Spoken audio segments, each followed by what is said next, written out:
Good morning, everyone, and welcome to our Push the Point stream for the Battle Hardened Metropole RUHR, restreaming this live in English commentary. My name's Simon. This is Shin. We're going to be with you throughout the day. Hello.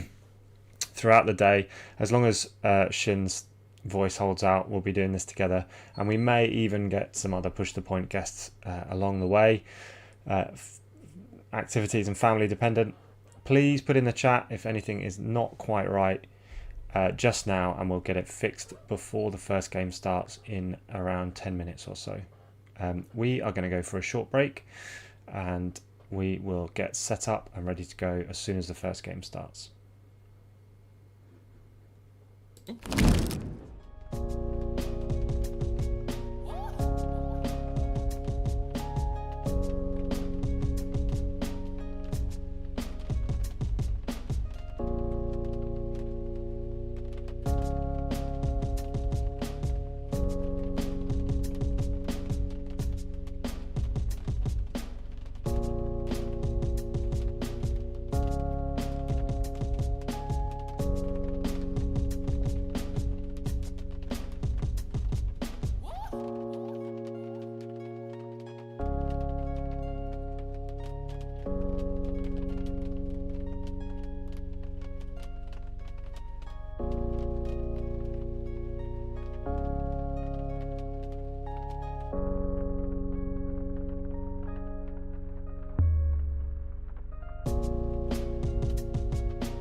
All I can see is the Metropole RUHR page. Is that wrong or right? No, that's correct. That's what you're on. Okay.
ultimately Metropole RUHR.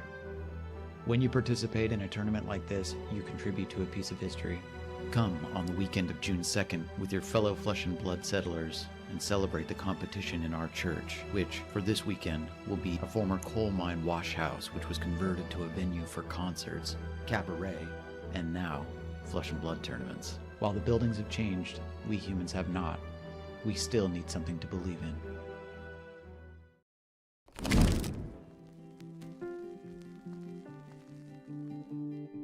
Hi, this is Usagi from the Sunflower Samurai, and today we'll be streaming in Spanish. Hola, soy Usagi de los Sunflower Samurai y hoy estaremos retransmitiendo en español.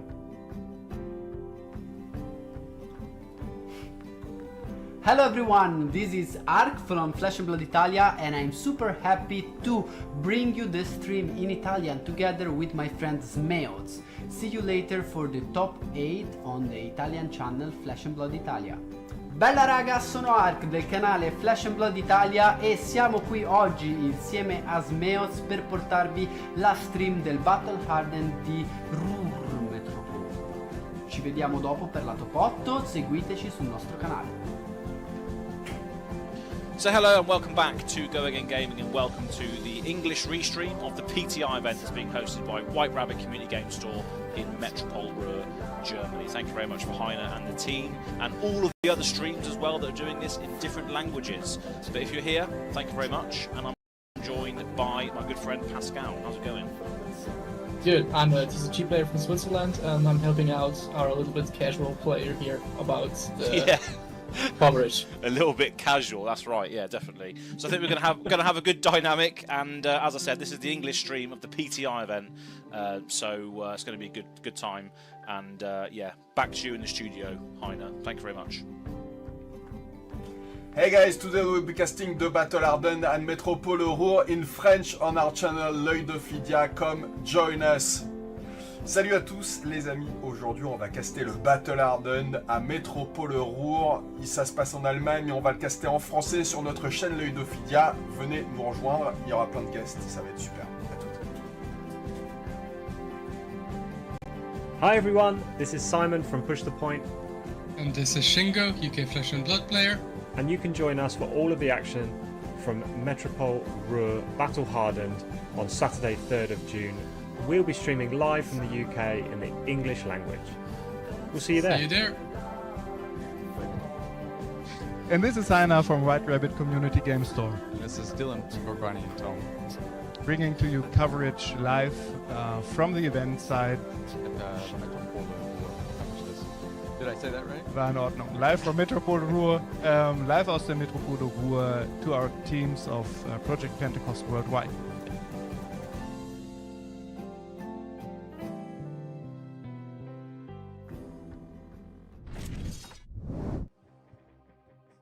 Hello everyone. Yeah. Hi. My name is Dylan Davis. We are live. Yeah, we are live. Yeah. Yeah. Absolutely live. Yeah. We're live and we're just about to start round 1. So, oh, better, closer. Yeah. Yeah. So my name is Dylan Davis, better known as Gorganian Tome on YouTube. And my name is Heiner Michels. I'm part of the team of the White Rabbit Community Game Store. And we are so excited to bring Battle Hardened Germany in Metropole RUHR to you today. This is a huge step forward for us in German Flesh and Blood. And yeah, so tell us a little bit about it, Heiner. Yeah, well, the general idea and why you are seeing all of this now is that while it's a global game and a global community, we would like to, we wanted to bring back something of this event in Germany to the global communities worldwide. And that is how Project Pentecost came to pass. If you go to events, you get contacts, you meet people, and if you have good contacts, you start thinking about what you can do. And well, Project Pentecost is part of this. So having one event and serving that one event to not just one community, the English-speaking community, however big it might be, but also to the communities who are not English-speaking or understanding, and serve it to the local ones. And that is why we are so happy to have all these content creators in Team Pentecost, in Project Pentecost, and yeah, we can bring you this event to your rooms. Yeah, and so with that, we ask you to go to any of your favorite content creators that you saw in the video previous to watch the German Battle Hardened in your language. So with that, enjoy the show. Yeah. And, We're handing it over to your teams now. Yeah. And players are just being seated. They are finding their places. And I guess it will take a few more minutes until round 1 starts, but it will start soon. Okay. Bye-bye. Okay, bye-bye.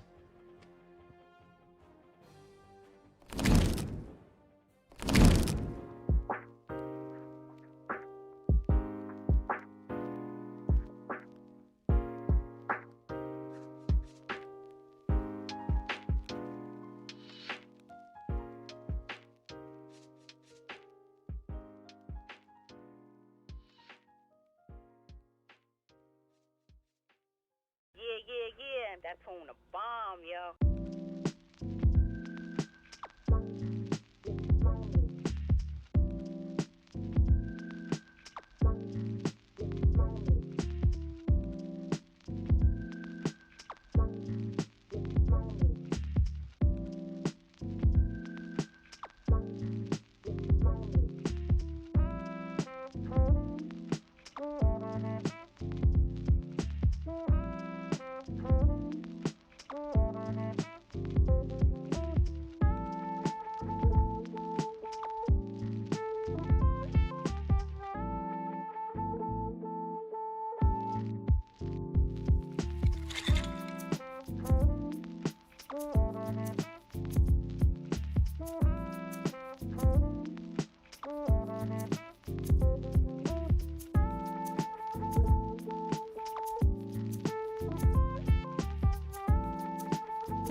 Huh?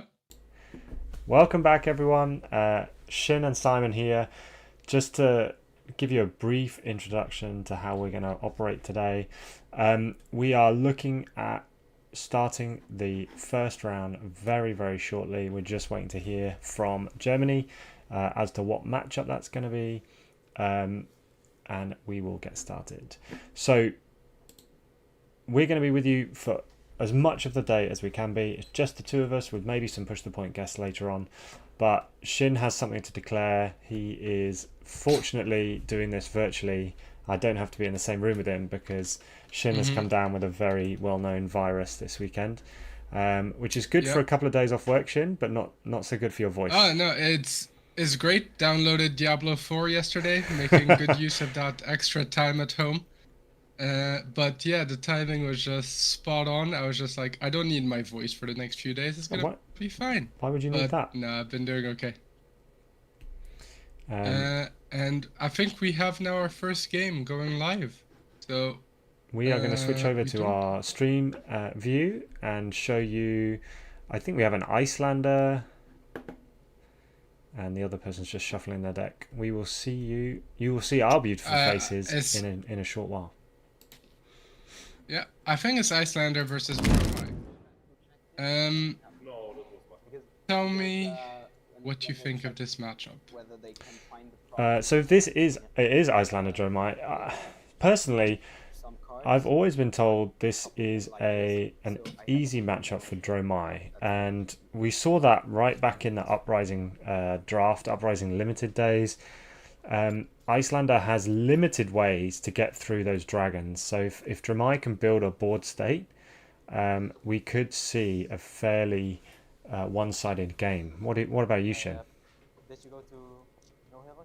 Yeah, so when Icelander Dromai first came out, we tested this matchup quite a bit, and it felt very Dromai favored. You played the semis, and then it was really hard for Icelander to do anything.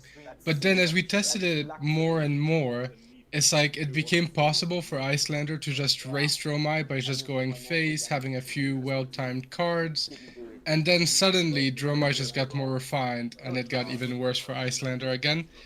I feel like it's Dromai favored, but I also feel like it's not going to be that straightforward. I think a really good Icelander player can definitely pull it through and can offer a lot of trouble for the Dromai. I just think generally it is Dromai favored, right? You have your board clears, you have your board state. Icelander doesn't typically run a huge amount of paupers, and they have to deal with your dragons. But there's a few timing stuff that can end the Dromai turn early. If Icelander puts the right cards in arsenal, they can pop a dragon as it's attacking. So I think that's really important. It's going to be an interesting game. You've mentioned the layer step there in passing, and I think that became really important when this matchup was first explored. So the fact that Icelander can respond to the invocation of a dragon and pop it before it's even hit the board is a really interesting step in the game. Yep. Because it doesn't allow for any of the effects of the dragon attack, right? Yeah. It's just like a good way to stop the Dromai in its tracks, especially if they have a few Ashwings. The bigger dragons are more of a problem, right? Because your spells that are at instant speed that target allies, I think the maximum damage they can do is 3. So your bigger dragons are definitely hard to pop. And once Dromai has one of those big dragons on board, it can become very difficult. But if they're only setting up their Ashwings, because keep in mind, Dromai doesn't have Arcane Barrier. The only Arcane Barrier she gets is through Ashwings. Yeah. Popping those Ashwings become essential. And here we see the Icelander already with a very powerful card early on with the Frost Hex. Because an early Frost Hex means that while Dromai wants to keep her life total up, she might struggle a bit because obviously Dromai is a very red heavy deck. Yeah. And Frost Hex means that every Frostbite is actually going to punish you, well, in this case, double because you have the Frostbite tax and then the health tax that comes after the Frost Hex. So yeah, very strong turn 0 for the Icelander. So the Dromai's my- responded with this Seeker's Mitts, just a pitch, stop a damage, and get an Ash set up on turn 0. I think that's become quite a common play for the Dromai now. Yeah. As you say, though, having that Frost Hex on the board from turn 0 is a real boon for Icelander. So Dromai starting with a Chromai, using that Ash they've just made. And having no Ash left behind. They can pitch to the Flamescale Furnace now. They've played a red card. And they will be able to do this at instant speed, depending on what the Icelander does. So I think maybe here Dromai was hoping that Icelander would react. And I think they've pitched to Flamescale Furnace there. Get a resource and an Ash. And then let's see, they have 2 cards left. I see a Passing Mirage. Oh, they play another Chromai.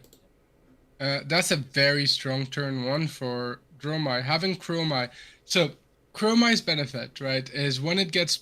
Chromai generates an action point and has go again because if you have played a red card, right? So, if it gets popped, that action point is still there depending on the timing of the pop, right? So, if you pop it with a popper or an attack card with 6 or more, you still get that action point regardless. But actually, when it attacks, there is a layer step, if I remember right, where it can get popped without triggering that action point effect.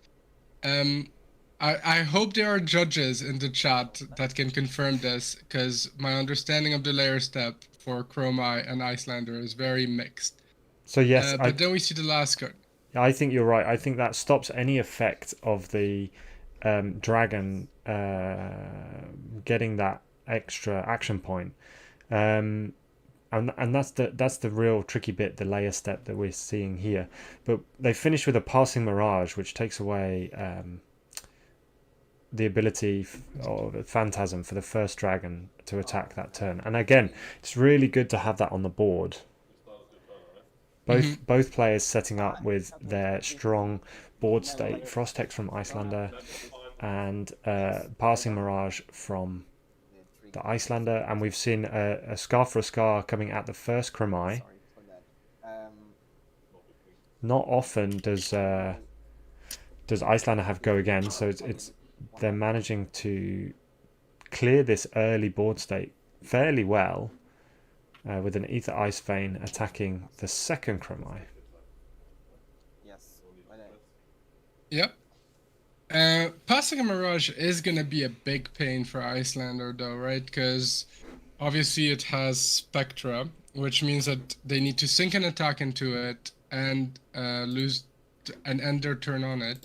But also, Icelander at the end of the day only has a certain amount of physical attacks, right? And having to give a full one of these to a Spectra Aura is very costly. But we see Dromai maintaining the... Yeah, go for it. We're seeing Burn Them All come out and another dragon, Asvalai. So we've got arcane damage coming back at Icelander, although they are well equipped with Arcane Barrier and they do have blues to stop this. It's not as damaging as it will be coming back to Dromai, who has mainly reds. It's just an interesting board state battle, getting these auras and these dragons out on the board. Who do you think's winning these early exchanges, Shin? It's tough to say right now. I want to say Dromai, just because they're setting up a lot of things. They're pushing dragons, maintaining the pressure, and they're forcing Icelander, because at the end of the day, the Icelander deck has only so much damage it can actually present, right? It has a cap. She doesn't have a weapon. She only has so many physical cards, right? She has a cap as to how much damage she can present. If this damage is being used to deal with dragons, right, she is going to run out of threats eventually. And Big Dragon Dromai is completely happy to fatigue a deck.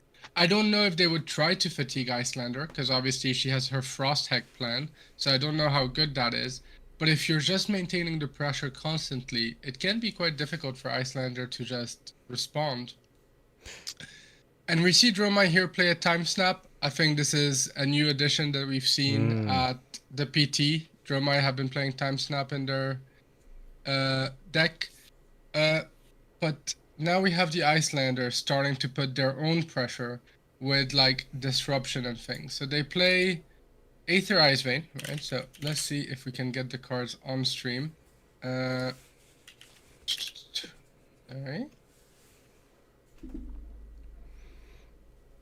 Apparently I cannot write Aether.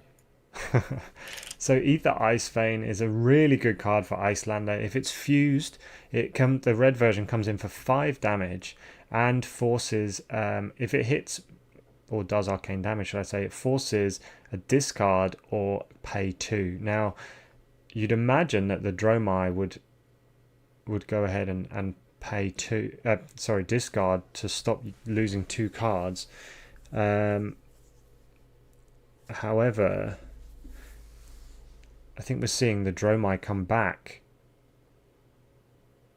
with a Rake the Embers, making 1 Ashwing and then attacking with the Asvalai to do that ping from arcane damage from the burn them all, and then this is the layer step we talked about, being killed by a blue arcane attack from Arsenal in that layer step.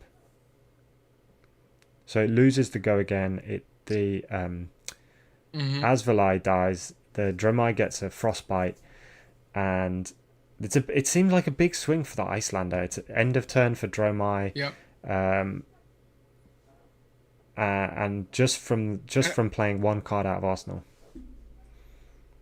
And that frostbite is huge, right? Because that frostbite actually presents damage as well. And Absolutely. The only way Icelander can respond to this is with Flamescale Furnace, or we see Sand Cover here that had been pitched. So she does have instant, but she does need to use them to respond. Sorry, Sai, I'm just going to ask you to toggle the card thing on stream, because I cannot show cards look right at this. now. Look, there it is. Okay. Aether Ice Vein on stream. Cool.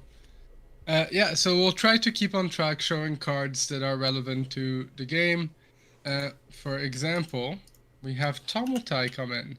Now that is a very big card for Dromai, right? Because it has 5 life, and it will allow most likely to pop an equipment, right?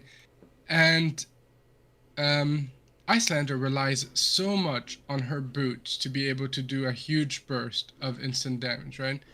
And we see a very powerful card here come from the Icelander in response, is Channel Lake Frigid, which actually is going to double tax the Dromai, right? Because now all the actions, including attacking with Tomotai, will cost 1 extra, but also, because it was played from Arsenal, Dromai will get a Frostbite, so the attack with Tomotai is going to cost 2. Now, does the Dromai player have a blue, or will they respond with... Yeah, so they respond with Flamescale Furnace, so that will give them the resources, so they will still be able to attack, and we will most likely see either the boots go, or maybe Tunic. I think they want to pop the boots, but when they pop the boots, Icelander will be able to respond and do some instant damage. So it will be interesting to see how that goes. Oh no, they don't reveal a red. Or do they only reveal 1 red? No, that's a. I think a the Ember Moist. Oh, it's no. Sorry, they've gone a red and a yellow. Yeah. So okay, I think they're gonna get rid of the. Are they trying to get rid of the nodes? Surely, no, I surely think you it's get a rid blue. of the. Yeah.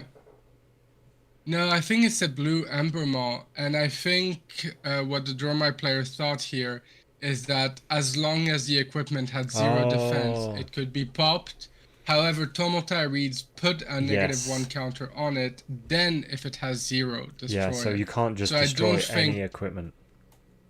No. So I think this was actually a huge whiff That is tragic for the Dromai player. After committing so many resources to this turn, which was supposed to be such a huge turn. I mean, 5 damage alone is not. It's not going to be enough. I think you needed that effect to take some of the powerful equipment that Icelander has on the board, namely those Storm Striders. Yep. But Tomotai is obviously tricky into Icelander because a lot of people will jam some extra blues specifically for Icelander. And even right now on the board, you can see 3 blues and a yellow, right? Showing that while Dromai will normally play a lot more reds, in this case, she does run a lot more blues to try and mitigate the arcane damage from Icelander and those pesky frostbites. But it's just unfortunate that they've had 3 or 4 blues and a yellow in quick succession. You would have thought with a hand like that they wouldn't be coming up against blues on the top of their deck, and it's just such a big whiff. It's so unfortunate. You can see that Icelander's taken all 5 damage there, and I would imagine will come back and attempt to kill that Tomotai. Yeah. You just can't let that Tomotai live, right? Because if you let it live, it will attack next turn, and this time it will most likely hit a red. But it has to commit a full big swing to this, and so there you go. You see Rage. I forget, that's not Raging Bull. Wounded Bull come in. Yeah. And it will clear the Tomotai. It's such an unfortunate event for the Dromai player. And as you were saying, Shin, our chat has just been discussing whether it would destroy the equipment. I think because it's a put counters on, and then if the... if you can get Tomotai card up on the screen there, but it's an if, not a it's dependent on putting the counters on, not on it having 0 defense. So the judge call came for Tomotai. It ruled in favor of the Icelander player, which is what we thought. The equipment destruction is dependent on putting at least 1 -1 counter on the equipment. But the game has moved forward. The damage was done. The Tomotai's gone. And now we have an Uvia out on the board. But the Icelander plays out from Arsenal a Insidious Chill, it looks like. Which again is going to tax the Dromai player's hand in terms of discards whenever an attack from the Icelander player is fused. It's been a very rough couple of turns for the Dromai player because they played Uvia, which is a big threat to Icelander, right? Because Uvia has 6 life, which is actually quite difficult for Icelander to hit. But then Chill comes in, and Chill is another one of those cards that sets Icelander further in her game plan of disruption, right? Once Chill is on the board, if you fuse, the Dromai has to discard cards from hands or pay resources that they most likely don't have. And with Channel Lake Frigid staying on the board and everything, eventually Dromai might stabilize. Life totals are still quite high, but for now, Icelander is really setting up that disruption game plan and trying their best to make sure that they can push a lot of damage eventually. And we see them clear the board here. They get rid of Uvia with an E-Strike. And they're just setting their board. Really happy to keep the Chill, have that set up, disrupted the Icelander, maybe put an attack in. But we see the Dromai play their Time Snap potion. So they also think that Icelander put an attack that's going to kill one of their Ashwings when they swing with it or something. And they want to be able to play out their turn. Oh no, sorry, misread that. It was because they had Tome in Arsenal. I mean, again, this is we know they were coming up on Tome because they showed it from the Tomotai, but again, this is another big swing. This is a 5 life gain, and they didn't have to break their Mage Master boots. They have a whole turn ahead of them now. I think this again, it's back and forth. We're not seeing either player dominate the board, but Icelander has been doing her best to try and keep up with this board state. Having a Frost Hex and an Insidious Chill, the channels are only just gone, like you say. We are now seeing Yendurai, that I believe. Yeah, that's correct. Yeah. Coming in Which for is 3. quite... Well, it's coming in for 3, but also Yendurai is very hard for Icelander to pop because it has this endurance counter on it, right? Which says the first 3 damage it would be dealt can be ignored. So actually, for Icelander to pop it, she would need an actual popper, or she would need to attack it twice. So Yendurai is quite safe here to just push damage. And then we see Ember Moss Senpai come in. Can't tell if it's a red or if it's a blue. It looks Normally, like it could be a blue, which will be coming in for 6 damage. If it does have Phantasm, if it's popped, it creates an Ash. And Dromai isn't looking overly stocked with Ash, so that, again, either way is a pretty good result. And it is popped by a Findel's Fighting Spirit, so Icelander gets a health back, and Dromai gets an Ash. But what the Dromai really wants right now is to play out a Thamai. That's may well be the key dragon for this matchup. If they run Thamai, right? Because Thamai has kind of fallen out of favor. And it's a very matchup specific dragon, isn't it? And I think, however, what they are running is Oasis Respite. So we see one in their hand right now, and they have that one in their arsenal, I believe. So they decided to discard the one in their hand, right? Because we had Chilling. No, it's not Chilling Ice Vein. I forget the name. Insidious of this Chill. card. Insidious Chill. Thank you. No, sorry, not Insidious Chill. It's Winter's Grasp, right? No, not Winter's Grasp. Winter's Bite. There we go. We eventually got there. So Winter's Bite here. Target hero discards a card unless they pay X resources. And I can't decide. I'm going to guess it was either a red or a yellow because they just discarded. Dromai decided to discard it. But yeah, very... It's just Icelander trying to be disruptive here. But even though the board looks quite small for Dromai, life totals are high for Dromai right now. Oh, and we see another big dragon come in. Dominia. Am I getting my dragon names right? Yeah, that is Dominia, yeah. Sorry, I get it confused with the other one at times. So, this one is another big dragon. 4 lives though, so it can be popped for the spell from Arsenal. But when it attacks, the hero has to reveal the top card of the deck. If it is a red card, it will look at Icelander's hand and be able to banish a card. Now, Icelander could have reacted at instant speed before the attack, but in this case, the attack resolved.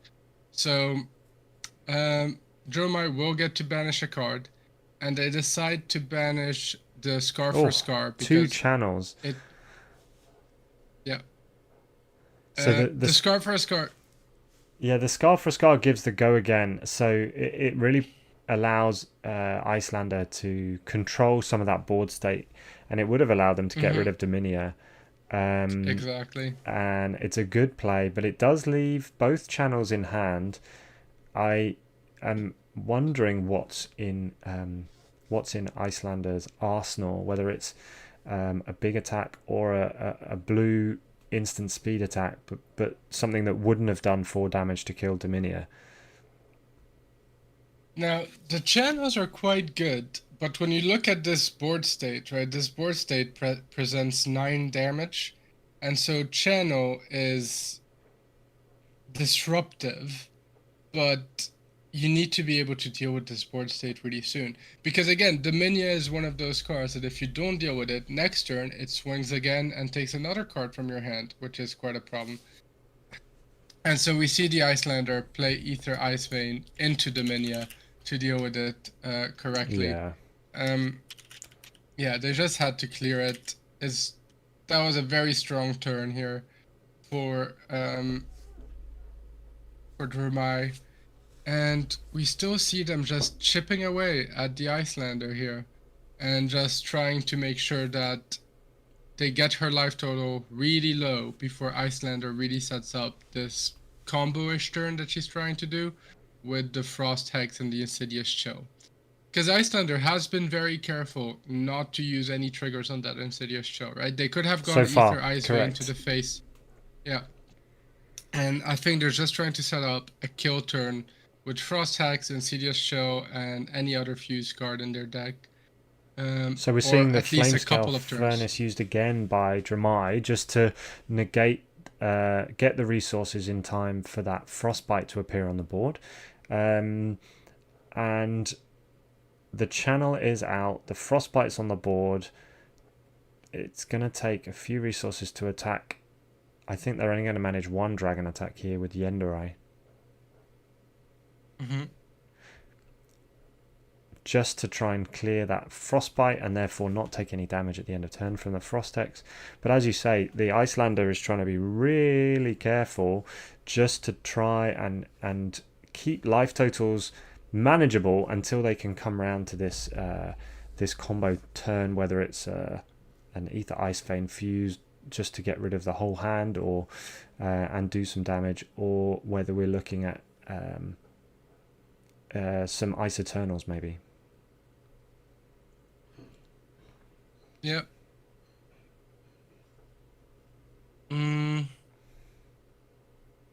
Deciding to take the damage on Yendurai, and using the Tunic to swing the Waning Moon and pushing some damage here. Very tough time for the Icelander just to really push any damage. The life total is 30-15. Shows that Dromai is really in the lead right now because Icelander wants to be able to chip some damage throughout the game.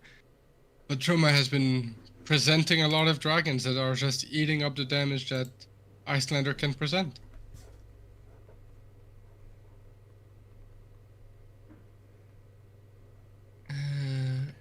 We really are seeing the Dromai start to expand that board state. A couple of Ashwings.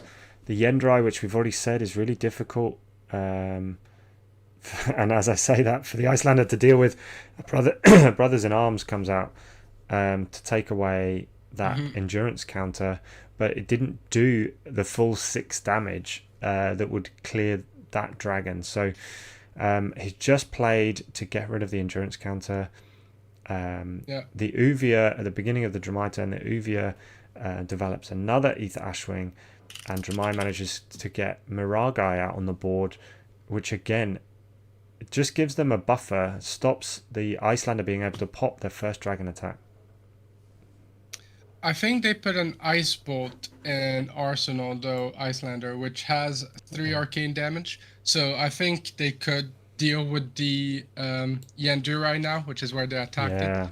So Dromai could decide to attack with other dragons first, right? Just to make sure that Yendurai survives.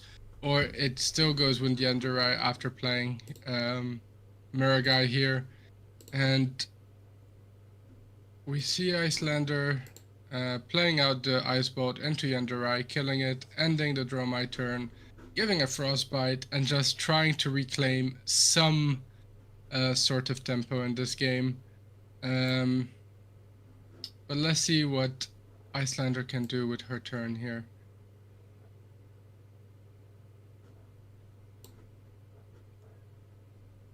It does seem, and I'm willing to be proved wrong, it does seem like the Icelander is just ticking down slowly on their health and is not quite able to deal with the advancing board state of the Dromai player, which is, to be fair, which is what we predicted. They gave a good fight early game. They managed to control things and get their own auras out on the board in the shape of Insidious Chill and Frost Hex. However, as you said, the Dromai's managed to stabilize. They've managed to get that Tome of Findel out, which was a real key turn, a pivot turn in the game.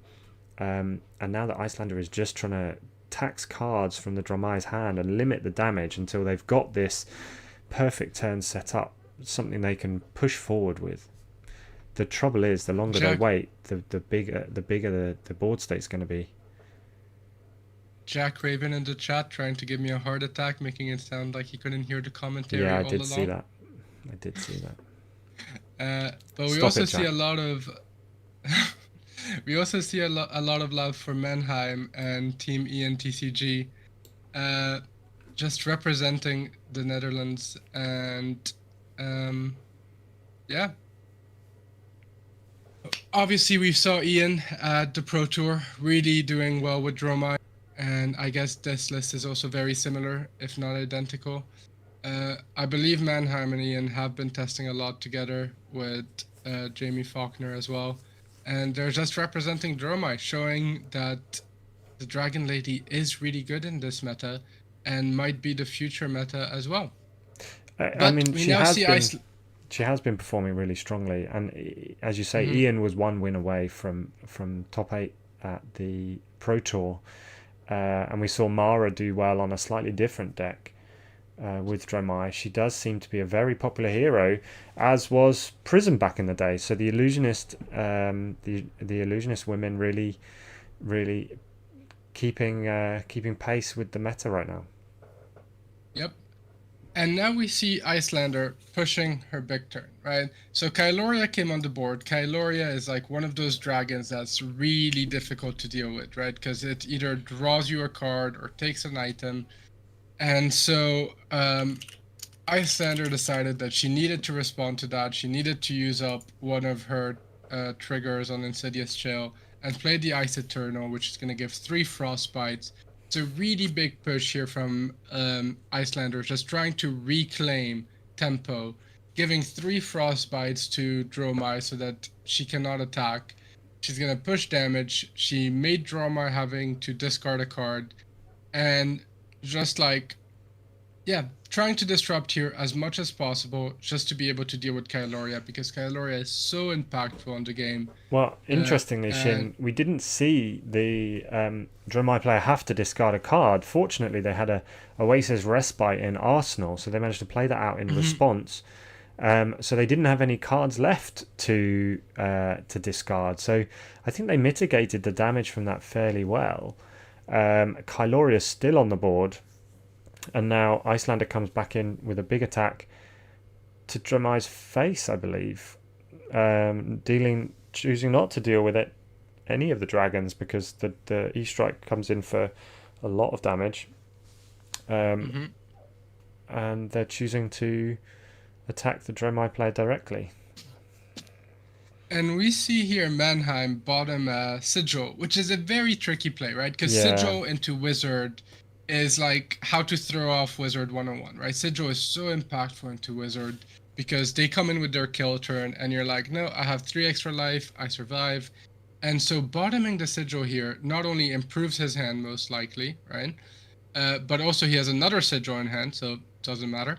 And it just sets you up for the end game in case the game does go that long, that you go into your second cycle, get your Sigil, and make sure you're out of reach for that wizard to kill you. And the Sigil is such an important card for Dromai as well, because it's a red card, can be played at instant speed. It gives all of the dragons go again if you have no other red cards to play first, right? So it has multiple uses, and we see them use their other Sigil at the end of turn here. No, sorry, not at the end of turn, mid-turn, to give those dragons go again, using the flame scale to get 2 more ash. And we just see Mannheim just now really representing his board state, right? First attacks with Kyloria, which cannot be popped because of Muragai, so it didn't have Phantasm, forcing the block, and then going with a physical attack so that again it just presents damage, pushes 3 damage in, and produces ash, and then it's just gonna start going with those small ash wings, just pushing some damage again. Now Icelander is starting to fall really low at 12, while Dromai is still really high on life totals at 29. Yeah, the board is now very scary, right? You have a lot of big dragons in there. You have a lot of damage being presented each turn. And Icelander just is going to have a really hard time dealing with this. I can see them keeping an Ether Ice Vein in hand and an Ice Guard. So maybe they'll try to disrupt the Dromai's next turn by taking cards out of their hand. But the Dromai will still have that huge board that needs to be dealt with. And we're seeing the And they- Icelander block with their Coronet Peak, which, while not an every turn play, is still a useful way of taxing the Dromai's hand. We've still got the Insidious Chill on the board. I personally struggle to see a way back for Icelander here, although they do have 3 cards in hand, a card in arsenal. Yeah. And they had to go so low on life totals here, going down to 5. They present the Ether Ice Vein, Yeah, fuse it. which will hit, right? So Dromai might need to discard up to 2 cards, or might pay. So they discard 1 for the Insidious Chill, take the damage from the Ether Ice Vein, and are gonna discard another card, right? But they have the they're life taking total a lot to do of damage this. here on this turn. Yeah. And they only need a red card to play to activate the go again on these dragons and present a huge amount of damage back to Icelander. Mm-hmm. So we see them And there take was the no damage. frostbites given here. And there's the red card, a very impactful red card, right? Allowing Dromai to keep 2 cards in hand as well. So one of them could be a blue to play through Disruption. And Kyloria comes in and also presents 1 extra arcane damage. And when Icelander is down low on 5 life point, that extra arcane damage is actually quite an issue. And Icelander has to use their tunic to mitigate that. Well, it's presenting lethal now, but isn't then you it? have Rather than being able to take the damage down to 1, it's presenting the arcane damage first, and then Kyloria's coming in for lethal if the arcane is taken. So we're having to see the Icelander think a bit here about how they're going to deal with it. 4 is always an interesting break point. 4 coming in from the Kyloria, and it's fully blocked by the Icelander, but we're now. I mean, there are 4 Ashwings on the board. That presents 4 damage alone. We see it popped. We see the Icelander gain a life from the Findos Fighting Spirit, I believe. Yep. Or is it a Winded Ball? Sorry. It was a Winded Ball. Yeah. But the question is, what does the Icelander have in Arsenal? And there we see the Arsenal. It's an E-Strike. And he decides to go into Dromai for 5 draw a card. Maybe hoping to draw something that they can Arsenal, set up their next turn. But Dromai actually even running the defense reaction in their deck for these physical attacks that Icelander runs, mitigating a lot of the damage. 21 is a very difficult life total for Icelander to do in 1 turn. Typically she would want Dromai to be around 12 to be able to present lethal. And yeah, just well, especially with 3 Ashwings on the board as well. I mean, I know that Dromai doesn't often run many blues, but we have seen a fair few already. They've got 3 Ashwings out on the board, presenting 3 Arcane Barrier. So to be able to get through that much Arcane Barrier in 1 turn, even with the Storm Striders, the Icelander just doesn't have the ability to stack up the damage like Kano does, for example, with Blazing Ether and Ether Wildfire. Icelander is going to be dealing sort of 5, 5, and a 3 maybe, while taxing the Dromai's hand. Again, we see an Ice card play to give that Frostbite. I think that's a Polar Blast. Get the card draw because it's been played from Arsenal, and give the Frostbite. However, it doesn't attack a dragon, and it doesn't present any threat to Dromai other than the Frostbite.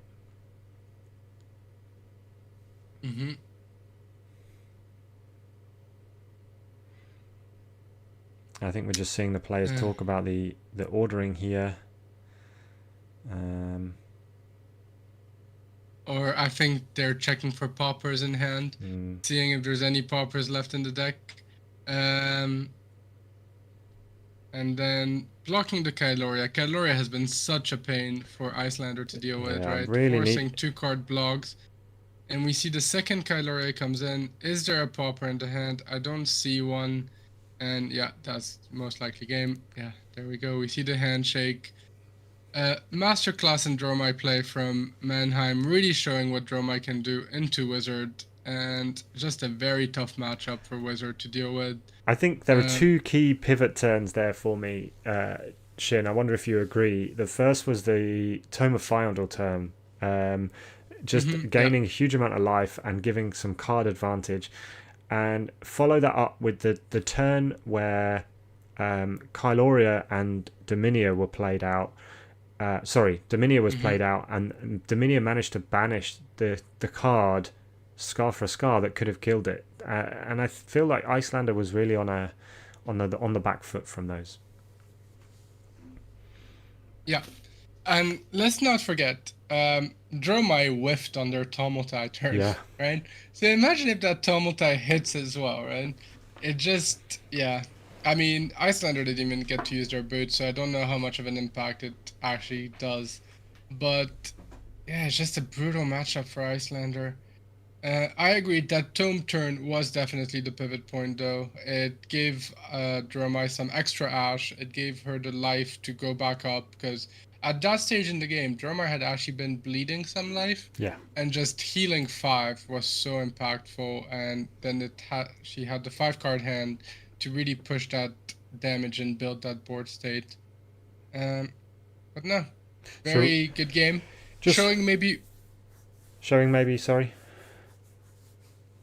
I was going to just say, showing maybe why Icelander is falling out of favor in this meta.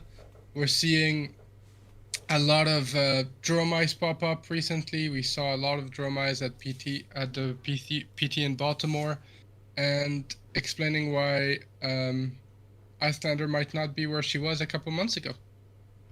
Yeah, I agree. The Icelander definitely has fallen out of favor in the meta.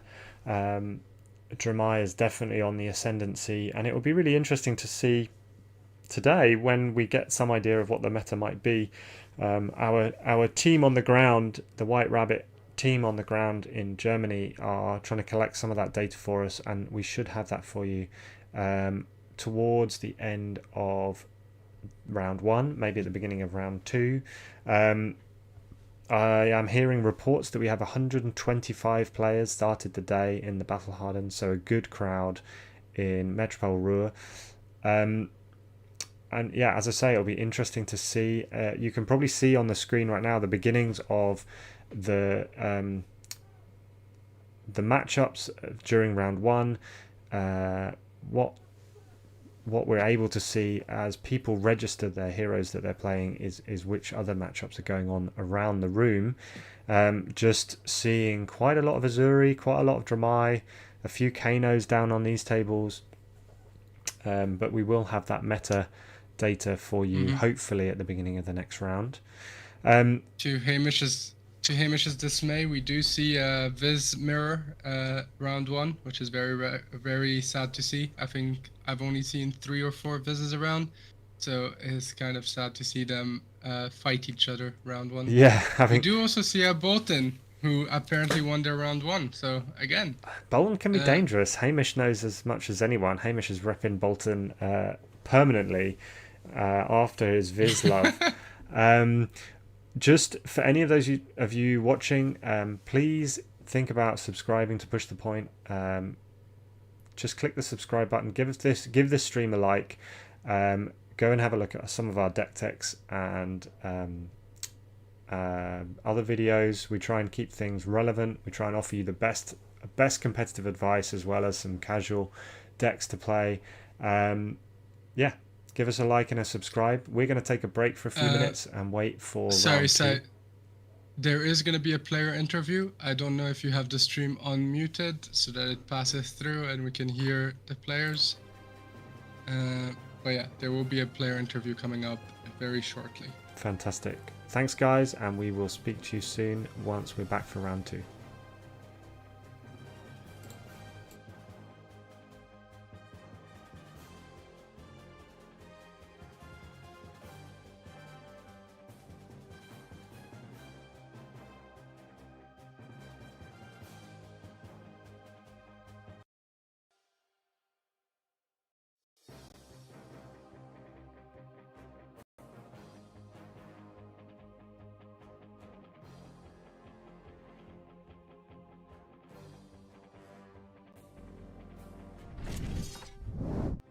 Hello, I'm standing here with, what's your name? Manhim, my name is Manhim. Manhim, and you're a friend of ENTCG, yeah? Yes. Oh, very cool, very cool. So you took that first round playing Dromai against Icelander. What do you feel was the most impactful card in that match? I feel like either the passing Mirage or the Mira guy was very important because he played Bullander, so he had a lot of poppers, Right. and I was able to push a lot of damage by not being able to get popped. Okay, and cool. Yeah. Yeah, excellent. And what do you feel on either side, either your arsenal or his arsenal, what do you feel was the most important card arsenaled in that last match? I think it was either the red Ice Vein or his Channel Lake Frigid, because he timed it at a great timing. Yeah. Both of them. Yeah, they were perfect timing, yeah. Yeah. Okay. And then I wanted to ask you one quick question about this this interesting judge ruling. So you played out Tumultai and attacked, and then amazingly, you revealed 2 non-red cards. So what happened there? So I was actually confused with the ruling because it rarely happens that I don't reveal red. Yeah. So most of the times I am able to kill an equipment. But there was a blue and a yellow here, and it was worded that you have to reveal 1 red at least in order to kill an equipment. So that was a confusion there from my side, and it got ruled. I mean, it correctly, makes sense. so, The wording of the card could be read that way. I totally understand why you thought that way, but it was a very interesting ruling that I had to ask about. So anyway, thanks so much for your time, and congratulations on your first match. Thanks. I think we're good.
marshmallow flavored cider, passion fruit rum.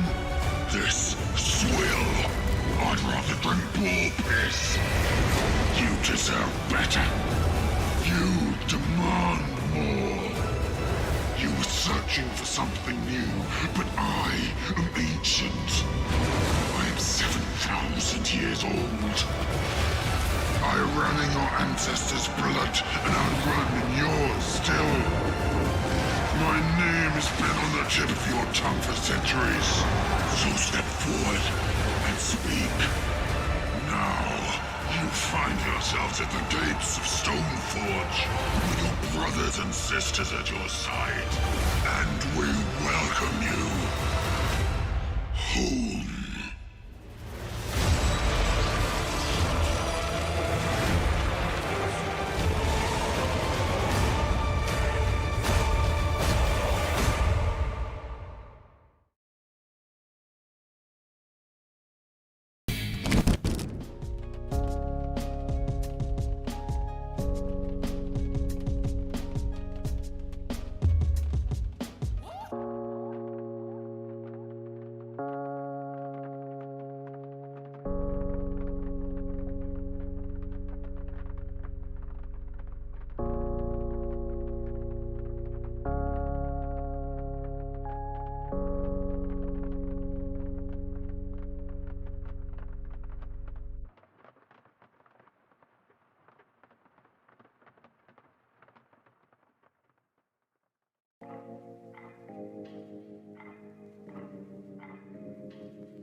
Hello, welcome back, everyone. We are just between round 1 and round 2. We are waiting for pairings of round 2. I know they've finished the round. They're just setting up. Interestingly, I see Ian Zhang is at table 1 on Dromai, so potential matchup there against the Viscerai. Just looking through to see any other noticeable European names. I see a Thomas Vandenberg on table 3 playing Oldhim. I see some more Dromai, some more Kano, lots of Uzuri. Shin, I think you were having a look at the meta just between rounds there. So this isn't the final meta breakdown, right? There's still a lot of people who haven't declared their hero yet, or it hasn't been put in the system. But shockingly, I only see 5 Oldhims, which just warms my heart, because I have seen 6 Dorinthias, which obviously makes me very happy. And the majority of the Dorinthias won their round 1 game. So this could be the shift in the meta we have all been waiting for, as I know. On the sadder side, I think I have seen only 4 Briars. I was really hoping there would be more Briars, because Briar winning this Battle Hardened means that she would get so much closer to LLing. But 4 Briars being represented in the field, having mixed results so far, so we hope. There is a Briar on table 5. Yep. And as I say, we see 2 Viscerais in the top 6 tables as well. Obviously, it's only after round 1, so we have a big day ahead of us. But we have 2 Dorinthia currently at the top tables. We have a Katsu, a Phi, Lexi, Azalea. And we do have a lot of Uzuris. Let's see how many Lexis we have. I hadn't looked at that. I do think Lexi might be the most represented hero. Again, these numbers are not final. We will get the final numbers at the end of round 2. But we do see also a lot of Uzuris and Lexis, which you would expect, Uzuri being almost a natural counter to Lexi. But yeah, a lot of Viscerais, a lot of Phis, a very mixed, diverse meta. And I believe our next game is going to be Viscerai into Dromai. A matchup that we have heard a lot about from Hamish. I don't know if you want to introduce the matchup, Simon? So we are going to be streaming table 1, Dominic Gartner on Viscerai versus Ian Zhang on Dromai. What we're looking at here is Viscerai, who has ways of dealing both physical and arcane damage, and the rune chance, if a physical attack goes towards a dragon, the rune chants still attack the hero. So Dromai is going to be having to deal with attacks on multiple fronts here. Is going to have to work really hard to build a board state. But if there is any Dromai player that can deal with this matchup, it is Ian Zhang. He has been repping Illusionist right from the very beginning. And I look forward to seeing whether he chooses to try and build a board state, or whether he just tries to go big attacks into Viscerai's face. So it'd be really interesting to see some of the sideboard options. And we have just a few moments now until that round is starting. I believe the round has started, but the players are getting set up on the streaming table, and we are really looking forward to seeing this matchup. Anything you want to watch out for on this one, Shin? No, I think you've summarized it quite well. I think this is one of those matches where Viscerai just gets to do his thing, right? Because Viscerai has a lot of rune chant generation that is on hit now with Malvern Skies, and they can just target the big dragons, clear them out, and just let those rune chants go into Dromai, which Dromai does struggle dealing with rune chants because, again, she doesn't run many blues. So rune chant damage will trickle through. And it just allows Viscerai to play this value game plan while removing dragons, generating rune chants, and letting the rune chants do the bulk of the damage into Dromai before pivoting at one point and just presenting too much damage that Dromai cannot block. Oh, now, look at those as mats. you said, big dragons are... Sorry to interruption, but look at these mats. The Metropole Ruhr mats. You can tell I'm at least half magpie.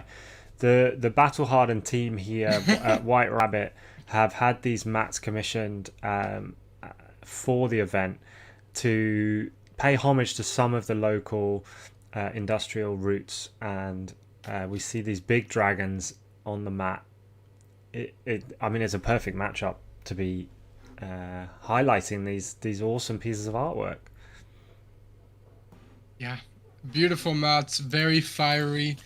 I had not realized that it was representing Metropole Ruhr. Very cool mats, and just beautiful, and very appropriate for Dromai to be present on that mat. So we see Ian, who's obviously playing Dromai on the right hand side of the screen, and Dominic Gartner on the left playing Viscerai. Viscerai playing. Is that an Arcanite Skullcap I see there, Shin? It is, yeah. And not the boots we would expect from a Viscerai player either. The hide boots, the suede hide boots. Yeah, Sutcliffe's boots. Let me get them back on screen. Gotta admit, I don't remember what they do. So if you've played a non-attack action, you can attack, react, and give your attack a go again. Is that right? Yeah, it is. I'm just wondering. I guess it does make more sense than Snapdragon Scalers, because a lot of Viscerai's attack now with Deathly Duet and other costs too. They're not one cost, yeah, or zero cost, should I say? The other thing is whether they should be creepers or not. I think Viscerai players have really taken to the creepers lately, and it provides some absolutely nutty lines of play. But again, they are a legendary. They're not accessible necessarily to everyone. We could be seeing a more budget-orientated Viscerai deck, which obviously can still present a huge amount of damage. So we're seeing the Arcanite Skullcap, which is a legendary, the Grasp, which is a legendary, and you can see and you can see that Ian is not on a budget, repping the gold cold foil Crown of Providence, and just with all the Dromai bling in his box ready to go. I believe he has only Marvel Dragons to put on the field as well. Okay, interestingly, the first card I see in the Viscerai hand that is not that common in Viscerai list anymore is Sting of Sorcery, if I'm not wrong, is one card that we haven't seen in a long time. It used to be quite common in Cheerio Briar, just because it presents pings of arcane damage. And sometimes seen in Chain as well, to be fair. But this card offers one arcane damage whenever you attack with an attack action card. So if you're going wide on a Chain, like you say, in Cheerio Briar, going wide, you could potentially do 3 or 4 arcane damage, as well as any rune chants that you're offering. But Viscerai doesn't tend to go that wide. Usually looks for a non-attack, an attack, and then a Rosetta. Would be your cookie cutter Viscerai turn. And we see here Viscerai. Oh my god, I'm gonna sound like a terrible Viscerai player, even though I used to play the class a lot. I already forget what this card is called. The Shrill of Skull Form. So, Shrill of Skull Form. Shrill of Skull Form reads that if you've made an aura this turn, it gets +3. Now, I'm not sure what colour that is, but it's interesting that he's chosen not to make a rune chant and then come in for more damage. Talking of bling, we're seeing the Taiwanese Fate for Scene being played there. That is a nice card, very rare and increasingly expensive. It'd be interesting to see if Ian is just playing the Team Covenant Scar for Scar in this list just for fun. Just to be able to represent it. But no, we see here a block 4 on what I believe was a Shrill with no other boost to it. So that would be 4 damage, fully blocked. Mm-hmm. And we see then Ian set up his Ash by using his Flame skill Furnace. And we move to Arsenal Pass from the Viscerai. So a bit of a slow turn 1 for Viscerai here. I think on turn 0 you would have wanted to see a Read the Runes or any card that builds Rune Chance. But let's see what Dromai can do with that 1 Ash on board. Ooh, we see Viscerai come in. So this dragon we haven't seen the last game, right?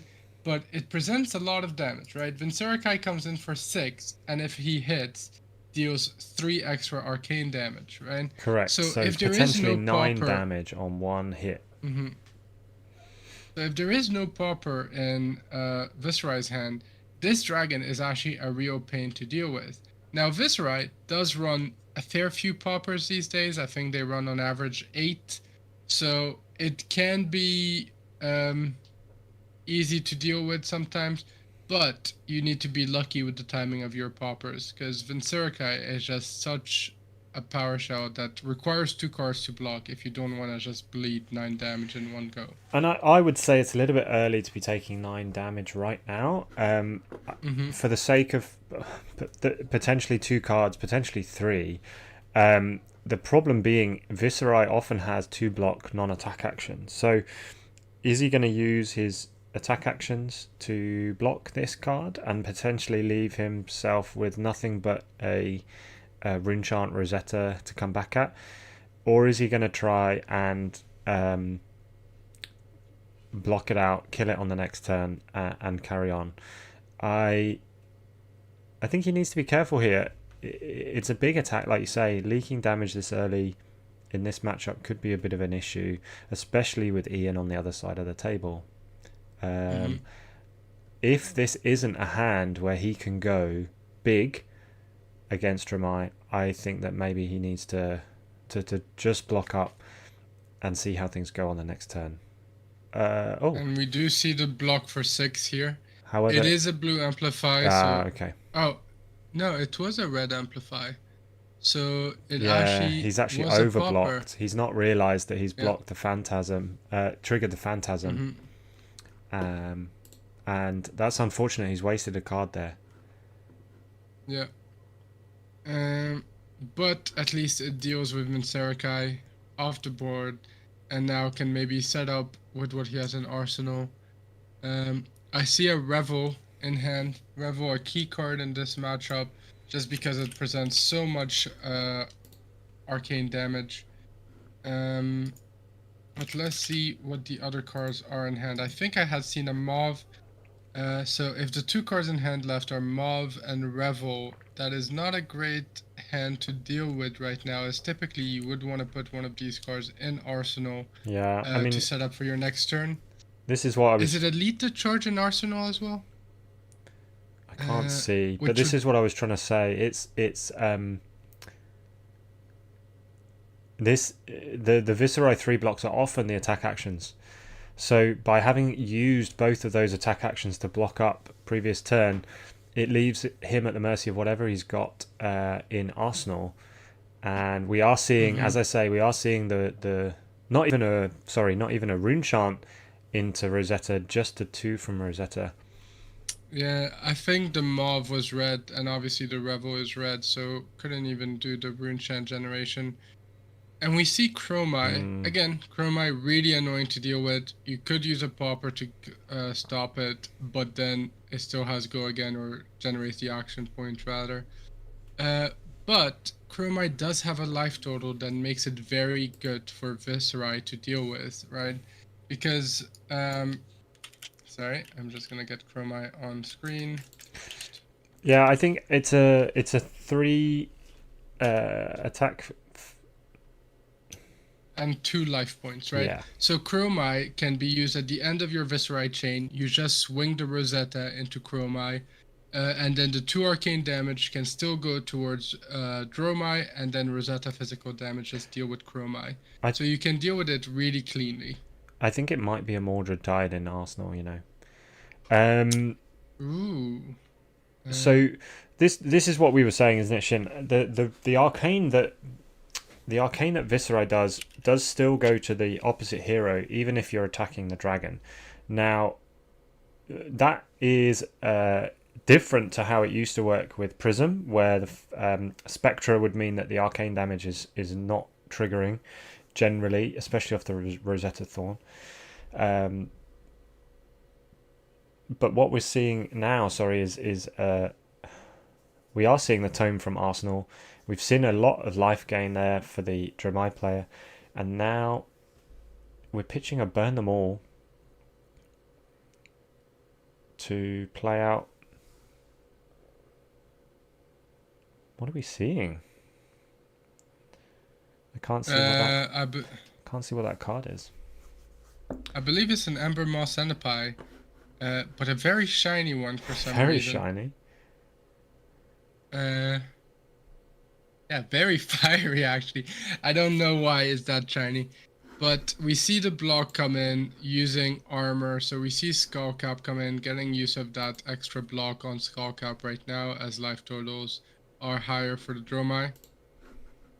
And so blocking 4, taking 2, which suggests that it was a blue Ember Maw.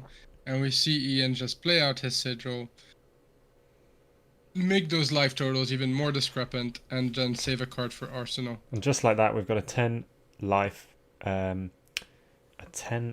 difference. You're right, it was a blue Ember Maw Centipi coming in for 6 damage, and Ian still has this Dromai on the board. Viscerai now, though, does have the option of coming back with 5 card hand. Let's see. I don't know whether, and often this can be the case, being on the stream can just make you think slightly differently, just puts you in a different mental state. Let's see if the Viscerai player Dominic here has just settled down a little bit and gets into his stride with the lines that he needs to look for here. Yeah.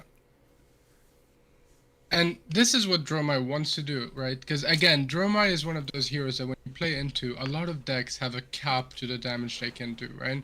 And we talked about Viscerai being able to generate rune chance on hit. And when those hits go on dragons, that's fine. But if Dromai has like heal gain and then the damage has to go to some dragons to kill them, you do start running out of threats eventually and you can't be fatigued. So Viscerai has to be careful to do push some damage into dragons, generate rune chance, but also not waste any of that damage. And we see the Mordred Tide come here, which has to be a big turn. We know he has the Revel in hand, so it will be a big turn. And we see Mordred Tide with Mavern Sky, so this could be the big turn where they generate a lot of rune chance. The question is, what do they have? I think they have an Amplify and a Shrill.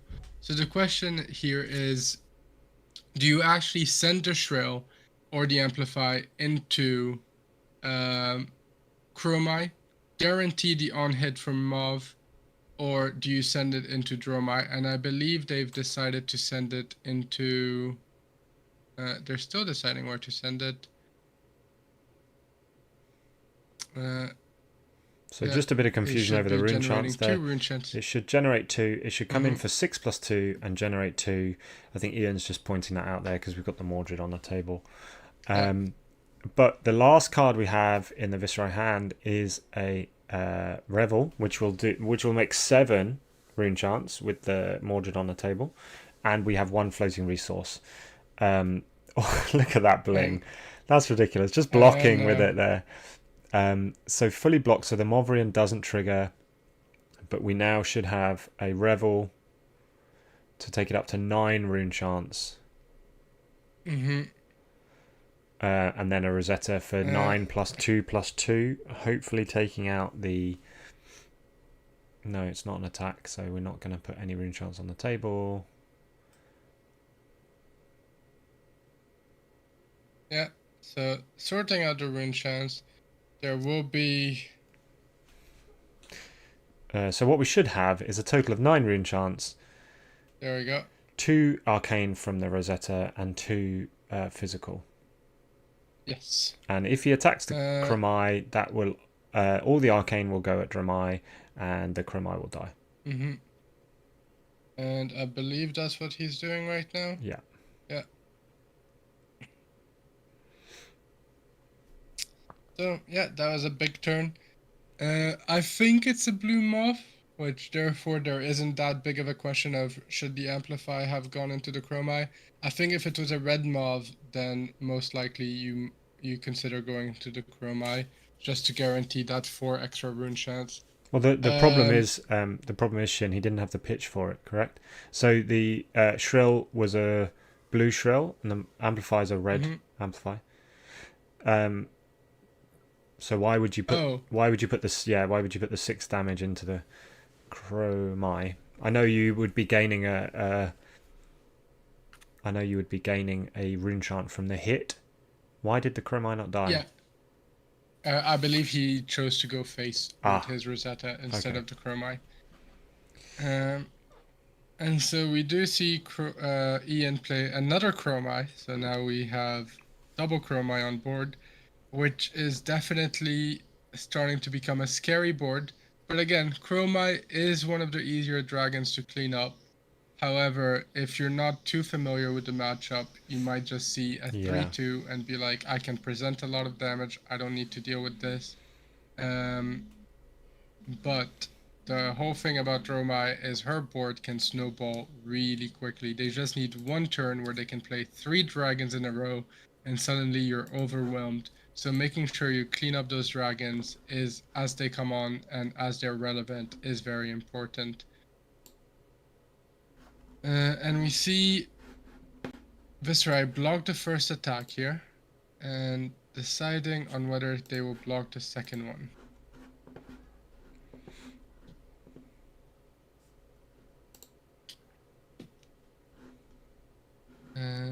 And they take the second one, and Ian still has 1 card left behind and 1 in arsenal, and they play their arsenal card, which is a dust up, which is a very annoying card to deal with in this matchup and all matchups, because it has that breakpoint of 4, and on hit it generates an ash that can be transformed into an ashwing. It's a really great finisher for the chain, to be honest. That ash generation and the potential ashwing generation is really important for Dromai in these matchups. Yep. And as you said, it's about keeping those ash up, because you can try to force Dromai into a state where she is ash starved, even though in this case it would be still quite hard because Ian does have a lot of his equipment that allows him to generate ash. He still has the Seeker's mitts, he still has his Mage Master boots and his Flame Skill Furnace. But there are some setups where you can try to make the Dromai very ash starved. I think Ian may be playing with alternate art versions of nearly every card in his deck. He did have a few signed dragons as well. But yeah. Those Chromais, especially with the dust ups, they go really well. And making that Ashwing, coming in for that extra 1 damage, not even forcing a block, but bringing a block from the Viscerai player. Viscerai players now looking through their graveyard. I wonder if they've got a Rattlebones to play or become the Arc Knight, and they're just trying to work. Sorry, Rattlebones would make more sense. There you go. It's in hand. Obviously, Become is from deck. Having seen them block with 1 Swarming Gloom Veil, they do have another in hand.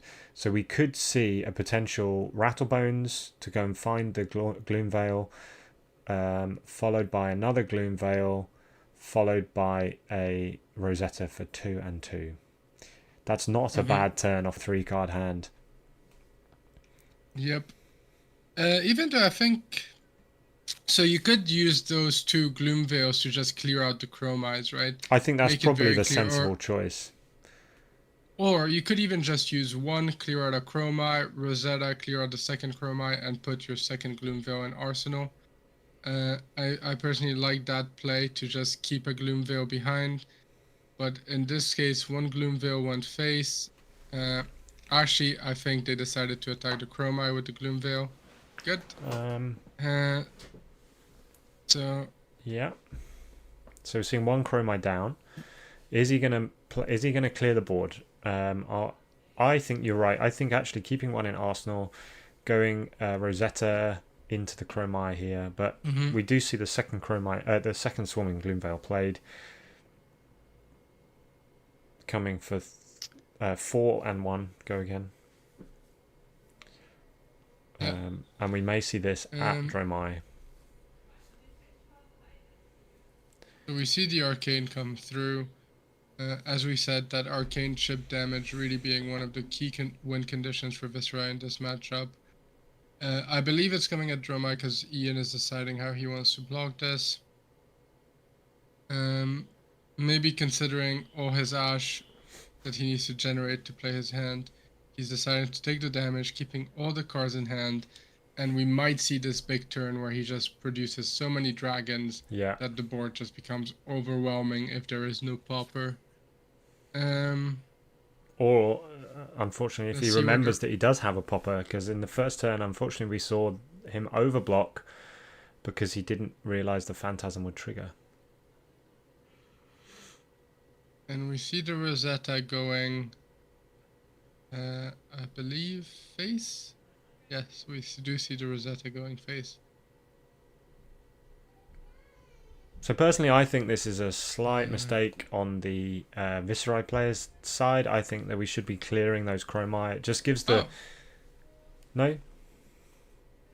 So he did decide to attack the Dromai. Okay, there you go. I think that's the right decision. Yes. I do think there might be a judge call based on the timing of the attack. Maybe he was saying that the 2 arcane go face, but then and the 2 physical go into Dromai, but maybe the way he phrased it on the attack implied that the whole thing goes face, and I think there might be a bit of a confusion around this. So just while these players, I think while they have the judge call, or why they're having a discussion about this, I think it's really interesting. A big event like this, where you do potentially get players who are very well versed in certain aspects of high level play, competitive play, and players that maybe aren't. And we are seeing a fairly steady game from both players at the moment, despite some oversights. It's a really interesting matchup, and I think it just shows that if you are new to the game, you can pick up a deck and compete at a good level. We've had this Viscerai player go 1-0 so far, and playing one of the best Dromai players in the world at the moment, and is holding his own so far. Yep. And you see one of the worst combinations of dragons you can face, which is Dromai into Kyloria. Because if you have a popper, both of these dragons are essential, and they're just very hard to deal with. And it's just gonna present so much, and gonna absorb so much damage. I think the only thing that makes it worse is if you get a mirror guy in that mix as well.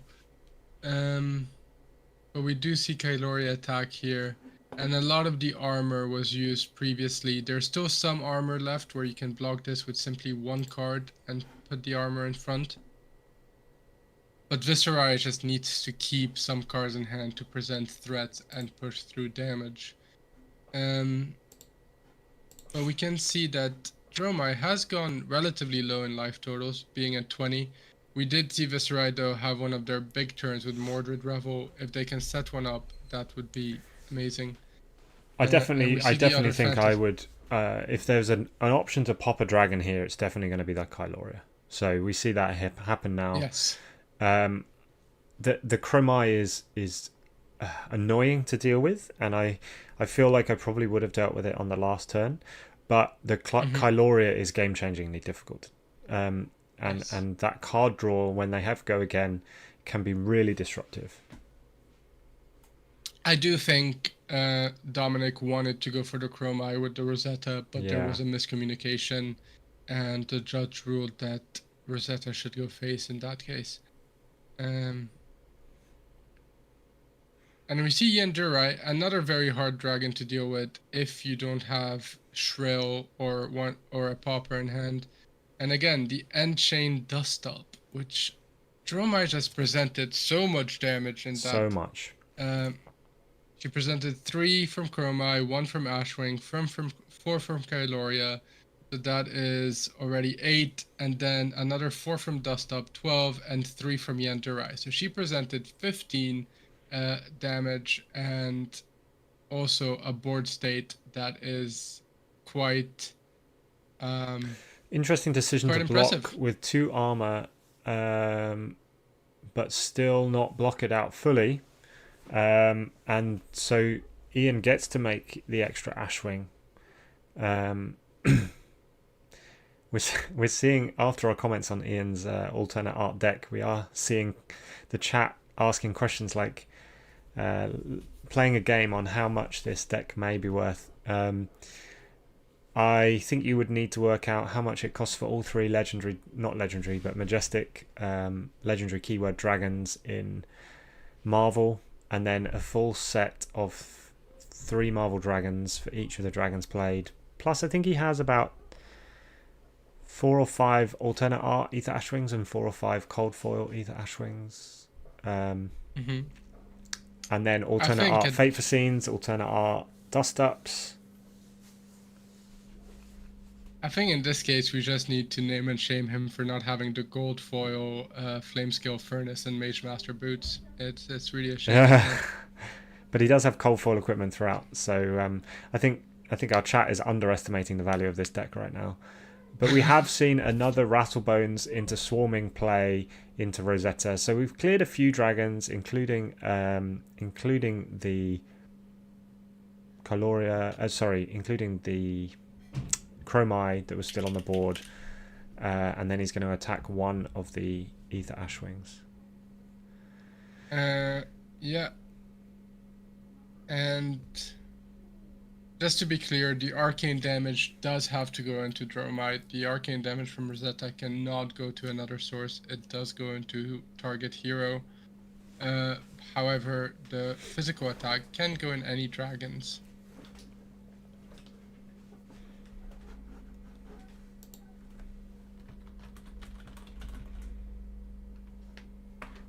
So again, a bit of confusion about where the damage is going. I believe the damage had to go face because Ian just took 5 damage there, 1 from the Rune Chant, 2 from the Rosetta Arcane, and 2 from Rosetta itself. Keeping 4 cards in hand, 1 Ash behind, and still all his armor. So while Ian's life total does look a bit low for comfort, he does still have a lot of armor behind. And he just kept a lot of cards that are going to let him generate Ash and create 3 more Ashwings. So once more, he's going to present a lot of damage this turn. 5 Ashwings and 1 Yandurai. Does Viscerai have the Pauper? And the other issue is Viscerai is not making a great use of his arsenal slot, right? Because if you have a Pauper in hand, that is fine. But when you leave 3 cards behind for Viscerai, you can't actually do that much. If you had an arsenal and you could just use the Pauper and keep 4 cards behind, you could actually present a lot more damage and be a lot more threatening.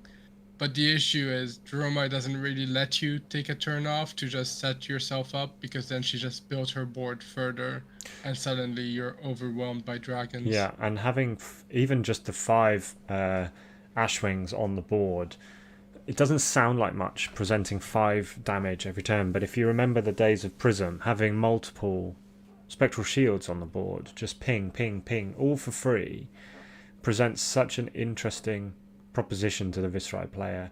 And when you start getting down under 10 life, they are really, really damaging.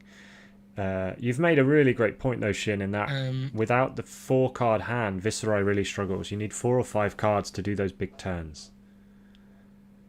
He can be quite limited in his effectiveness without those hands, and I think Hamish would attest, our resident Viscerai player would attest to the fact that if you're not keeping up the damage and pushing cards out of hand, it's really hard to keep up. That's an interesting card to see in the Viscerai deck, Cadaverous Contraband. It is a popper. It is a popper. Used for Yandurai, which is a great use of a pauper in this matchup. So we saw him take the damage from the 5 Ashwings and then pop the Yendurai. But we do have that 3-card hand again, just slowly trying to tick away at Ian's total life. But as you said, Viscerai has no equipment left. Blocks, sorry. But you can see in his hand a Read the Runes and an Erase Face, right? So you could play Read the Runes, put Vexing Malice in your arsenal, and use the Erase Face to pop and come in with that next turn with your 3 rune chance and your Vexing Malice, and hopefully draw a Mauve or something that gives you go again. So this might be one of those setup turns that we were discussing. You've just got to read the runes. You've just got to hope that Ian hasn't got a Dromai in hand. We've seen 2 Dromais. If he has the 3rd, even if there's a popper, it's going to mean that there's lots of damage coming through.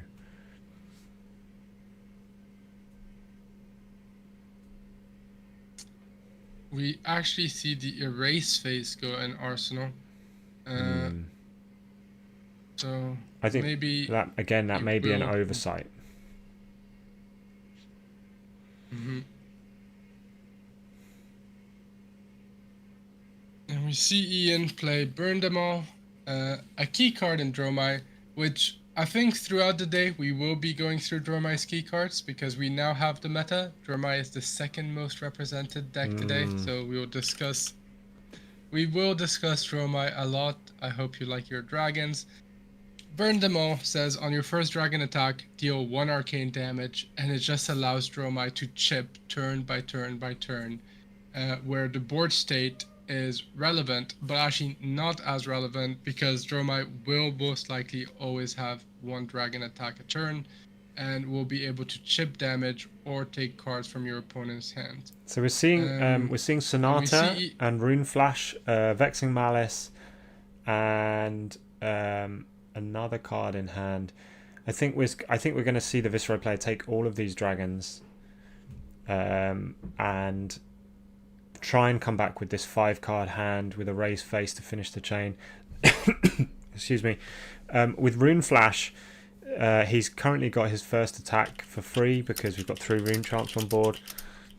But we do then see another Kyloria come out, and Ian still has 2 cards to play with, 1 in arsenal, 1 in hand.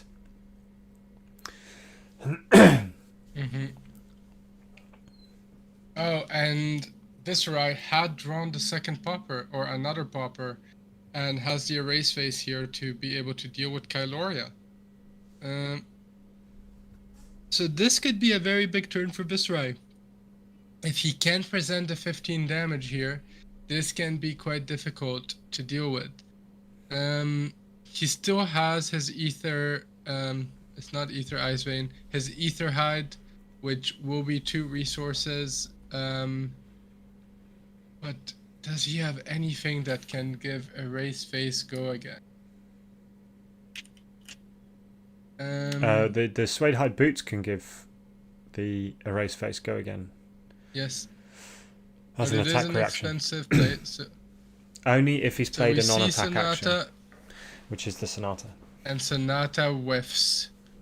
So Sonata is one of those RNG cards that is quite common in Viscerai and Runeblades. It says reveal the top X cards plus 3 of your deck, and if there's any attack action and non-attack actions, you can take the attack actions to hand. But in this case, Sonata just completely whiffed, which is just sad for the Viscerai player. This was going to be a big start of their turn. And Viscerai, unlike Briar, where you can play Sonata as a non-attack action, just set up your Embodiment of Lightning, Viscerai just typically needs that extra card because it is either resource or an attack that they can use to move forward.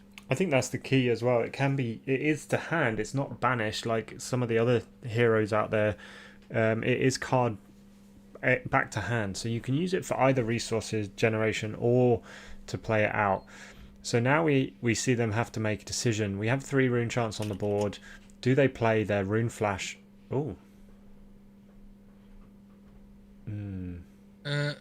And so they go with the raised face, which is actually very interesting into Dromai, right? Yeah. Because when Dromai loses her ability, she cannot generate any ash, and we do see that Ian is quite ash starved right now.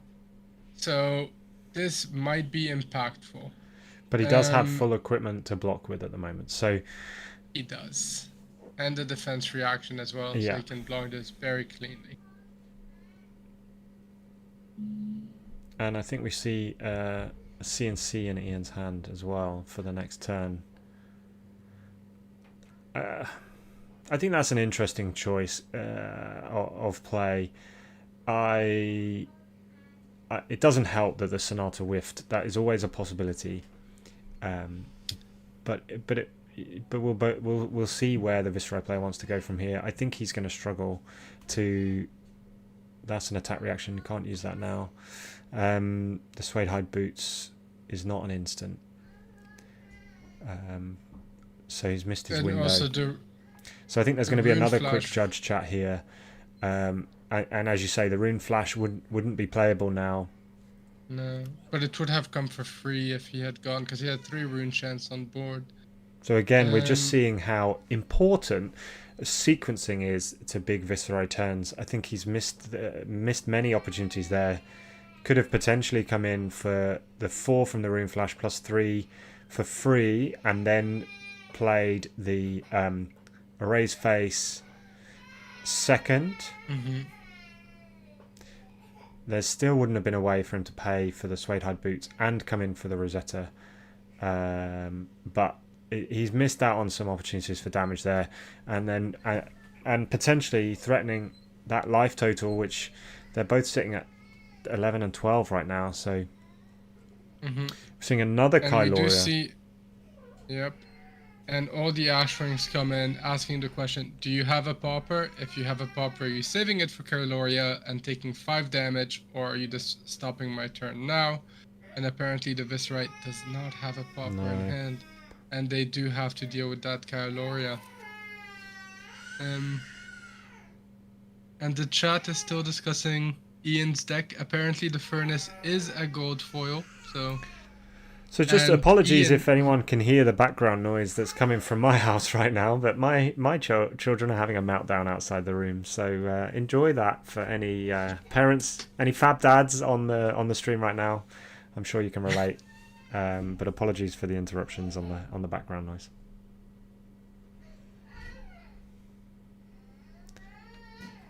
That Kailoria is such a good card right now. Yep. Viscerai having to a bit of a think about how to deal with this, and they just decide to block to preserve life totals. However, Kailoria will draw, and Ian still has 3 cards in hand, and we see him draw the Sigil, which is just gonna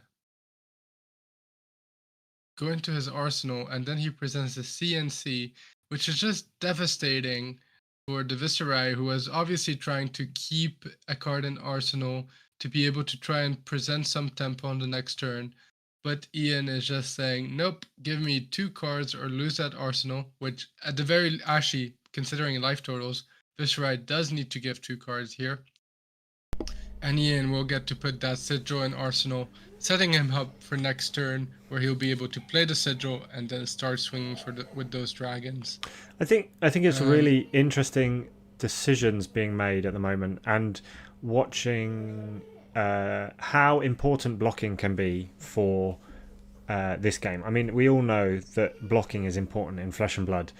We haven't seen as much of it with decks like Phi and Lexi around at the moment, but you have to ask questions on, and this isn't a slight on Dominic at all, you have to ask questions though whether you're blocking just for health preservation or life preservation, or whether you're blocking to stop on-hit effects. We've seen a couple of examples of blocking just to save life and not use it as the resource that it is, but not fully blocking and therefore stopping the Kailoria drawing a card, for example, which has led to then needing to block more down the line.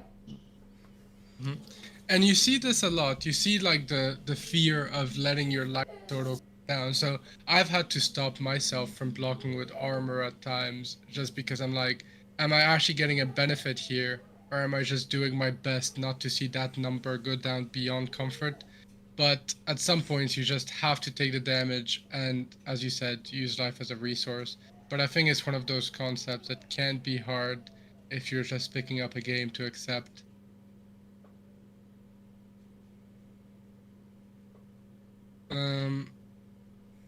But yeah, we see Rune Flash come in, being fully paid for, which is gonna be 4 go again.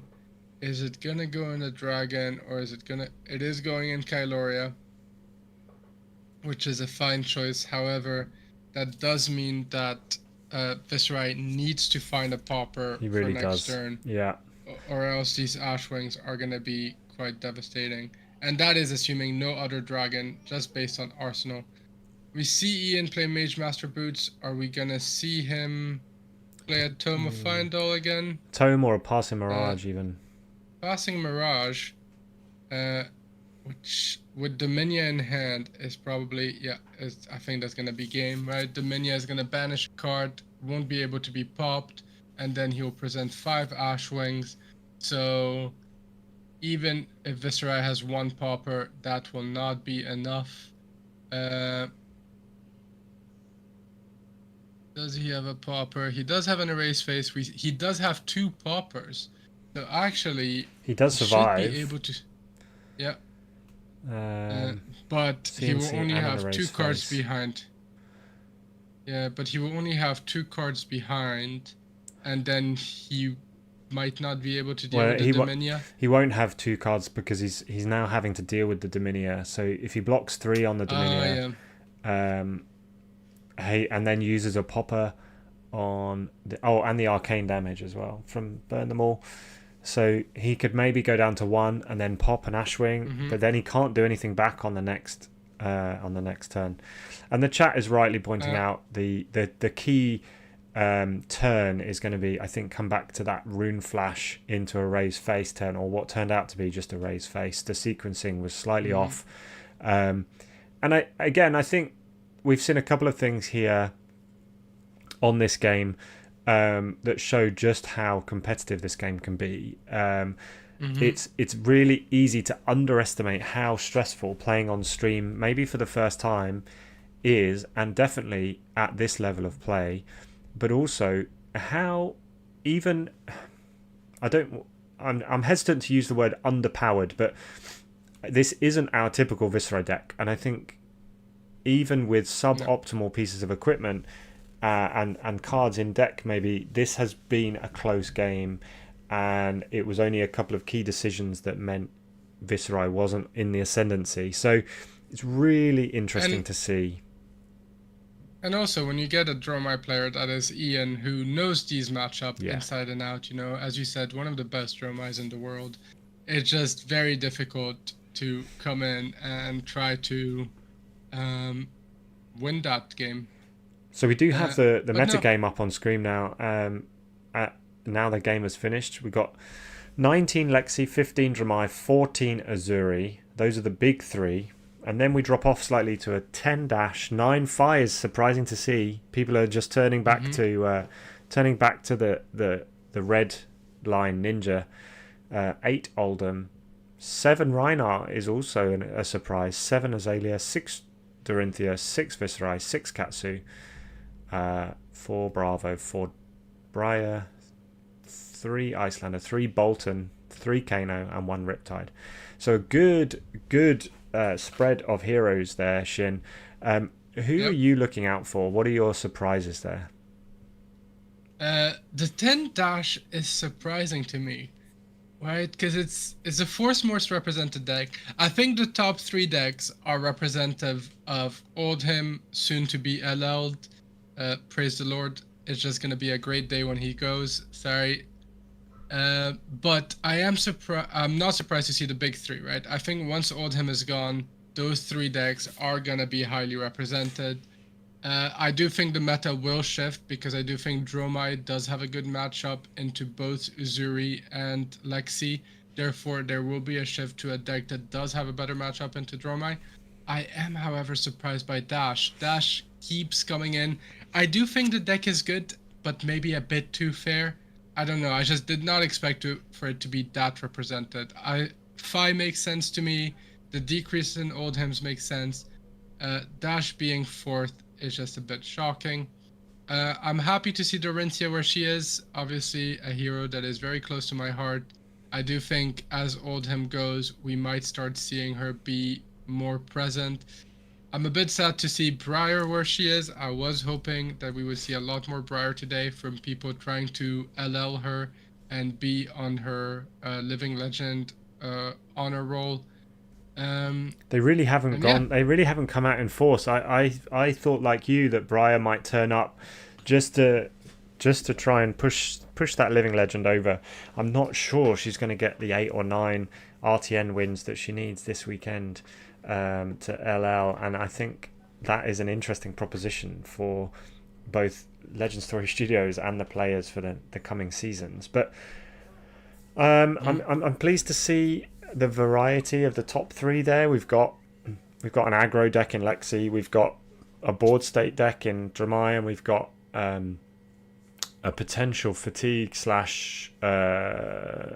tricky to block deck in Uzuri. They can switch it up, as the name suggests, Switchblade. They can really change it up as to how they want to go. And then we've got a good mix of everything else. I think the meta's in a good place at the moment. I agree with you, Shin. But yeah, Briar is interesting if she doesn't LL, because again, we were talking about Dromai needing maybe a counter in the top 3, and Viscerai, while not a perfect counter to Dromai, is definitely one of the tougher matchups for her. And so if Viscerai does get to keep Rosetta Thorn, I think that will be huge for the next meta. So, you know, if Briar doesn't LL, she has RTN season, which we're on the last weekend of RTNs, and then she has Calling Singapore, and I believe there's one more Battle Hardened in the US that is CC before the Dusk Till Dawn BNR. So there is still time for Briar to LL, but it will be very interesting if she doesn't. I agree. The having to switch to Nebula Blade for Viscerai would be a real setback, and the deck has to be built very differently. I think it's now time to take another little break before round 3 starts. We're gonna run some promos from our partners at Push the Point here. Again, like and subscribe. Go and check out our Patreon. Have a look at what we're doing, and maybe come and see us in our Discord server if you're going to join our Patreon. They've been getting perks like Push the Point MetalFABtokens in the shape of our amulet that we had designed by Mateus, one of the Fab artists. We've had Good Deeds cards sent out recently, and in the past we've had Patreons getting the Herald extended art cards as well. So yeah, go and have a look at our Patreon, have a look at like and subscribing to the stream and the channel today, and we will be back shortly with round 3. Cheers, see you in a bit.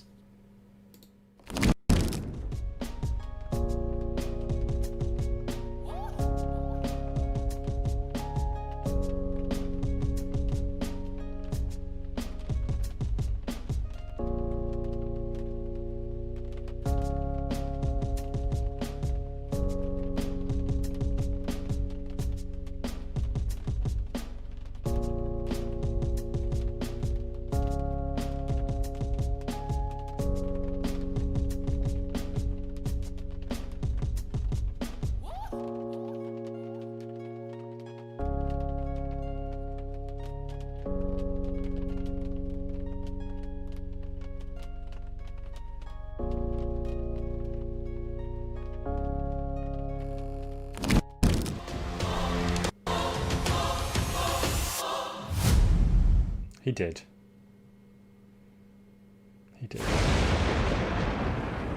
Alright, mate. See you soon. For years I have watched as you bravely carried on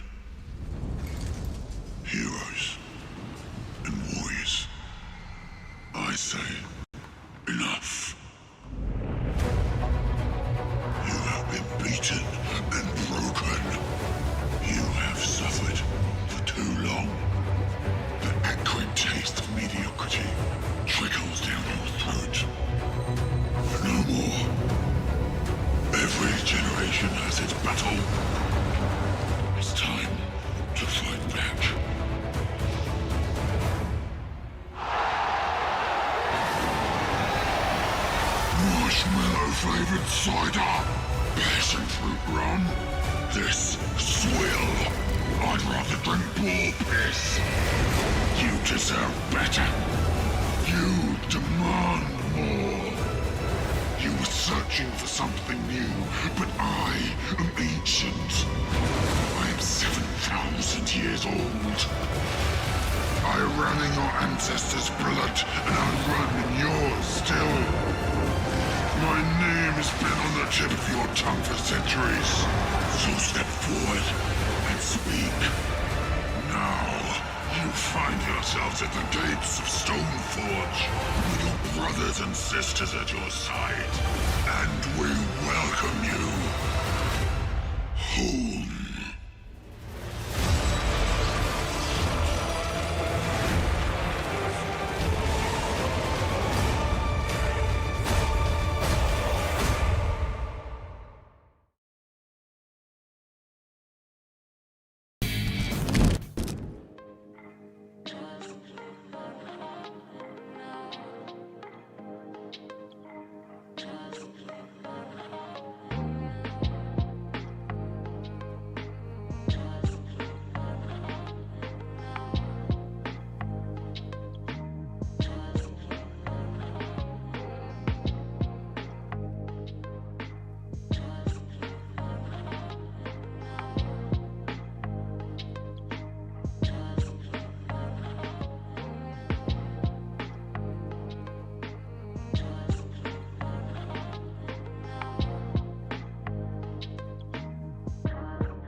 Hello, hello.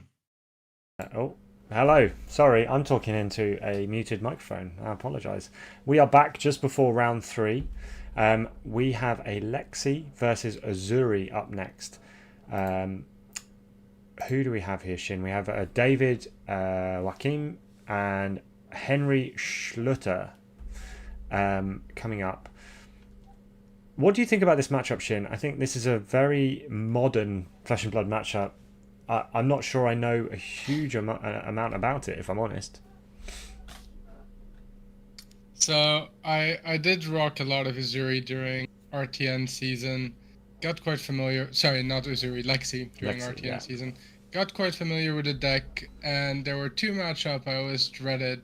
One was Dromai, one was Uzuri. And part of the issue with Uzuri is, first of all, as you said, Uzuri can be built in different ways, right? So you already have to like gauge which Uzuri it is. And then there's the fact that Uzuri plays on average, she can play up to 15 CNC effect, right? Because she will play 3 CNCs, 3 leave no witnesses, maybe 3 to 6 codexes, and then there's your own 3 codexes as Lexi, right? So they can play a ridiculous amount of disruption in your turns when you're Lexi. And obviously that makes it a very difficult matchup.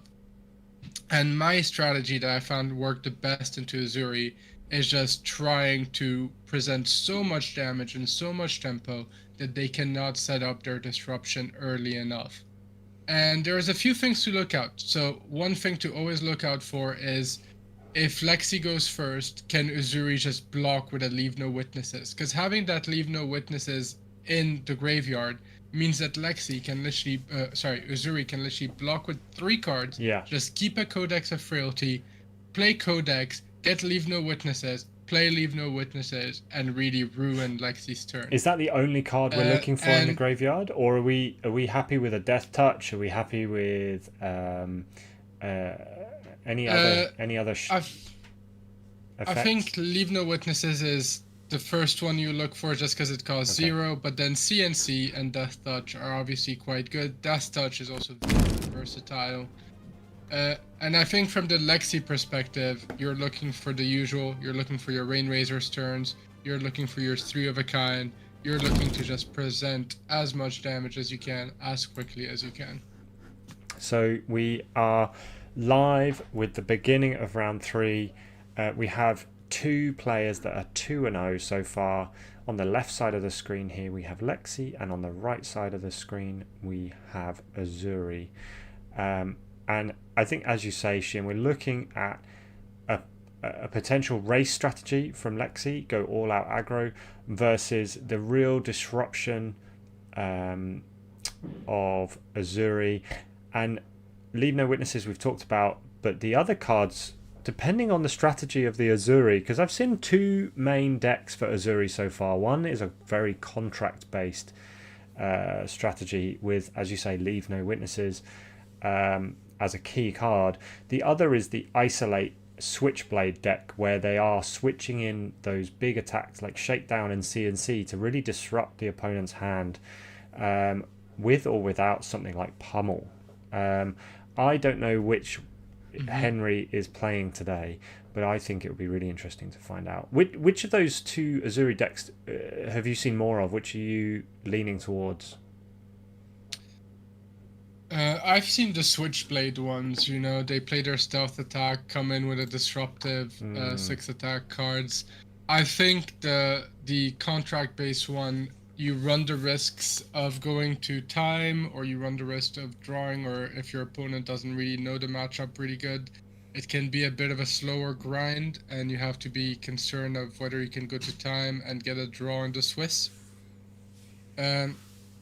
So I also think a lot of people just like the mind games of playing the Switchblade Uzuri, right? As we know, Warrior is a class that people love those attack reactions, and Uzuri does give you that aspect of, Let me stop you there, do I have Shin. it, do I not? Let me stop you there. I don't think everyone loves those Warrior attack reactions. I think you love those Warrior attack reactions. Loves them. Everyone loved them. Shin was one of the preeminent Dorinthia players in the UK, and he's just waiting for Dorinthia to get back in the meta. But you're right. I think Uzuri offers a similar play experience, and knowing when and how to block, what to have in arsenal, when to have those defense reactions available is key. So I can't remember the Uzuri Switchblades which helmet they normally play, but this Uzuri is playing Mask of Perdition, which I want to say makes it more likely to be a contract Uzuri. I agree. I think this is potentially a contract list. Maybe even I would go so far as to say fatigue. Having that mask be able to banish an extra card, you may see a lot of blocks with a 0-cost contract coming out on Uzuri's turn, trying to push damage.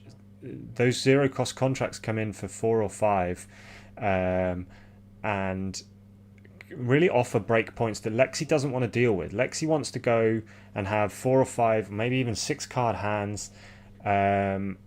This could be, I think we're right, this is going to be a contract list, but it could even be a fatigue list.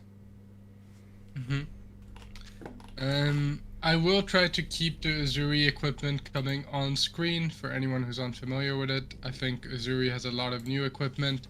We're seeing a Spider's Bite, which when used means that the Lexi's attack action, which is a big portion of their deck, are going to block for less.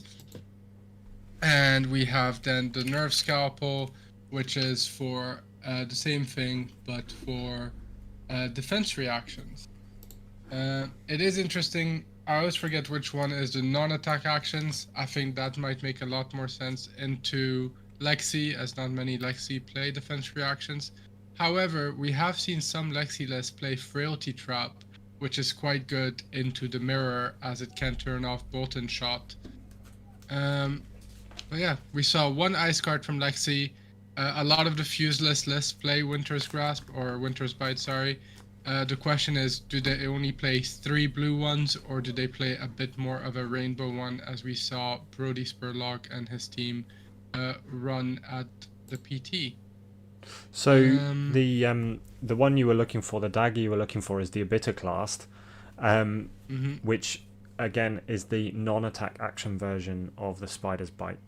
I think that you're right. That could have potentially made this an interesting matchup. I'm not sure Lexi's going to be running many defense reactions to deal with that. Nerve Scalpel then becomes a bit of a non-event, which is maybe a shame for the Uzuri. Maybe just think about the cards that Lexi should be playing. We are seeing the Lexi come out with a Frostlock unfused just for 3 damage. Yeah. It's going to be 3 go again. Frostlock is one of those awkward cards if you don't have a lot of arrows. Great when you fuse it. Yeah. But unfused is just trying to get it out of hand. And we do see Frailty Trap, which is actually one of the reasons why you need to be careful when running Bolt and Shot, right? Because Frailty Trap is a defense reaction, right, that you can play on your opponent's turn when they attack, and it gives a Frailty token, which will give -1 to any attack from Arsenal. So if you're playing Bolt and Shot and you gave it +1 to give it go again, Frailty Trap will make Bolt and Shot lose that +1 and lose that go again. So actually, when we do see Frailty Trap being played, a lot of Lexi players might start running only 6 Bolt and Shot instead of 9 to try and play a bit around that. I think that's a reasonable point. The Frailty Trap, in my experience, playing Katsu is really tricky because it takes away your Kodachis, but Lexi has to have everything from Arsenal, which Frailty also affects. It can make those breakpoints really not an issue. Coming in with Slay the Scholars here, again, this does now look like the contract list. So if this hits, Lexi will have to banish the top card of their deck, and if it's a non-attack action, then Uzuri will start building that silver. And to explain a bit why the silver is relevant, we saw Uzuri block with their armor turn 0, which is quite uncommon normally, right? You tend to save your armor for big swings. But Uzuri's whole thing, if they're going down the contract route, is to hit with those attacks banish cards and generate silver, and a lot of their equipment can be rebought through silver after being blocked with, even if they're broken. So Uzuri will block a lot with their equipment, use their attack reactions, break the equipment, and then rebuy them with silver based on the attacks they get in. So we're seeing the start of a big turn here from Lexi, or potentially a big turn here from Lexi. They've played 3 of a kind. They've Lexi flipped the the Lightning Surge in Arsenal, which gives their next attack go again. With the new Horizons, they now and have... Lightning Surge itself will have gone in. Yeah, so that's important to mention, but with the new Horizons they can now load another Arsenal zone, so potentially the next 2 or 3 attacks have go again. There seems to be a bit of a discussion about what's actually happening here, but Lexi choosing to load with an endless arrow, I would assume giving it +1 to 5, and then having go again from this Lexi flip. Does the Uzuri have a defense reaction? Yes, they do. So they've managed to fully block the endless arrow, which stops it going back to hand. Yeah, and then we see the Lightning Surge come in for 4 go again. And Uzuri takes this, which is what you want to see. You do want to be able to push some damage. And we see Voltaire and a Heat Seeker come in.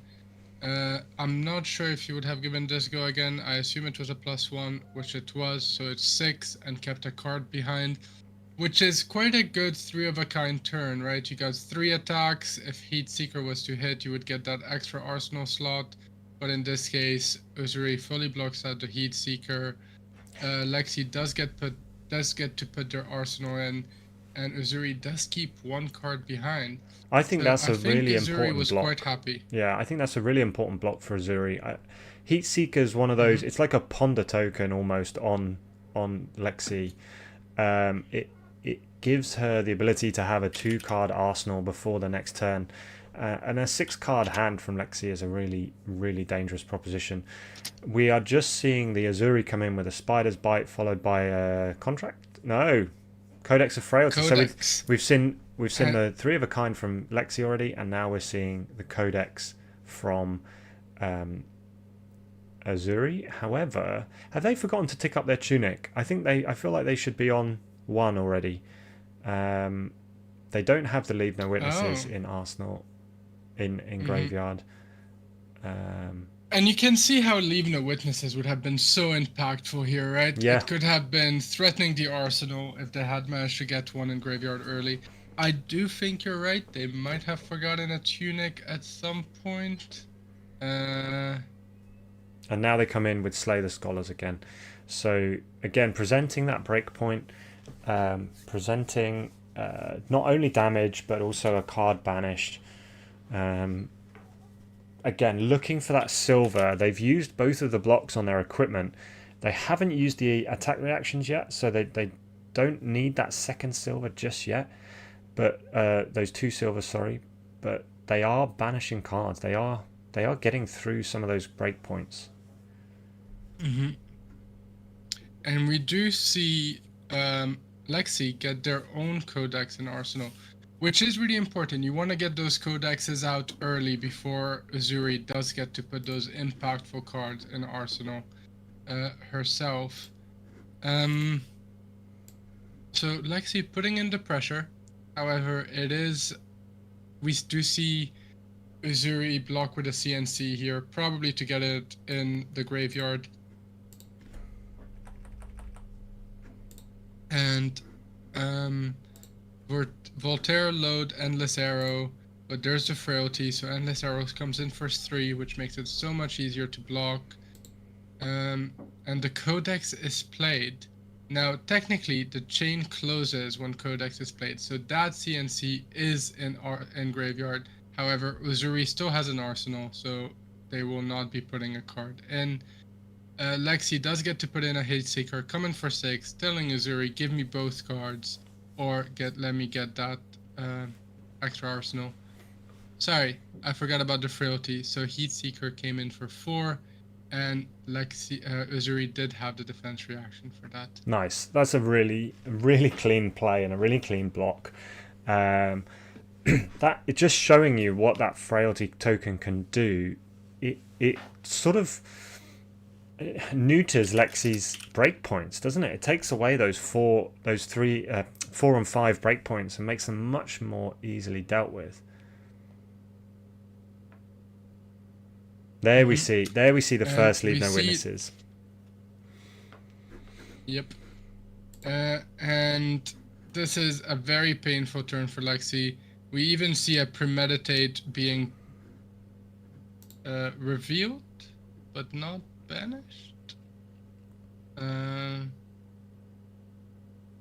Because of cut to the chase shows you the top and card, and then you can choose to banish it. You can choose to put it on the bottom or the top. So because I thought we were still on leave no witnesses. We are, but it's the attack reaction on top, isn't it? So right. He looked at the card. He then activated the attack reaction Mask of Perdition. So let's just see. He's lost a 3 of a kind. He's lost his arsenal and he's lost the premeditate. So 3 silver because leave no witnesses clears your arsenal, banishes your arsenal. Sorry, and Mask of Perdition would have banished an extra card on top. So 3 cards gone, 3 silver gone, and that allows him to reactivate or rebuy his Mask of Perdition on the next turn. And the 3 of a kind being hit is huge here. So that's 2 of 3 gone now. And we're seeing another Frostlock played for just 3, no fuse, 1 card left in hand, 1 resource floating. And we do see why Uzuri is such a painful matchup for Lexi. It's just all that disruption, digging through the deck, banishing cards, some of them essential, getting rid of arsenals, which Lexi obviously does want to set up.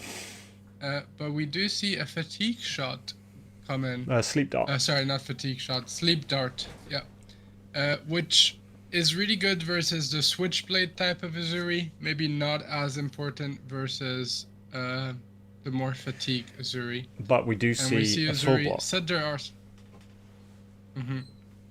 And use their silver, buy back their mask, and set their arsenal and pass. And they're very happy with that.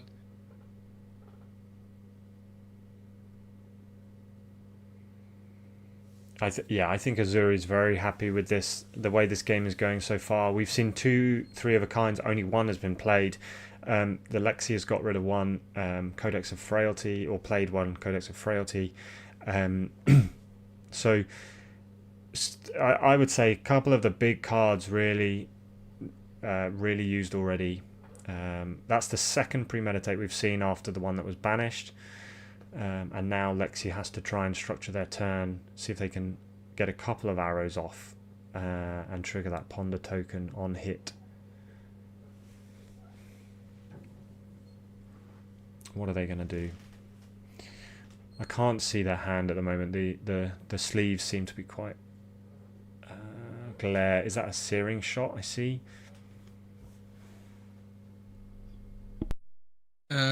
So premeditate, Voltaire activation, and another heat seeker. So this is a big one, right? Because premeditate obviously gives +3, and if one of the arrows hits this turn, get a ponder token. So that heat seeker coming in for 9 right now. So he chose to give it +1 rather than go again. So actually trying to load those arsenal slots for next turn. Now the issue is Uzuri can choose not to block too efficiently and then present a lot of disruption on their own turn. And this is where you end up giving a lot of the agency to Uzuri depending on their hand. They could fully block this and take their time, or they could slightly block this and then present disruption as you're trying to set up your arsenal slots. Let us see what Uzuri does. Just thinking about their turn. So we've got Lexi with limited resources to pitch this turn, so they are really trying to come in for a big hit. Are we going to see a double defense react here? blocking 1 with the mask. Nice rainbow foil mask there, it looks like. Again, those Mask of Perditions are not cheap. Everyone's loving the assassins at the moment. I was gonna say, I'm still struggling to get a surgical playset at this stage. I'm currently one short. Premeditate's also expensive. I'm 2 short of those. Fortunately, not decks that I'm looking to play imminently. We're seeing a 6 block followed by a defense reaction covering 10 from the Heat Seeker. No Ponder trigger, just no Heat Seeker trigger, just arsenaling the card left in hand, leaving the Uzuri with 1 card in hand and 1 in arsenal. And they're going to play a Plunder the Poor, which is looking for cards off the top. If this hits 0 for 4, it's looking for cards that cost 1 or less. Which is a lot of Lexi's cards. I actually can't think off the top of my head of any cards in the Lexi deck that cost more than 1.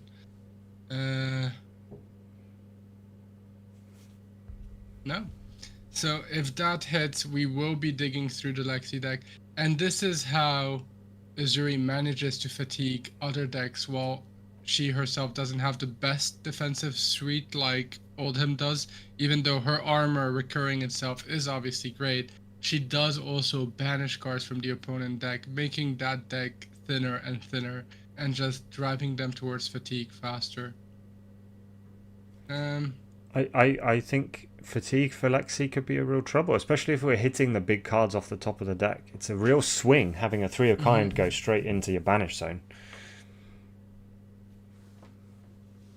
And we see a block for 3 here, and Drill Shot gets hit and banished. And yeah, Lexi might need to start playing more defense reactions or 4 blocks to deal with this type of matchup. But then you would be slowing down your actual damage output, which obviously is not great. And we see Lexi here, load an Infecting Shot, go in with Infecting Shot, we're at 5, go again. But I do think we are going to see a defense reaction come out from the Uzuri player, which we do, and it's a Frailty Trap, again, causing that... What a play, because it drops them down to 4, it covers the block, and then means their drill shot's just coming in for a minor 3.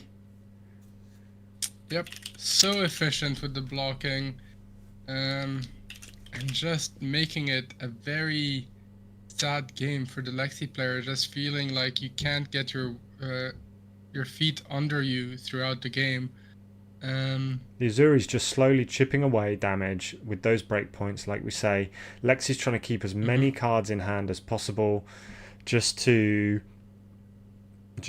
try and build a turn. But all they're doing is banishing cards off the top of the deck and slowly whittling down. You can see already there's a discrepancy in the size of those decks. Uzuri preserving cards, pitching that Frailty Trap, that 3rd Frailty Trap to the bottom of the deck. That will come around again later. And then still has 1 card in hand, which may well be a 0-cost contract card, to really neutralize any blocking attempt. And it's even worse than a 0 cut. Yep. Codex of Frailty. Let's go and find Leave No Witness, eh? Yeah. It just allows Uzuri to present at the minimum 12 of those CNC-like effects. And if they play Codex of Inertia, even more.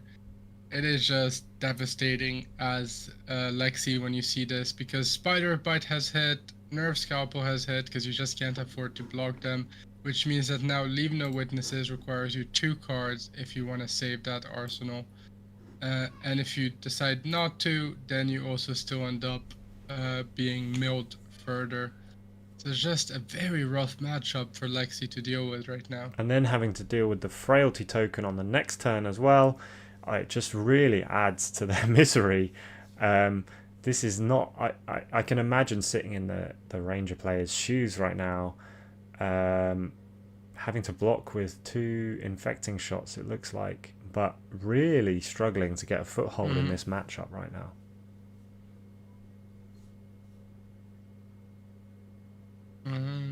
Now, if we thought Codex of Frailty was busted in Azalea and busted in Lexi. I think Uzuri is showing now why this can be so good. Leave No Witnesses being a 0-cost card as well. Horrendous. Going from Lexi's best friend to Lexi's worst enemy.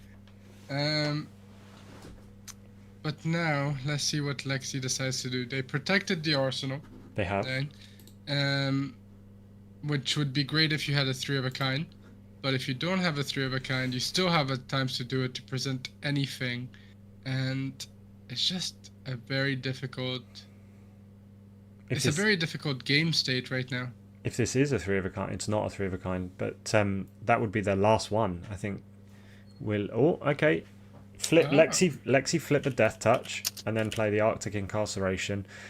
Gives some Frostbites, and allows a 2-card arsenal, but Uzuri now has a 5-card hand. And they're not usually short on blues either.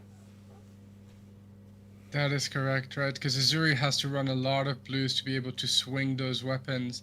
And so seeing the Arctic Incarceration come out, which is such a good disruptive card for Lexi, might not affect the Uzuri as much. You can take them on the back foot if they have a hand full of defense reactions, right? But we actually see Uzuri use the Switchblade effect for the first time here, come in with a stealth attack, and then Switchblade in the Death Touch. Choosing to give, I'm going to assume, a Frailty token. Yeah, it looks like a Frailty token. Frailty token. I mean, from a 5-card hand there, they've not had to use their arsenal. They've used all 4 cards in hand efficiently. Come in for 6 damage, given a Frailty token, and then put 3 of the cards on the bottom. This deck is going nowhere. They are not going to run out of cards. And now we see a Frailty token on the Lexi side, and I can see a Sink Below in the hand of the Uzuri. So this is going to come in for 4. No go again. We do see a Rainraiser being pitched. Do we think he has the other one in hand? That would make sense. I'm more curious if he has been pitch stacking. I have to admit I wasn't paying attention to the pitch stack of the Lexi player here. So I wonder if he's maybe setting it up for a later turn with a few Rainraisers, big 3 of a kind turn.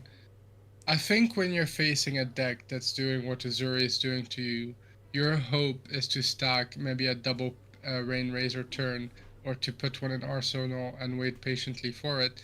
And we do see the second Rainraiser. Is it being pitched? No, we changed our mind. We go with the Bolton shot. No. He hasn't given it anything just yet. I think he's shortcutting the Voltaire step, but he needs to give it go again. Well, he decided to give it +1, but because of Frailty, it will not have go again. However, I do think he has the other Rainraiser in hand. So he might choose to come in, and we see the double Sink Below. But if he was going to play the Rainraisers, he should have had it on the previous... Yeah, he's having to. He's missed 2 damage here. I feel that's unfortunate. It would actually be 4 damage because of the on hit of Infecting Shot. Yeah.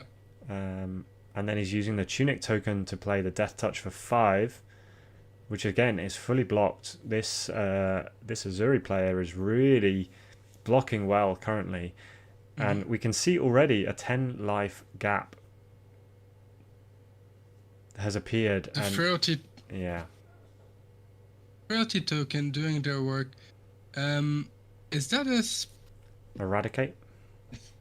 Oh, Eradicate, thank you. I was thinking Spreading Plague, but that wasn't right. Eradicate. So when this hits a hero, banish the top X cards of their deck, where X is the damage dealt by Eradicate. So just playing into the fatigue further, and you have to respect that and give it some block. Yeah, very rough for the Lexi, especially considering they had to use their Snapdragon Scalers on that turn as well. Very controlled play from Uzuri so far, though.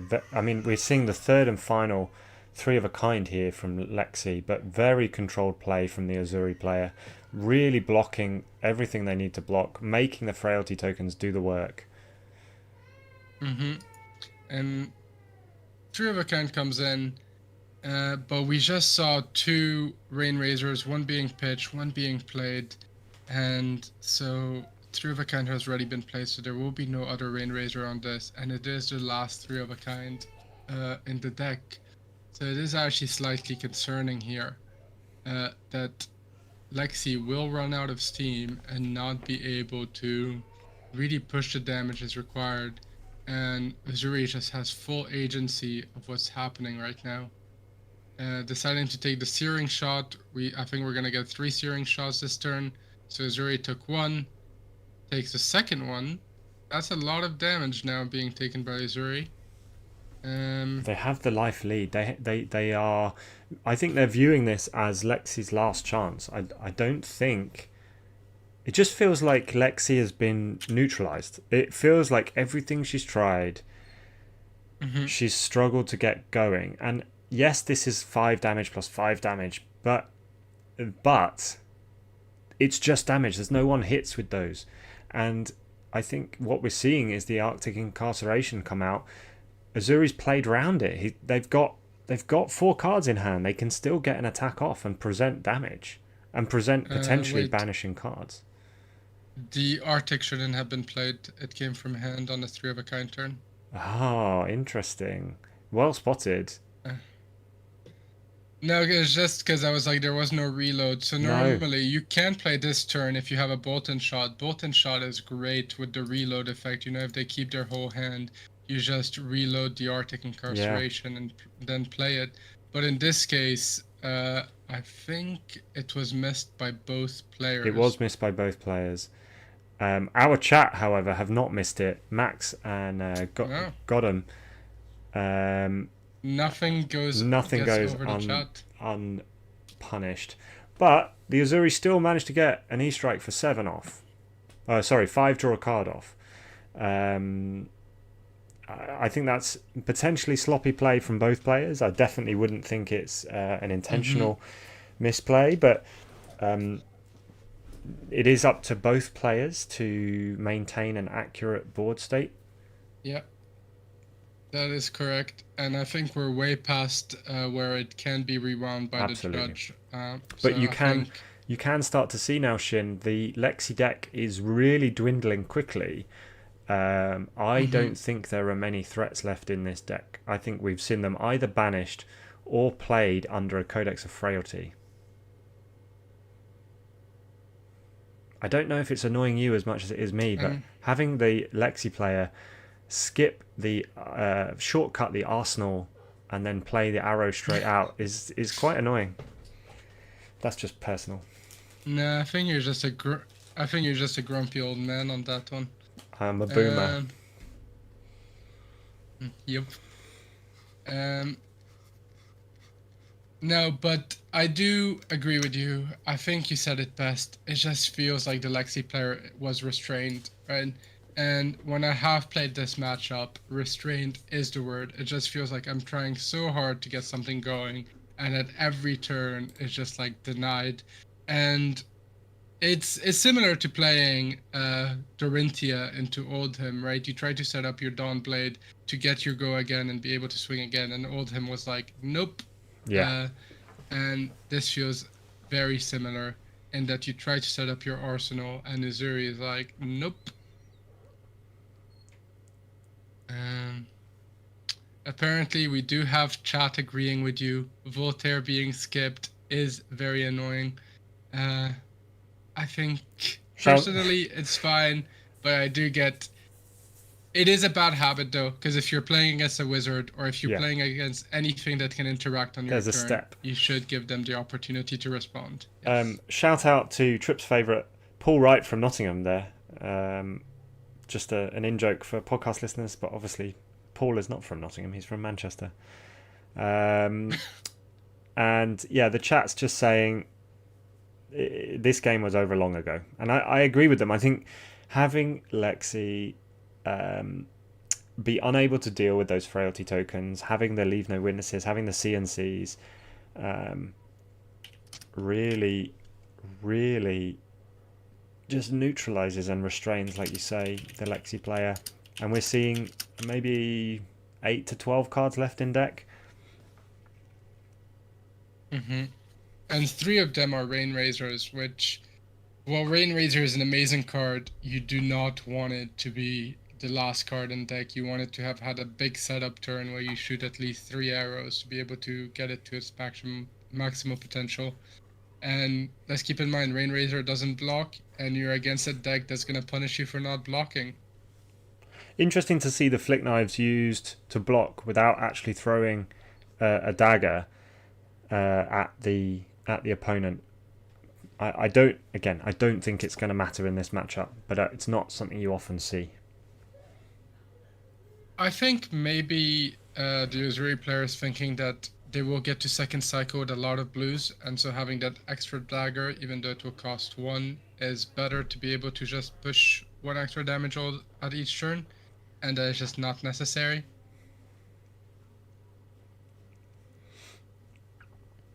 So is Lexi going to have a hand to come back with? It just feels like they're not going to be able to do more than 8 to 10 damage in a turn right now. And the Uzuri can block that very simply. Yeah. And they still have such a commanding life total right now. And deck size. It's just brutal. It's very reminiscent of Oldhim Fatigue in a way. But at least it's not Crown of Seeds. I do think it's a lot less polarizing. But that is definitely one of the best matchup for this type of Uzuri, is coming into Lexi like this.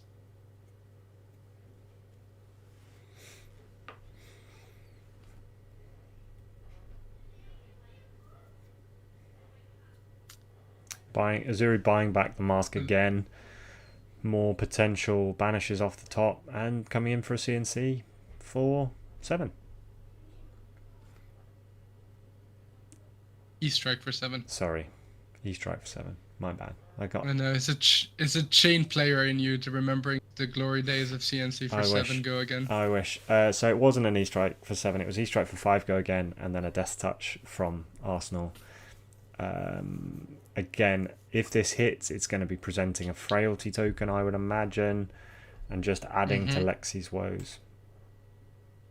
I mean, casual 11 damage here with 3 cards. And you might even just go Bloodpox token at this stage as well. But yeah, Lexi, forced to give cards, has, we know, 3 of a kind coming in as no block cards soon. It is going to be very rough for Lexi here.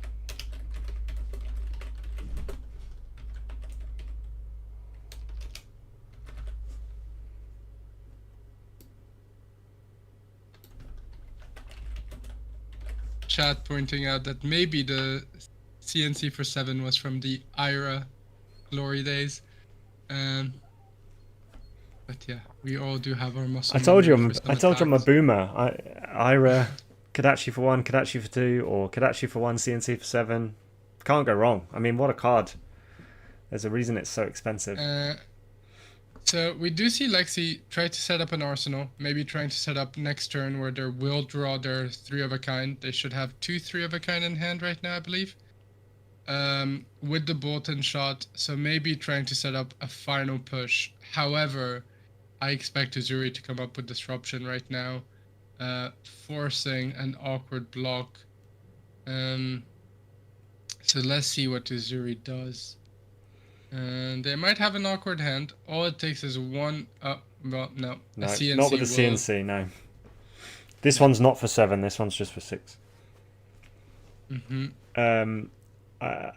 mentioned 3 of a kind. All of the 3 of kinds are gone, right? They banish 1, play 2. There could be a codex in there somewhere, but I don't see Lexi coming back from this.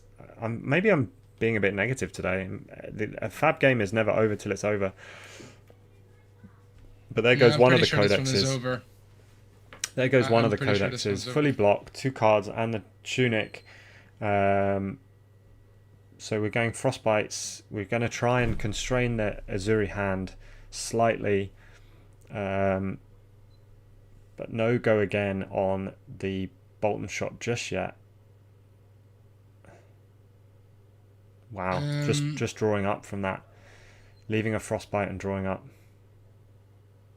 I think what Lexi is doing is correct, right? They're trying to set up that one blowout turn with the not the 3-hour count, sorry, the rain razors. Okay. And yeah, and discard, making the Lexi discard, right? Because when you keep Winter's Bite, it means you can make Lexi discard a card. But the thing, Uzuri discard a card, sorry. But the thing is, Uzuri is just not gonna let that happen. They will find a way to disrupt some other way. I think the Uzuri player realized they forgot their tunic, but I think it was just... And we see Shakedown.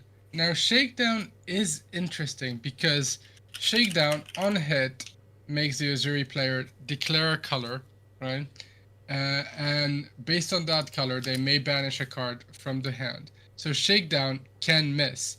And I think Uzuri declared either blue or red. No, I think it declared red and it missed because there was a blue Winter's Bite in hand, 2 Rain Razors and a Codex and we of do Frailty. see the 2 Rain Razors.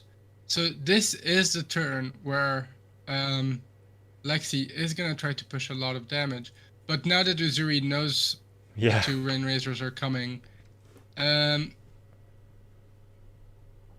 mean, it's a limited turn just because there is also no other arrows. Your Codex can go get can go get Endless Arrow, but because you've used your Snapdragon Scaler so early in the game, Endless Arrow actually doesn't even get you there. So the lack of go again is going to be an issue. Do you remember what the other 2 cards other than... So there's 2 Rain Razors and a Codex, I believe.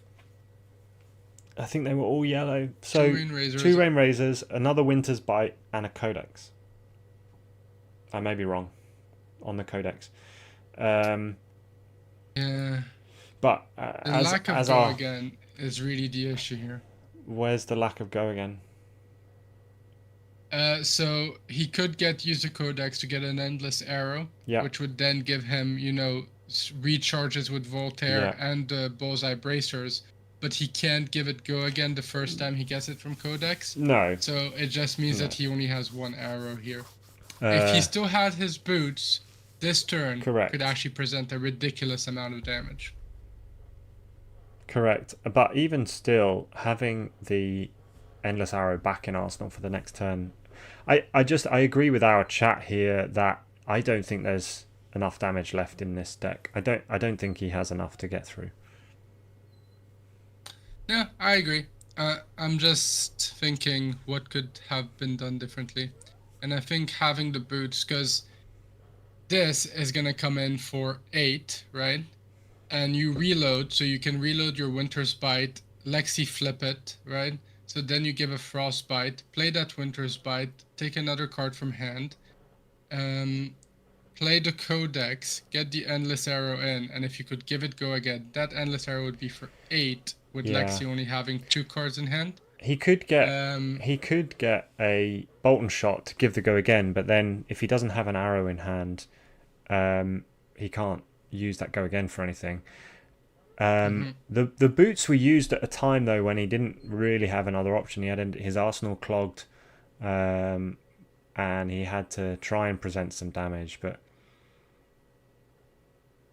he is gonna go for a quiver. What did he use? Where's the other card? Oh, it's in his hand. Oh, it is.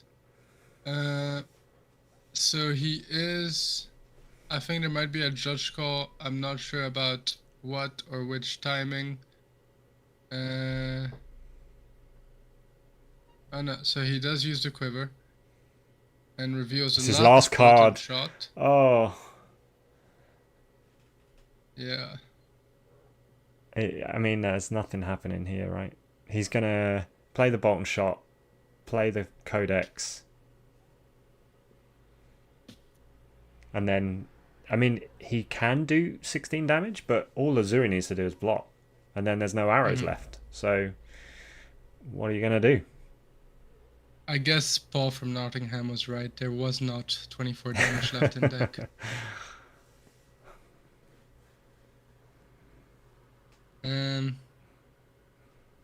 And then to add insult to injury, he gets a ponder token, which is just going to be very useful.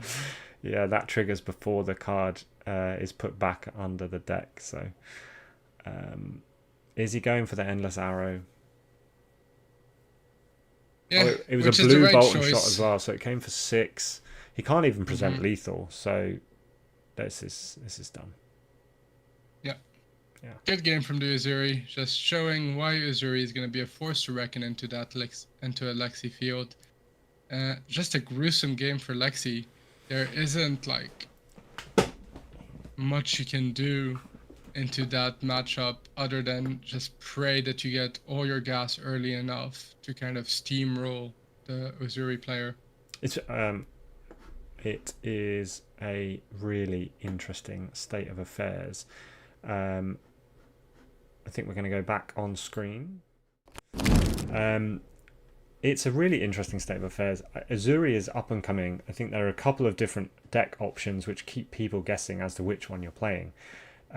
We saw some of them get close to top 8ing the Pro Tour in Baltimore. It just seems like maybe they hadn't quite figured out the exact direction the deck wanted to go at that point. We're now starting to see more refined decks and better lines of play. Where do you see the meta in a couple of weeks' time, just before Dusk Till Dawn is released? Sorry, I actually couldn't hear the question there. Your microphone went all robotic. Can you go again? Where do you see the meta going in the next few weeks before Dusk Till Dawn is released? Because we've got Singapore coming up. Are we so before the BNR, right? Before Oldhim LLs? I honestly don't know, because I expected a lot more Oldhims today. I think, well, my disdain of playing into Oldhim is no secret. He is still one of the best meta decks to bring, right? He still has game into a lot of other classes, and we obviously saw what Oldhim can do when Pablo took him and Michael Fang before him. Like, actually, the last few big events, Oldhim took them down. He is a force to be reckoned with. What about after the BNR? I think Singapore happens just after the ban and restricted. Is that right? I'm not sure. I think after the BNR, Oldhim goes, the world changes, everything is a crazy field. Dromai tries to establish her crown. Uzuri tries to counter all the Lexi player. Fi comes back in force. I don't know, it's gonna be the Wild West, and I'm all for it. Can't wait for that meta. Maybe Briar gets allowed right then and there, because Oldhim is gone. Maybe. I think it's going to be really interesting to see, but obviously the big thing on the horizon is Dusk Till Dawn, and that will bring its own new propositions. Just to wrap up round 3, we've got a couple of people asking in the chat about a German language stream. Unfortunately, the White Rabbit team are running the show for the stream on the ground in Germany. They do not have anyone available to commentate for a German language stream. You have options of English with us, Italian with Flesh and Blood Italia. You have Yorgos in Greek, and I have Ophidia in French. I think I will double check and just see if there are any other language streams going on. Potentially Portuguese with the Luminaris team, and of course you have Sunflower Samurai doing the Spanish stream. So thank you for joining us so far. We've just finished round 3.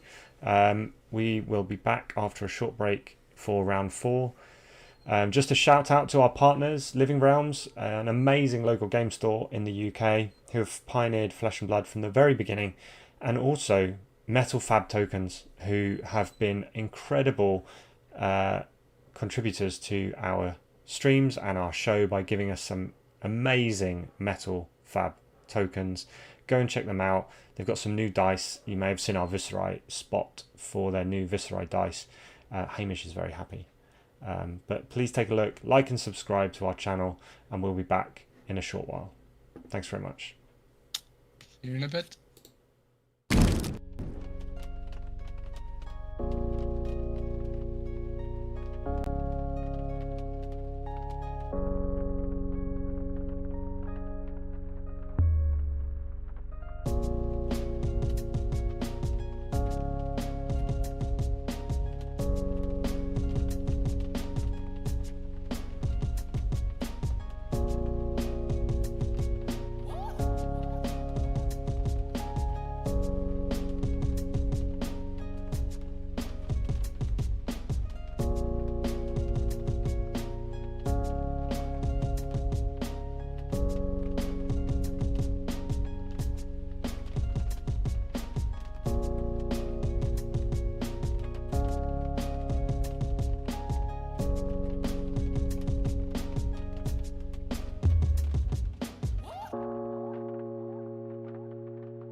yeah, that's on a bomb, yo.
Welcome back, everyone.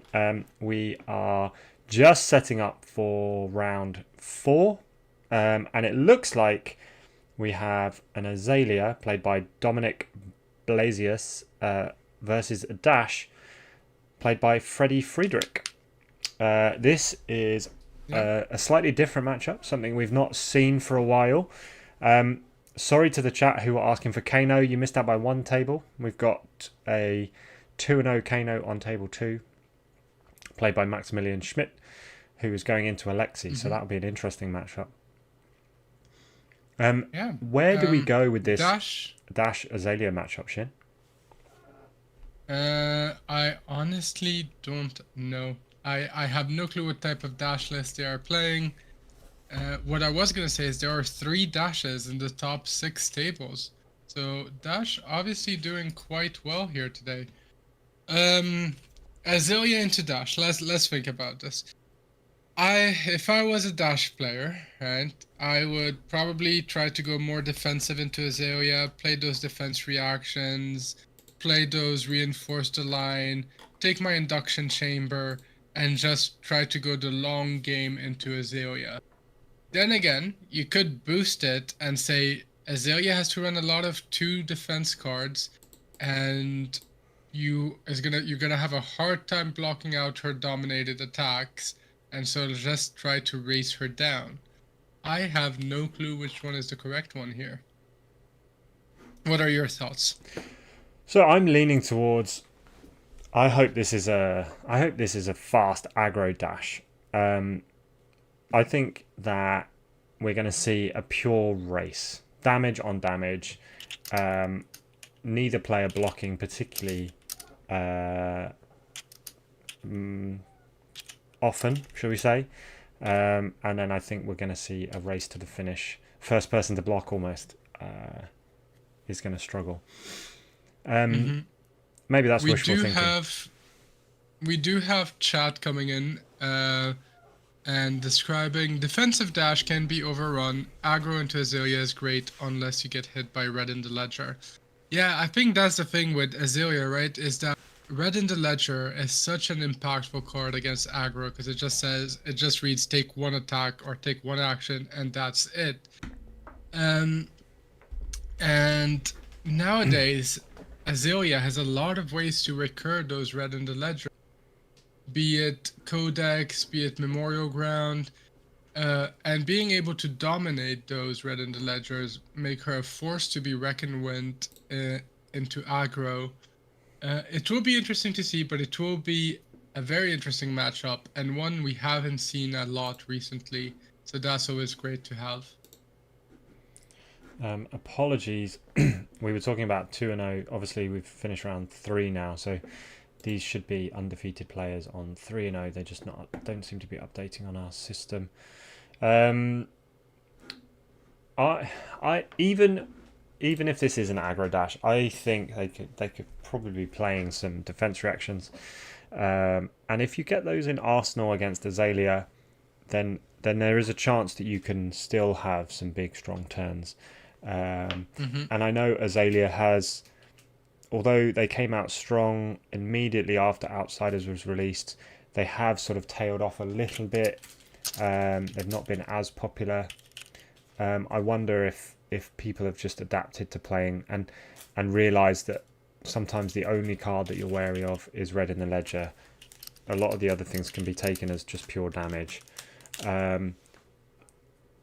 So I think this is going to be interesting. I want to predict, I don't know if I should do this, I want a prediction that the Dash is going to take this one. What about yourself? Ooh. I'm a contrarian by nature, so I'm going to predict that Azalea is going to take it. Okay. We'll make Azalea, who this RTN season got her first living legend point, I know, how incredible. A big deal, right? There was a whole bounty against it, and it's like, or for it rather, and the Azalea community was really rooting, and they got it. So imagine if Azalea was to get a Battle Hardened living legend point. How hype would that be? Also, if you're interested in Azalea, I know of a channel that has a great interview with an Azalea player that came really close at the Calling Antwerp, and that was Daniel Correas, and you can find that interview on the Push the Point channel. Oh wow, amazing. What a great channel that must be. Thanks, Shin. No, we do like Daniel. He's a great player, and he's been on a couple of times now to talk about Azalea. Yes. If you're also interested in Azalea, tomorrow the PTI tournament is going to be streamed by Az from Go Again Gaming, who is basically the leader of the Azalea cult. So go and check it out tomorrow. I'm sure you'll get plenty more information on Azalea. But right now, we have Dash on the right side of the screen. We have Azalea on the left side of the screen. And you can see the players just setting up their decks. Just a couple of questions from chat. Yes, this is in Germany. I haven't seen any major UK players playing on the list and the standings right now. So I'm not sure if anyone has made the journey over there for the Battle Hardened.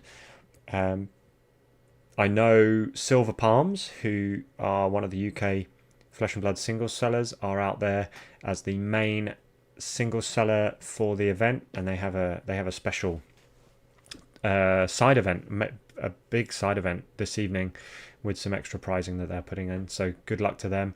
Good to see the UK single sellers out there. But I think a lot of the UK players are focused on qualifying for our nationals this weekend and are taking place the last weekend of Road to National season. So you can find our Road to National stream from Darksphere in London on our Push the Point VODs channel. Currently running. They've just finishing round 1 at the moment, I believe. So if you're interested in UK Road to Nationals game footage, go and have a look. You can switch between streams. I think a couple of you are already switching. But yeah, if you're happy with us, stick here for the Battle Hardened Metropole Ruhr main event, where we're going to see a Dash player in Oldhim sleeves take on an Azalea player in Final Spring Tunic sleeves. So let's quickly discuss some of the key cards, which I'm going to bring on screen as we go through them. First of all, key to Azalea, Red in the Ledger, right? If Red in the Ledger hits, they can't play or activate more than one action during their next turn. And this is essential. There's no way to cheat that system. It's just one attack. You can try to give it go again with at instant speed. Won't work. Just one action on the turn. And it pretty much reads, Dash can't do much next turn. Right? On the Dash side, we have another very interesting card, which is T-Bone. Now, T-Bone, if I can get it on screen, is a dash attack which says if you control a card on the combat chain that was boosted, the defending hero must defend T-Bone with an equipment they control if able. Now, Azalea relies a lot of her equipment. She will have her bracers that allows her to load an arrow, which are essential to go a bit wider on some turns. She will have her tunic, which is very key to her having the resources she needs. She will have her boots, which will be Snapdragon Scalers, which are just important, but can be used to block one T-Bone. However, if you have more than one T-Bone in the chain, and she's forced to use any of her other equipment, it can get tricky, especially towards the end of the game, where she might have used more of her equipment, because Azalea relies really heavily on her skullbone cross wrap, which is her helmet that allows her to flip her arsenal up and opt. And we see Azalea bring in two things I did not expect, and the opponent goes for them straight away. Okay, I have a lot of options here. Number one is the bow. We see Grey Scour bow, which has been, a lot of Azaleas have been playing it recently. Right? Number two is the quiver. Instead of going for Crow's Nest, Azalea decided to go for the Memorial Quiver, which allows you to get back 3 arrows. The Remembrance. But most importantly, Azalea went for the Nalrune boots. I am confused about that. Interesting. I have seen these Sandscour New Horizon lists around. When they work and when they get into a rhythm, they work. But they can brick and they can have trouble getting things going. We're seeing Dominic start with the Sandscour, which lets you check the top card of your deck and then either load that or a card from hand into your arsenal. He's then gone and Azalea'd that away to get Rain Razors into arsenal. Oh. Liam Canning explaining the point of Nalrune boots. Yeah. It is a big brain play against T-Bone, because Nalrune boots will always be available to put in front of a T-Bone. Does it have a block value? A lot of sense. Is it block 0 or does it just have 0? It does. No block. I believe Nalrune boots has a block value. I mean, you could just do that with Snapdragons as well. But yeah. So Freddie Friedrich having his first dash turn here. Freddie, who is currently number 3 on the global limited ELO leaderboards right now. So we are watching a player who is extremely good at draft and limited play. Has come in for 2 with the pistol, giving it go again with the chamber, and then a nifty CNC, which does force a block from Azalea. And another thing is, so 2 things. Number 1 is maybe our Azalea player does not play Snapdragons Oh, I and plays see. Okay. Perch Grapplers instead, in which case Null-Rune Boot is the better choice to avoid T-Bone. And number 2 is because they played a Great Bow, this is actually a different type of Azalea where you play New Horizon and you get the second Arsenal spot. Correct.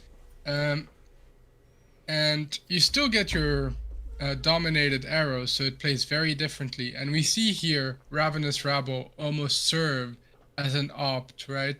Or at least to check what's on top of the deck. So he's able to Ravenous Rabble, 4 go again, and then play Heat Seeker for 5 dominate. So you're right, they do play very differently.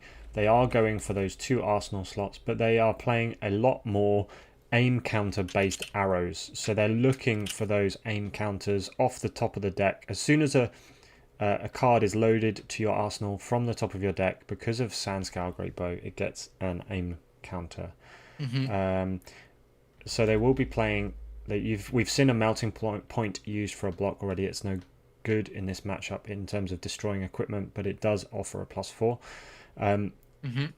But some of the other aim counter arrows we might see are Immobilizing Shot, the Blood Rot and Withering Shots potentially, and yeah, we'll see where we get those aim counters and how effective they can be. And as we had discussed earlier, Dash had decided to go on a more control-y route with all the armor, including Arcanite Skullcap and the Induction Chamber. So Dash was expecting to block out the Azalea player as good as he can. This is going to be a very interesting game. I think this would be, and it's interesting to see the Dash pitch a T-Bone. I think that's a T-Bone. No, I don't think so. My bad. Is it? I'm not sure what it was, but I don't think it was a T-Bone. Okay. I wondered yes, whether they right. were. I wondered whether they were trying to set up a pitch stack for a bit later on. It could well be the Tree Frog Dash. I haven't seen. Can you tell us what the Tree Frog Dash is? I know the origin of the name is based on a Yu-Gi-Oh deck, but I still don't understand what the Tree Frog Dash is. Okay, my understanding of the Tree Frog Dash list is maximal life gain, huge blocks, lots of defense reactions, and just outlast your opponent. I may be wrong. I'm sure the chat will correct us. But we are seeing that potentially the controlled dash is better into this Sandscour list because it's a more the Sandscour list I think is trying to be a more consistent and a bit of wider damage, like we're seeing the Bolton shots there and the Ravenous Rabbles, rather than tool damage, and Dash can block that fairly efficiently. Yeah. And the Sedation Shot is actually a very good card into defensive Dash, right? Because the inertia token you would get from it means that Dash can't set up their arsenal as efficiently, and it would allow you to just try to push some more damage.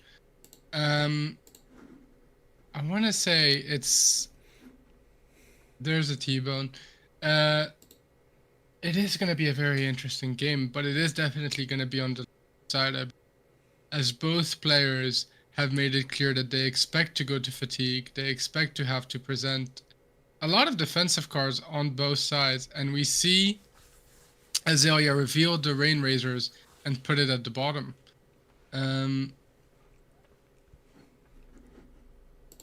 And then, Dash is just doing Dash things, starts shipping away and shooting that gun.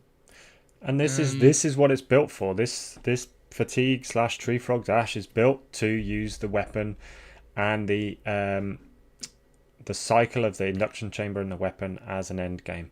If they can just get cards out of hand, force the opponent to use all of their threats before the end of the game, before their life is too low, then we see the power shift. And we see Premeditate, and obviously Azalea plays a lot of buffs, which allows the Bolton shots to go again, because unlike Lexi, she can't just give those bolts and shots +1 with Voltaire. So they tend to buff their arrows and then just give go again with the bolt and shot. And in this case, put in a drill shot, which is actually a very powerful arrow into anything with armor. And I'm just realizing it's only clicking right now. Dash decided to go with Tunic over Teklo Foundry Heart. Yeah, again, this is an indicator of the tree frog list. This is value over long-term game rather than the boost and the short-term resources. I've just seen someone pop up in chat. There's a name I haven't heard for a while. Welcome, Rohan. Thanks for joining us. Old school New Zealand player who I believe now works for LSS. So thank you for joining us. Really good to have you on board, especially at the late hour that you will be experiencing if you're still in New Zealand. Just makes the point that Tree Frog Dash is very old school. This is not too dissimilar, I would have thought, to lists run by people like Matt Rogers back in the Arcane Rising Crucible of War meta, where Dash and Dorinthia were extremely strong.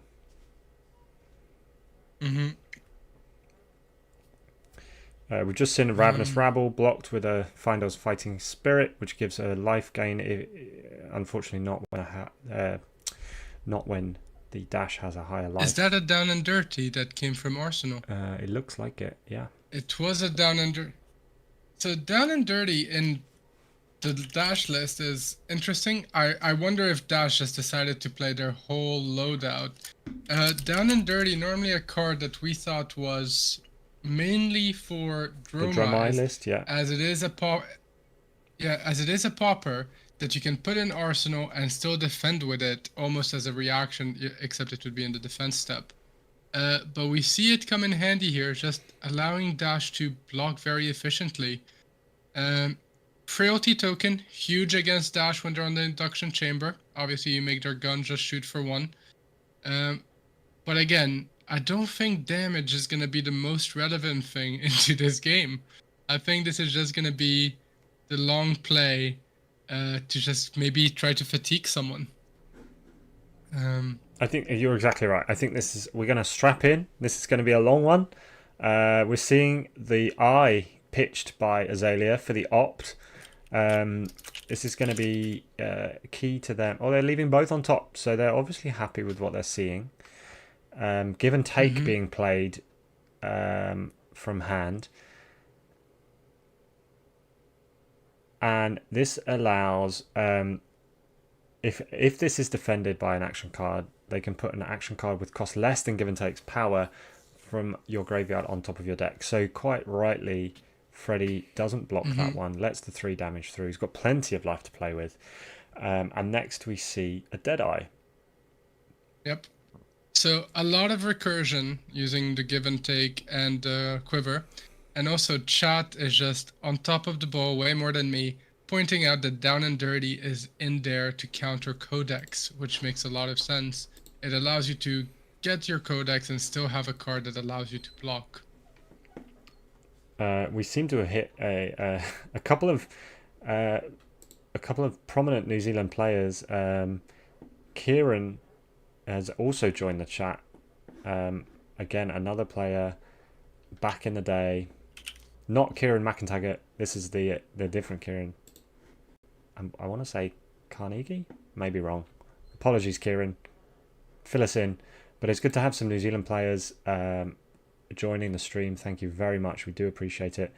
And we are also seeing a lot of our UK colleagues and contemporaries joining, talking about tomorrow's Road to National slate. We have 3 events in the UK tomorrow, which will be EH Gaming in York, Underworld Gaming in Nottingham, and Dice and Destiny down in Canterbury. So something for everyone tomorrow. Again, Azalea leading out with a Ravenous Rabble. I think this is the third and final Ravenous Rabble, to be honest. Yep. I have to say, Grace Cower Azalea plays very differently than I expected. In Scotland, we do have a very good Azalea player. who's been playing Death Dealer Azalea with Dreadbore Azalea for Oldhim, and I know he has tried to get Greyscour Azalea going, but it is a very different play style, and it's just interesting to see how well it's doing today, but it is a bit sad to see it go into a dash that is so defensive. We see our first But here we go. red in the ledger coming in for Seek and Destroy 3, Lace with Bloodrot 3, Dominate coming in for 11. It is a huge Dominate attack for 11.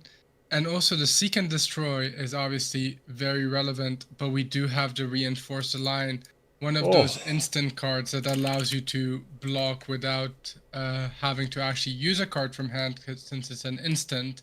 So it allows you to get over the Dominate. Fully blocked. Love to see it.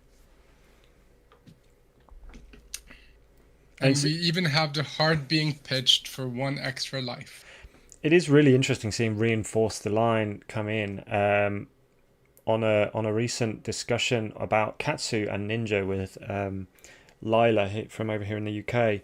We were talking about the benefits of having, or the pros and cons of having Reinforce the Line in a Katsu deck versus Sink Below or Flick Flack, for example. I think in certain situations it's really useful against Dominate where you haven't got it in Arsenal. Excuse me. But it doesn't have the same sort of effects. Like Flick Flack can give you the +2 on the next block with a combo card, and the Sink Below can allow you to manage your hand a bit more wisely. I think you have to have a very clear indication and matchups for using it. You know, seeing this list and the way it plays, I am starting to be less shocked about Dash being the fourth most represented deck. Correct. I'm wondering if it might be a more local meta that has seen a lot of Dash, but I think this is obviously a very polished list, and it does play really well into the meta. I do wonder if the sleeves are actually a very deliberate choice, as this might be an ode to Oldhim and how he plays. But yeah, it is, as you said, very reminiscent to Dash back in the Arc meta or the Crew meta, but it is a lot more polished as well. I think you're right. There are key cards that we're seeing differentiate it, but the play style is the same. They're going to get maximum value from their blocks, and then they're going to just hit back with the weapon when the opposition run out of cards or have an off turn. We're seeing another give and take, which is not blocked, and then a Seek and Destroy into Codex of Frailty. Tunic is up. I'm imagining they're going for red in the ledger. That would be my initial impression. But it won't have Dominate. Whatever arrow they come out with is not going to have Dominate. It's an interest. I'm not sure why this is such a big decision. I thought the red in the ledger would be the snap pick. I think if you're playing into a dash that you know you're not expecting much damage or attacks from, red in the ledger becomes secondary. And so going for the infecting shot to push that extra damage, try to get in that on hit of the blood pogs, is just more relevant. Also, you've given them a frailty, so even if they decide to attack, yeah, I can see that. Is more life gain. Blocking that out fully with the defense reaction, choosing not to sink a card. I think the last card in hand is a Sigil of Solace, which we will probably see played on the next turn. It was important for Freddy to block that out because he didn't want the inertia token. The Seek and Destroy effect to get rid of his arsenal. I'm pretty sure. There we see the Sigil. And then we see. So we gained 4 life on that turn cycle just from blocking with a Finder's Fighting Spirit, and then the Sigil. This is Tree Frog Dash. This is the game. We are seeing a deck in the Dash side that looks considerably healthier already than the Azalea deck. with graveyards looking not too dissimilar. We are seeing a lot of deliberation. That I think the Azalea player has realized where this is going and is having to really think about how they structure their turns. So we are seeing a buff of +6 so far. We're going to get one more before we load. So they have Rain Razors, right, in this deck with the New Horizon. I wonder if you try to set up a double Rain Razor turn. I mean, Dash has been happy blocking everything. Their main disruption is CNC, to you. And I wonder if you just try to push your luck, set up a big double Rain Razor turn, and see if you can get those CNCs out of the way in the first cycle. You do have a bit of leeway because you have the Quiver. I wonder if Azalea runs Remembrance. I don't think they would, but it could come in handy. And we do see a CNC come out. I believe this is the third CNC. So we've seen a full block I think there. we have 7 from the Reinforced Line, and then the Oasis Respite. Interesting. Where did the Go Again come from? Oh, is it Quiver? No? I think, isn't it just a bolt and shot? That was Oh, is it bolt and shot? Sorry, I was seeing. I was looking at the infecting shot. My bad. Of course, bolt and shot, and then loading the infecting shot and blocking fully. Again. Oh no. And we do still have. I was gonna say we do still have an exact block, but Dash was on higher life total. So not only does it not block, you still get that second counter. Yeah, and Freddy does not look happy with his decision there. It's just an oversight on his part, because then that does get the Ponder token from the Premeditate. And the Blood Pox comes into play. Yeah. So it will be interesting to see if he can mentally recover, because while it does feel like a big mistake, I don't think it will have a huge impact on the game the way it's going right now. I mean, if that becomes the pivotal turn, I think something's gone slightly wrong. But we are seeing the Blood Rot Pox paid for, and then Freddy drawing up. Hopefully he can reset himself. He looks pretty shaken by that at the moment. I don't think it's a complete punt. I would be doubtful that will turn the game, but it does give Azalea a bit of a reprieve. And again, agreed. We've talked about this already. Playing on stream is a stressful experience. If you are playing in a big event like this, you're already amped up with adrenaline. You're already raring to go. And if you're on stream, it just adds to that level of nervousness and or excitement, both of which can cause you to make slightly strange decisions. And it's very easy for us to sit here and pick holes at what's going on, but you never know what's going on the table. So really interesting play, really interesting turn of events. I am looking at where we're going to go from it next. Azalea's already used the Azalea ability to put a knock the Death Whistle into Arsenal, which again is not the worst thing that could happen from the Azalea, but not necessarily what they were looking for.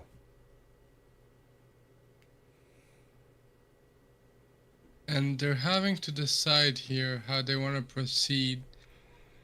Obviously, Knock the Death Whistle, one of the best Azalea cards, allows you to go get any arrow, put it on top of your deck, to then being able to use your Azalea ability to give that arrow dominate. However, it is it's a bit different when Red in the Ledger isn't the arrow you always want. So you have to maybe decide and maybe set up a bit of a stronger turn before you start using your knocks. And we do see Melting Point being used here. Yeah, so Melting Point gives it +4, and the Falcon Wing has an aim counter, so it's coming in for 4, so 8 total damage, I believe. The melting point only affects one-handed weapons, so it won't be destroying any weapons. Not only does it only affect one-handed weapons, I once played it against an Oldhim thinking, aha, I got your hammer. No, it only affects one-handed weapon with base attack 1. Yes, it's very so specific. It's very much... It's a ninja killer. For ninjas. Yeah. Yes. Although, from personal experience, it's important not to get too carried away with blocking the melting point attacks early in the game, because it is still possible to beat an Azalea with only one Kodachi. So, thanks to Darren for that lesson. Okay. So we've seen a relatively sedate turn from the Azalea there. Block with 1 card and take some damage for the dash. And deck sizes are starting to become concerning. Yeah. I actually almost want to say in both sides. Well, the dash deck does look slightly better. Well, I think that's the play. So dash actually just blocked. Dash blocked, and then 2 reds in hand pitched to load the chamber and load the gun, and then pass turn. So I think dash was just trying to get rid of a hand there. Cycle. And we do see Falcon Wing come in for 3, and the block for 3.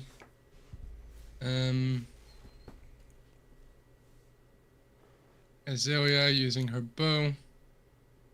I do wonder how much pitch stacking is happening on the Azalea side right now. It does feel like they're main out, however, their quiver and knock the death whistle would shuffle their deck. Yeah. So pitch stacking might not be that relevant yet, or maybe that's why they haven't played the knock yet, trying to avoid to shuffle their deck while they're stacking it. Is that a blue wounding blow from dash? They've they've defended with a couple of those. Yes, it is. I believe it's just a blue that blocks 3. That is literally it. Okay. We see Azalea come in. Bolton shot being revealed.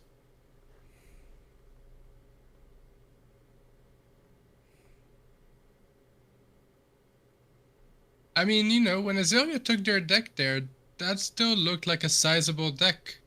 I think it might be an effect of the light that we think it's a small deck, but it still looked quite... It could well be. So there is still...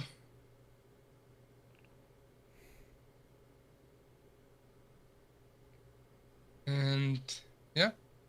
Both players are being very controlled. I think the Azalea player is being very good at not overexerting themselves. And Dash obviously is just playing what they need to play, blocking what they need to block, and trying to get maximum value. Again, here you see a turn cycle of pistol, go again, pistol, reload, 2 damage, reload both, carry on. 4 damage.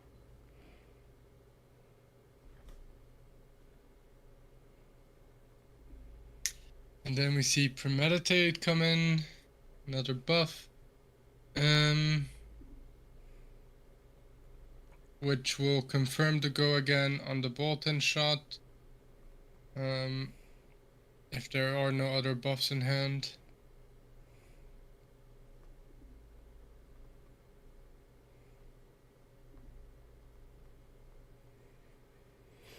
So the +3 will automatically give the Bolton shot go again anyway.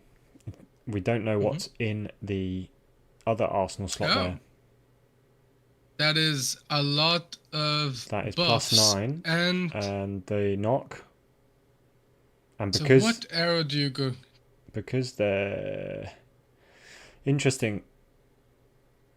You would need to get rid of the face down arsenal here in order for Azalea to repopulate the arsenal. Yeah. Is that... And we go get an infecting shot. Okay. So we're probably going to play the Bolton shot, Azalea, infecting shot, right? Yeah. And the Bolton shot will have a lot of on-hit, which will most likely go through. But if Dash does manage to prevent 9 plus 3, 12 damage, then most likely the infecting shot does hit with its own hit. So let us see how they do this. Yep, infecting shot goes in, gets its aim counter. Tunic is used. Oh, and they decide to go for the infecting shot dominate. So keeping the Bolton shot in arsenal for next turn. So we've And got this 6 has plus 14. 9, 15 damage because of the aim counter. Is that right? They have put 14. I believe that's a yellow. Yellow infecting shot. My bad. Block 7. Opt. Put to the bottom. And then pass. Oh, and take 7. Again, I don't think believe that's. If there's no way of blocking it out, which they obviously haven't because it's 14 dominate. We are seeing an inertia token and a blood rot pox and seek and destroy as active. So there's plenty of issues that Dash has to deal with. But they do have a Findall's fighting spirit in hand. They do. So More I think they will gain. heal as well. Yeah. The fact that they won't have an arsenal does give a window for Azalea on the next turn.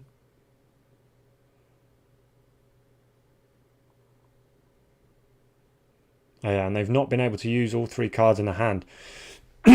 So it's a really interesting point. I'm not sure they why could still pay for the blood rot pox. That's true. Yeah. Yeah. There you go. And we are at parity, 20 life each. This has now become a blitz game.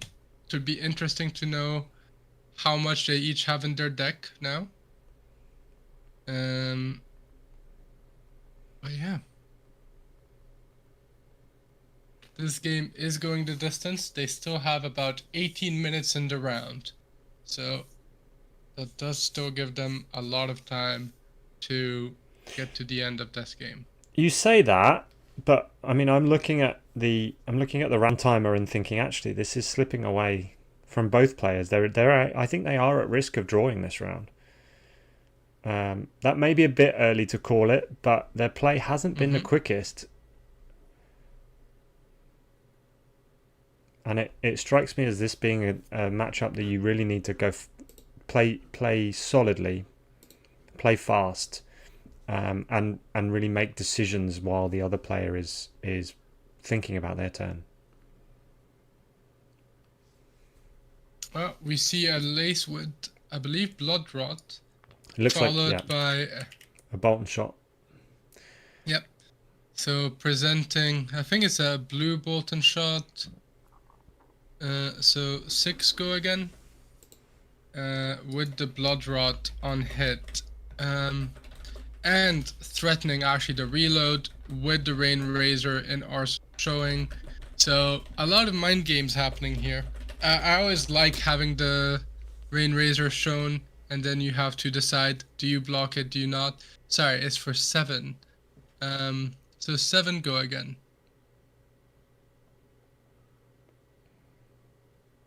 It looks like we have a contentious issue in that Azalea put the card back into Arsenal with only one Arsenal zone available because the other card was face down.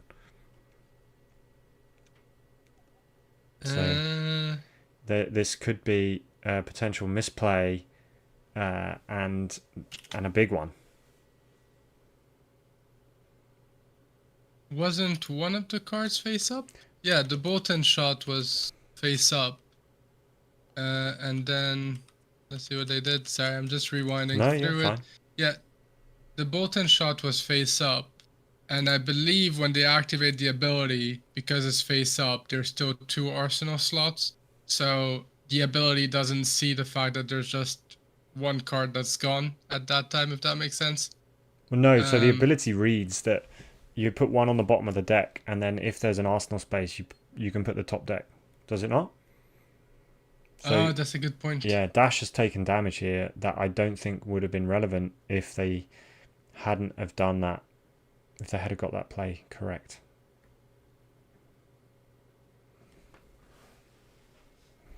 And now they're able to play a Codex, which is going to further the pain for Freddy here. That could be a game-changing misplay.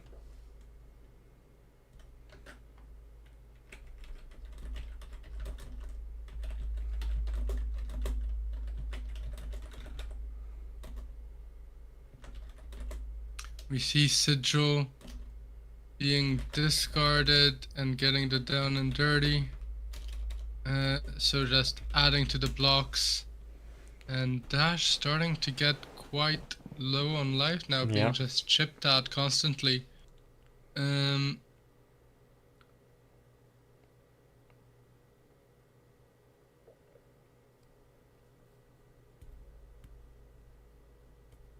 So the Rain Razor is still active. Bolton Shot coming in with Go Again, and it looks like Dash is trying to hold on to some of these cards. Nothing to reload, so the Bolton Shot hitting isn't an issue right now. But there is it looks like an inertia, a sedation shot coming in. And Dash having to use her tunic as a block. It looks like there's an unmovable, or is that a reinforce the line in hand? I think it's an unmovable. But I think it's a blue unmovable to pay for the blood rod, maybe.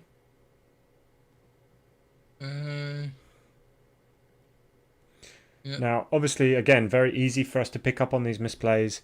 It is up to both players to keep and maintain an accurate board state. And we have said playing on stream is pretty stressful. So I think when they find out afterwards that there's been a misplay, they'll both feel pretty bad about it.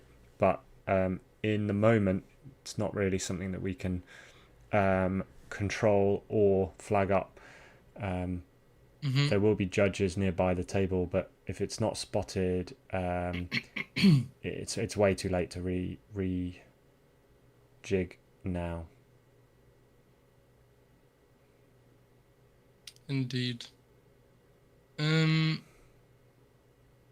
Starting to wonder about the Azalea deck size again. Can't see it in this slide, but doesn't look full. But we do have an eye in hand at the moment. Which they've shuffled their deck, so it doesn't tell us how far in their second cycle they are. Because we had seen eye a little while ago.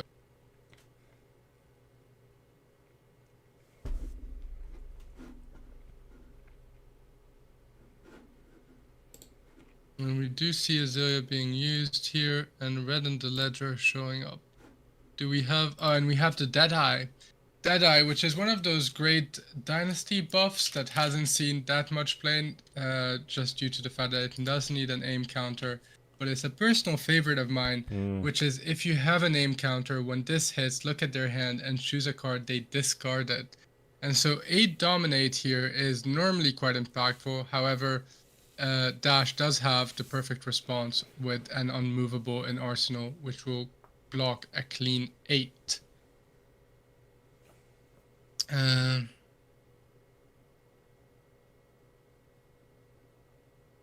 a good block. Both players look pretty settled with that, but still another 2 Arsenal slots for Azalea moving into the next hand. I'm trying to get a look at that Azalea deck. It looks like we maybe got another 6 to 8 cards in deck maybe after this hand. So Dash, although on 6 life, Dash needs to... Oh, good. This round's on me. Gives them an extra card, but takes away 1 attack. Takes away some of those breakpoints. A bit like a frailty token. Are are we going to see some life gain from the dash on this turn? You know how we said that that skull cap, it might not impact the game. Well, it I looks think we like might it have may to eat well. our words. Yeah. Yeah. Not just the fact that the skull cap is missing one block, but also the fact that it seems to have tilted Freddy slightly, and that was quite a big pivot turn. Yep.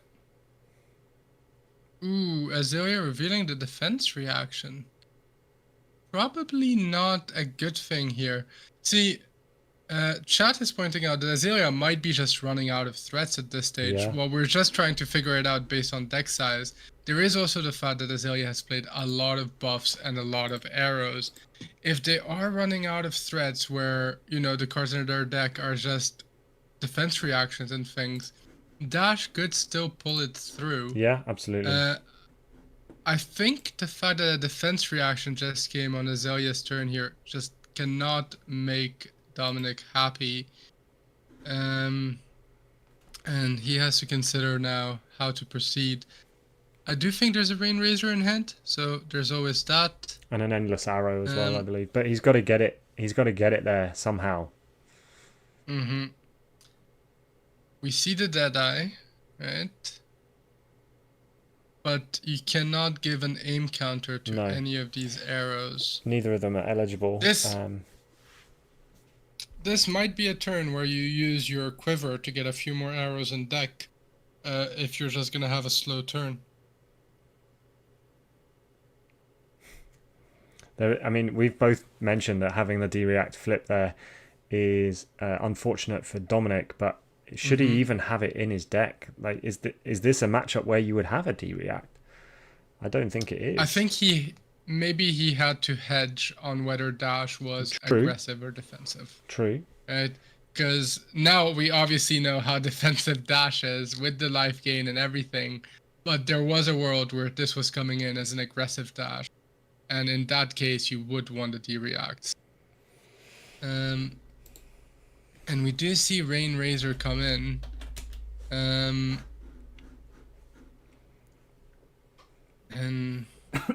that Rain Razor puts a decision for Freddy here. Does he commit another card from hand to block that? If he has one. If he has one. I believe he has one because he's considering the Deadeye trigger.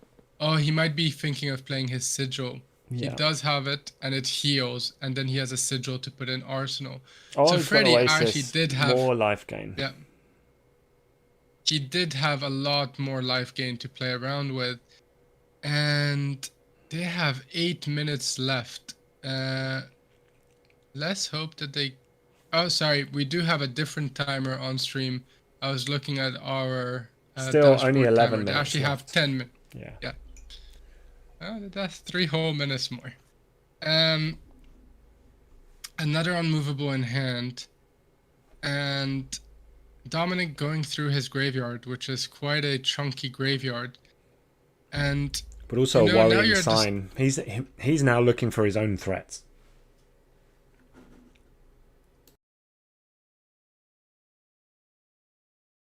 I wonder if he's drawn a hand he's really not happy with, and he's thinking, how long do I have to wait until I draw another potent hand? We see the knock, and I think he's wondering, what other cards do I have in my deck that I could knock? Yeah. Now, interestingly, if he plays the knock to then Azalea, we have the same issue as before with the Azalea trigger needing to actually take the, what do you call it, the face down card rather than the face up card. And however, I think if you're unaware of that rule, you probably go for the Fate Foreseen. Yes. Paul asking if there was any reason not to Arsenal the Sigil. I wonder if it's to play around the Codex. And we do see Azalea being used to take away the face-up card. We have messaged the judges, so hopefully they'll correct that after the game. Yeah. it is a null rune. We believe it was to play around the T-bow. Yeah. Yeah. So Kieran is correct, saying, surprised not to see any Remorseless or Widowmaker. I don't think we have even seen Remorseless in this deck, let alone Widowmaker. So I don't know if there was just... It is weird because the quiver tells me that it was assumed that it was a fatigue dash. So unsure exactly what the thought process was. So we have let the team on the ground know that it's been spotted. He's missed Azalea'd twice, but I'm not sure how much and how quickly we can interact with the judges. So bear with us. It has been brought up. But if neither player flag it as an issue, the judges can't know. So that someone has to ask the question. I don't think there's a judge particularly watching every move of the game at the stream table, and it's a very niche interaction to pick up.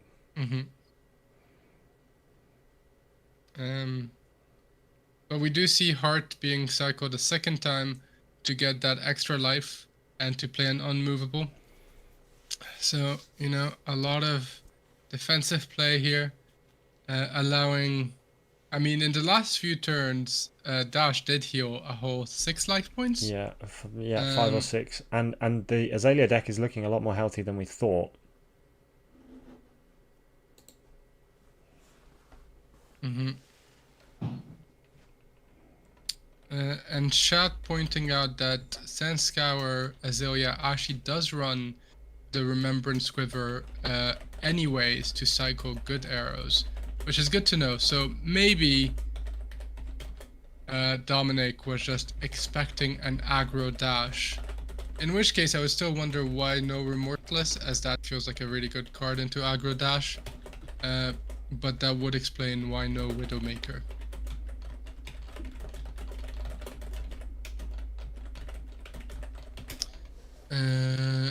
Okay, I believe that is the hand of a judge there, explaining Azalea's ability. So we do have the judge at the table going through Azalea's ability and the intricacies of having 2 arsenals and how it plays with the ability. It's a very tricky... it's happened twice. I don't think you can retroactively do anything about it. Both players are required to keep an accurate game state, as we've said, but it's definitely worth bearing in mind for future plays and for the Azalea player to know how their hero ability works between this round and the next round. Correct.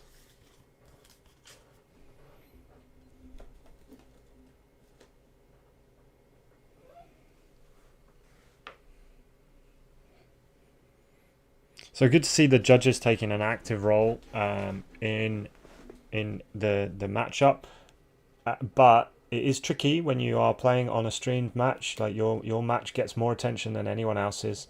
The players will be made aware of any mistakes they make, unfortunately, and it can be a very stressful situation.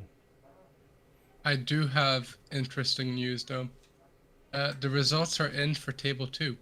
Kano has won his round. Kano's gone 4-0. We still have an undefeated Kano, which we do have some people who have asked to see Kano, and we are hoping that the organizers do agree, and we might have Kano on stream next round. Sorry, I'm just looking at the other top tables. We have a Dromai beating an Oldhim, we have a Dromai beating a Dash, and we have an Uzuri beating a Lexi. So a lot of expected results. On table 7, you have an interesting matchup of a Dory into a Dromai. So still not done. Will be interesting to see where it goes. We do have another Dromai beating a Viscerai on table 9. So a lot happening.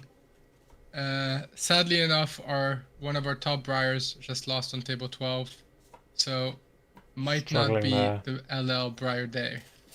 Well, it's a little bit early to say that finally, but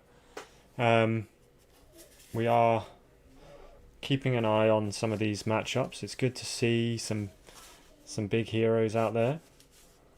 We've had a good range of heroes play so far, which has been great.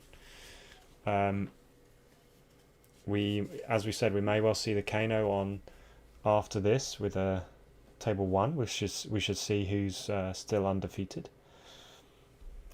While we have a bit of a break, please like and subscribe, push the point. We're bringing you all the best content out of the UK. Big Deck Techs, twice a month podcast, and it looks like they're still going. I believe there's a discussion yeah, here. I believe Azalea has 7 cards left in her deck. I didn't get a chance to count the dash cards. Yeah. We will try to get the Kano, Kieran. We are all very keen for the Kano. We are keen for the Kano. We're meeting some resistance from the team on the ground because it may well be a quick match. However, Kieran, unfortunately, I don't think the next round starts until an hour from now because of a lunch break built into the event. So apologies for that, but I think you may be asleep. But if the Kano game is fast, if you just stay up an hour, you'll just be done 15 minutes after, and then you can go to sleep. Still on the judge decision here as to what to do. I think it's too late to rewind. I think it is. It's been 2 plays multiple turns ago. I wonder whether they'll give an IP penalty, but I doubt it. But mind you, it's competitive level, Ariel, so they could think about it. I wonder how many of those 8 cards are arrows left. Obviously, they have the quiver to bring in, but there is also the concern of time. Normally, they should give them an extension after the judge call. But yeah. Still keeping an eye on the other games, just seeing what's happening. We do still have another dash, table 4, who has won against their Lexi opponent. And the Dory Dromai game still going. I wonder what's happening with that. So our level 2 judge in the chat says you can't rewind. A games rule violation with significant advantage should be an IP penalty.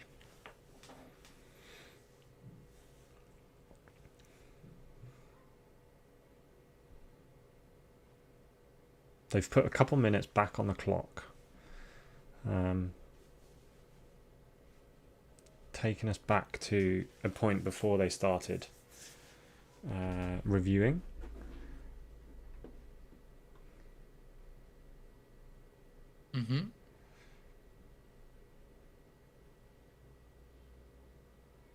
If nothing else, Dominic will be aware for future of how to play this Azalea deck and how you can Azalea requiring an Arsenal slot.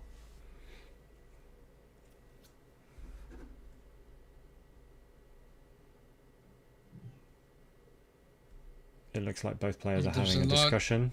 The judge is present. Sorry guys, there's not much we can do from this end. We flagged it up and I think we brought it to their attention. The judge has got involved. But yeah, the discussion will be around whether there's an IP penalty or any punishment moving forward. With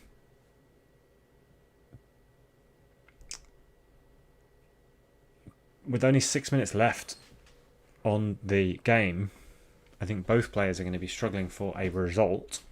It may well end up being a draw. I don't know. With 10 cards, with using the quiver left in the Azalea deck, I do think they could get there quite quickly. With an IP penalty, 3 hands. They're not going to be. Is the IP penalty for this game or for next game? Well, I would assume it'd be for the next few hands.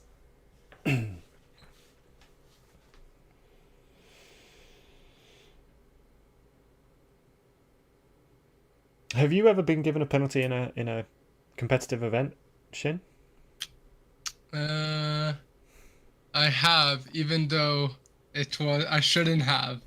But I was losing the game anyways, and it was my fault. I had made a deck list error, or rather, my deck list was correct, but I had taken red flash instead of a blue flash, and I had put it in my deck, so I called the judge on myself. Yes. Which therefore should have. He gave me an IP penalty for that game, and that was fine. I was losing that game anyways. But I think the actual ruling, because I called the judge on myself, was a deck list error and a IP penalty for the next game, not during the game. It was fine. It worked out in the end.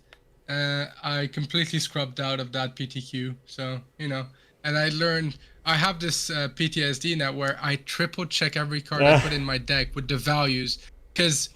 So for people who don't know, I'm slightly colorblind. Not extremely, like I should still be able to tell red and blue apart, but sometimes on some foils with the sleeves and everything, it doesn't. So now I actually check the number values on the card. But yeah, what about yourself, Sai? I actually have been given an IP penalty again for calling the judge on myself, because I misplayed a Sonata, I believe. Which card was it? I was playing Briar at the time. It was at UK Nationals last year, and I revealed cards when I shouldn't have revealed cards, and shuffled the deck. Sorry, when I shouldn't have shuffled the deck. So it wasn't Sonata. It was a card that revealed cards, and they should have just gone back on the top. Tome of the Arknight. There you go. And I shuffled the deck, and then I had to be given an IP penalty. Yeah, that is a big one. Shuffling the deck when you're not supposed to.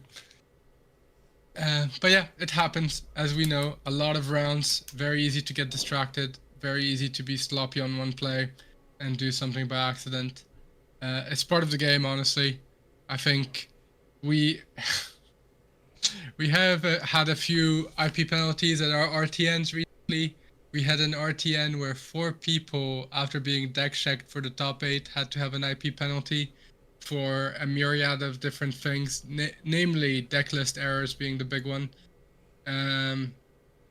So, it happens. It's part of the game. You just have to recenter yourself and move forward. But yeah. I am wondering what the judge call is being concluded as. We're going to try and see if we can get the answer. It's a tricky situation, and it does bring to light the fact that the stream games do draw more attention than others. So this is part of the anxiety of playing on stream. People will point out your mistakes.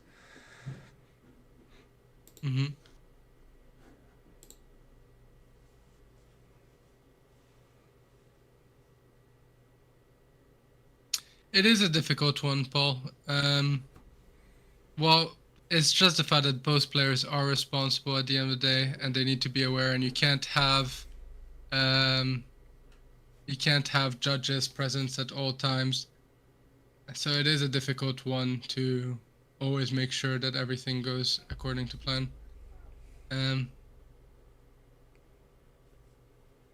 But yes, as Jen mentions, we did have issues even with bendy foils.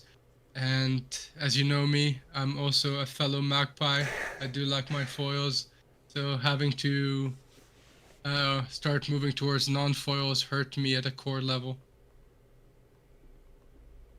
I know people who have actually unfoiled their decks because it's caused a bit of an issue. And when you have, I'm very sporadic with my magpie-ness. I like certain cards but not others, and it's not so much of an issue, but some of the foil cards printed more recently are definitely Pringle worthy. So what I've been doing, because I normally try to foil my playsets, is if I have a foil playset but the whole deck isn't foil, is I'll try to have my playset be 2 foils, 1 non-foil, so that there is no pattern and you can't be called for marked cards. Like I had to, and then if the foils are curled, I will obviously try to go for non-foils. So we're hearing but the issue is if you do go for a mix.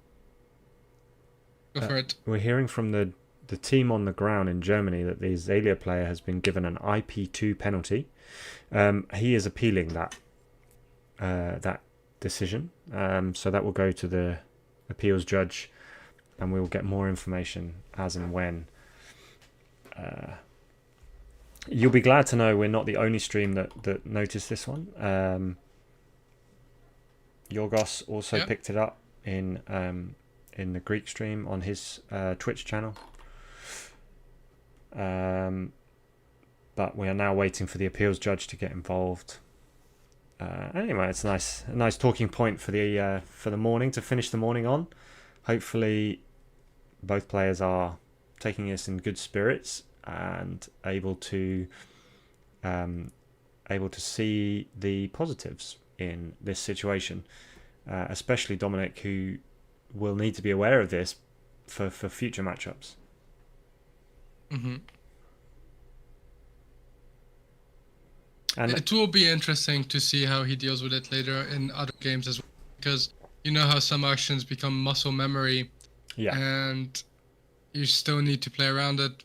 I know for a fact that as a Lexi player, I once had my New Horizons destroyed by a member of this chat, and I struggled to just get out of the reflex that I have 2 Arsenal spells until the end of the game.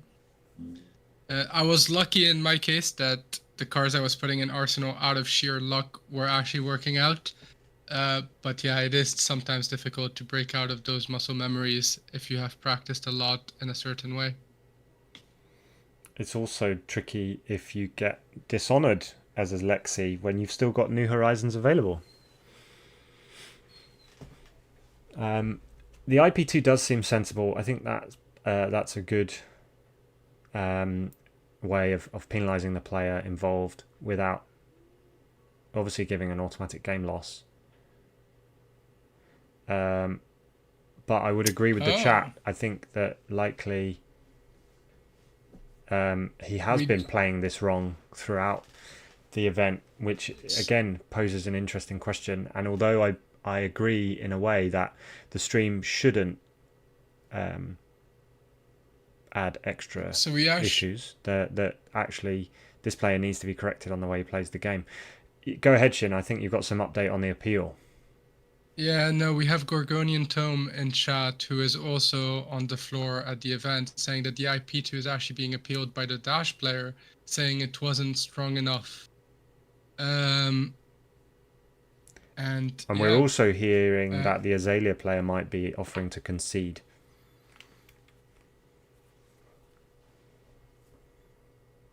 This is an interesting one for the judges. I don't know how often we've had something like this happen where it was caught on stream and therefore raised at a competitive level event. It will be interesting to see what the judges decide. So I want to take this opportunity again to thank everyone for joining us on this wonderful Battle Hardened Metropole Ruhr event.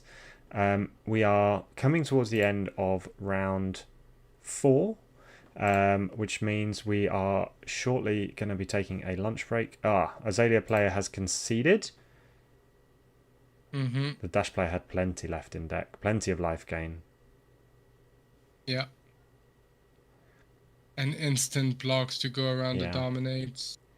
So it looks like Azalea has conceded. Dash wins the round, goes 4-0 on the day. And as I say, we are due to have a lunch break now. I think round 5 is due to start at 1:30 UK time, 2:30 Germany time. We are going to take a break. I'm going to just pop our Stoneforge Mead advert up and then pop us on the break screen. So please like and subscribe. Join us for rounds 5, 6 and 7 of Swiss, and then hopefully we'll be joined by a Push the Point colleague for top 8. Anything you want to say before we disappear? No, I'm hungry. All right, guys. See you in about 45 minutes. See you later. Bye.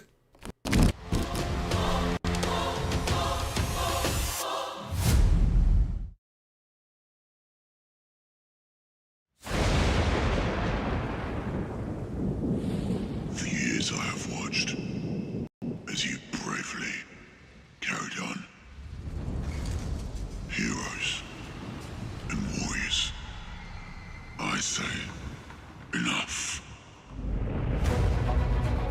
You have been beaten and broken. You have suffered for too long. The acrid taste of mediocrity trickles down your throat. No more. Every generation has its battle. It's time to fight back.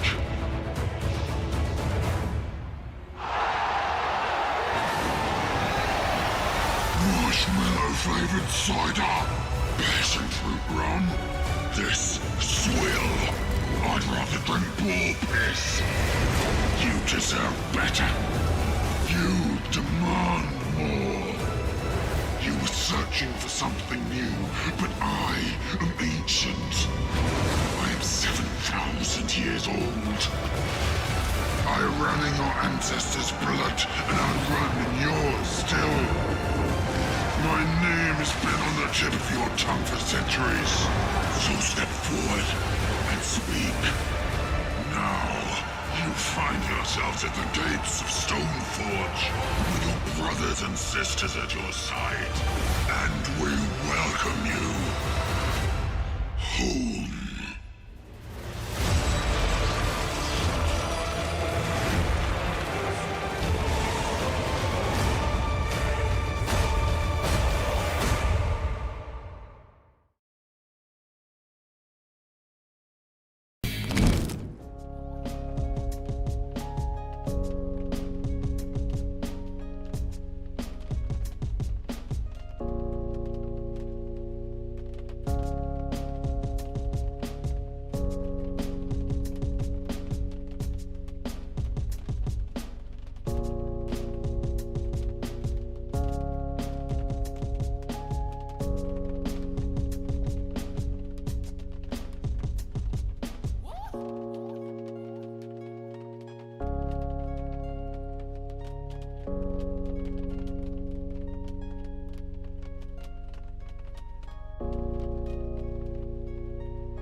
on a bomb, yo.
Flavored cider, passion fruit rum.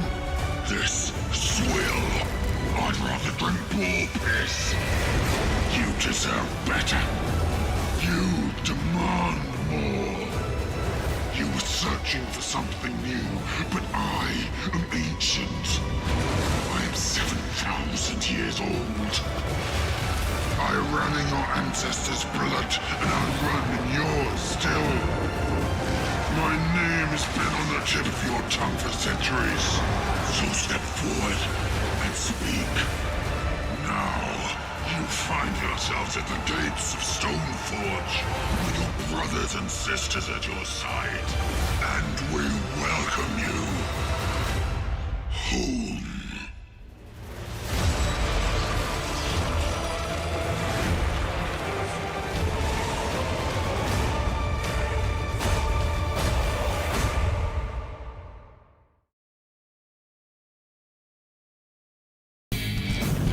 I know what you're thinking. Impressive, isn't it? The flames, the armor bottle. But wait until you find out that Stoneforge is made from 100% raw honey. Look at those bubbles. Look at that tasteful color. Don't just quench your thirst after a battle. Vanquish it! Also, we have our own lore.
Welcome back after a wonderful sunny lunch break.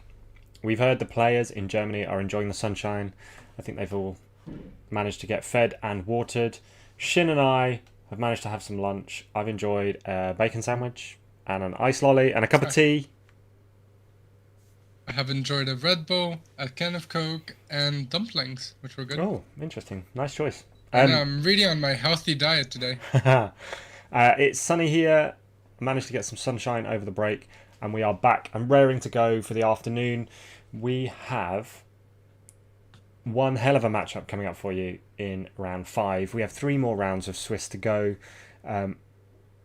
Table 2 is being streamed. We're going to have Kano versus Oldhim coming up imminently.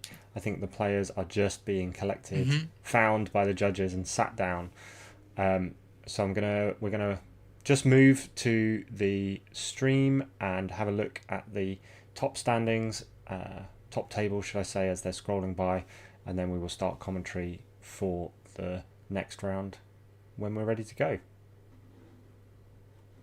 Now, the question for this matchup is really going to be, what is the Oldhim bringing? Did he bring AB, or did he disrespect Kano?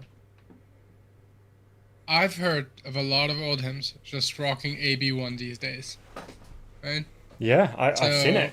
This is actually this is actually quite important here. Was it an AB1 Oldhim? Yeah. The thing is, even AB1 Oldhim, even AB1 Oldhim can still beat Kano, right? Like, you still have a lot of disruption in the Oldhim deck. It comes down to how you've built it. But if you're Kano and you sit in front and your opponent reveal his equipment and you see AB1, you are just celebrating. You're probably pretty happy with that, aren't you? I mean, we've had a Kano versus Oldhim match on our Push the Point Classic battles. Jacob versus Philippe, I believe, and it's an incredible matchup to watch. I mean, it's not as straightforward as you might think. And as you say, if the Oldhim is only bringing 1 AB, which I think is probably the standard now for Oldhim,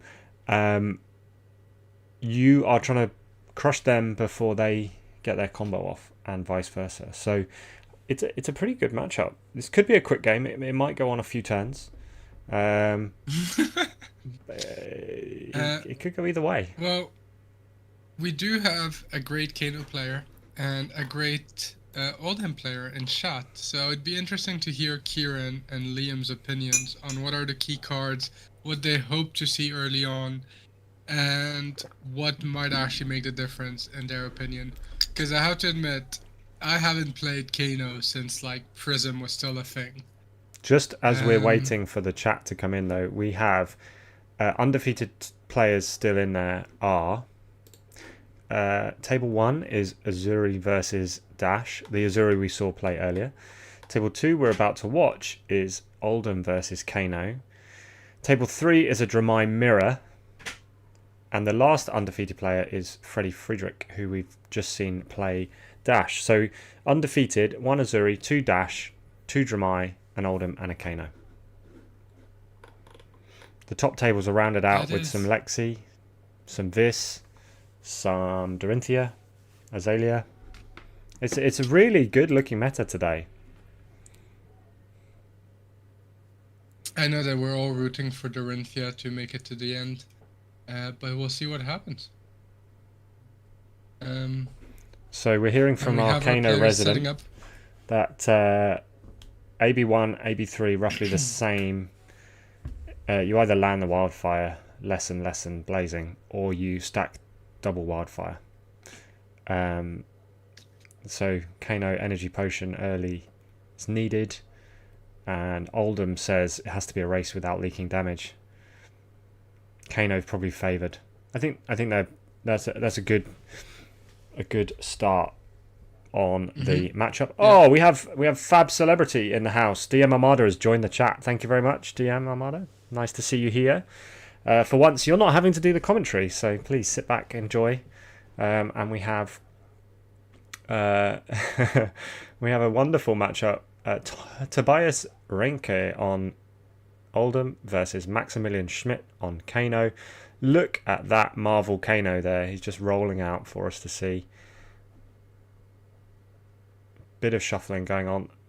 Pile shuffling. Some would say that's not an appropriate form of randomization, but if you're counting cards, that's okay. Oh, leave it to a Kano player to count cards. And I was gonna say, and look at the Gorg mat on the Oldhim side. Still one of my favorite mats. It is a beautiful mat. I've got one right here. Second only to the E-Strike mat. Still. Don't tell me you have an E-Strike mat now, Shin. Oh, I wish. I wish I had an E-Strike mat.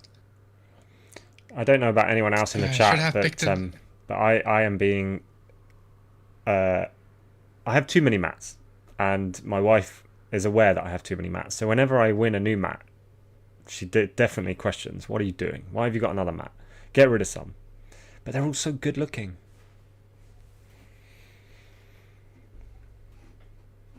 They are. And you framed your mats as well. They look pretty nice framed. I do have a couple. I do have 6 in front of me framed. Yes, I have a ninja side and a skirmish side from back in the day.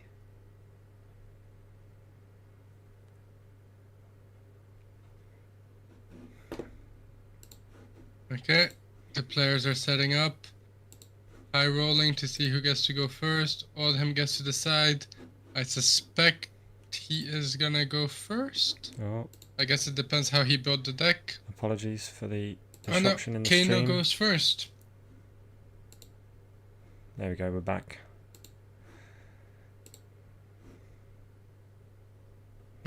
So Oldhim won the dice roll, decided to go second. Curious to see how much AB he's rocking in that case. Oh. Okay. Hopefully we get to see the see the equipment soon. That is a beautiful, beautiful full art Kano there, isn't it? I wonder which language that is in. Apparently it is an altar that he, Maximilian, made himself. Amazing. I know, right?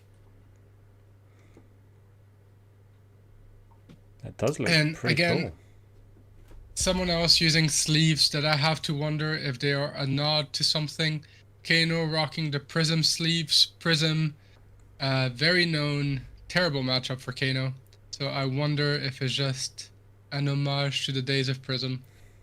And we see AB1. AB1 with the gloves, the Vambrace. The Vambrace, and that is supposedly for an attack react +2 on the Anathos, right? It allows you to get that. Correct. That allows you to get that 6 power Anathos out.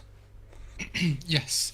We've seen Vambrace being played by Oldhim into Dromai and other classes where they want to push a bit more pressure because it just allows them to actually hammer efficiently for 6, where in the past they used to run the other hammer from Crew to a similar thing, but I think the Vambrace has also a few other benefits in the mirror.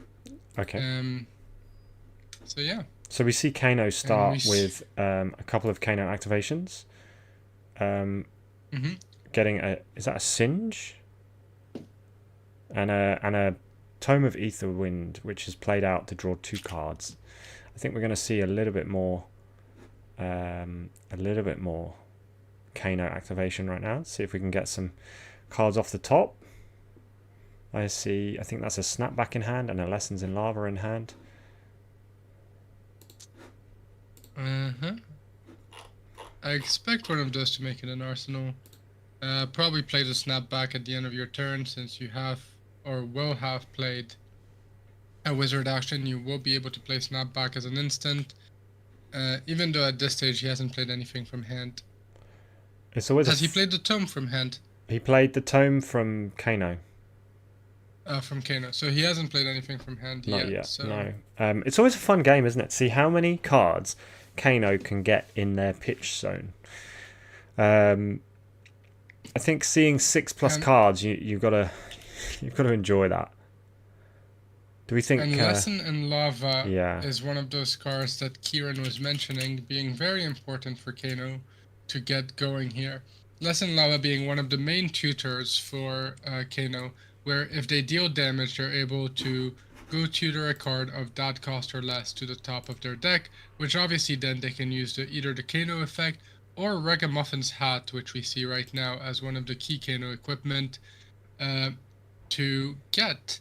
Now they get the Blazing Ether, and there will be a bit of shortcutting here. So I believe the Kano player might have gotten a few Kano activation, held priority, and then played Lesson so that the Blazing comes off the top, or is he keeping it there and it comes off to Arsenal? No, he is keeping it on the top. Oh, and we see another Lesson in Lava. So this is a very big turn 0 for Kano here. Pushing a lot of damage through the AB1.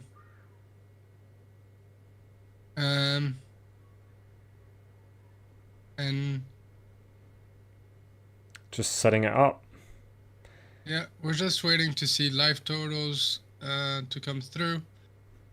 And did the Singe go unused? It did, yes. The blue Singe, not wanted.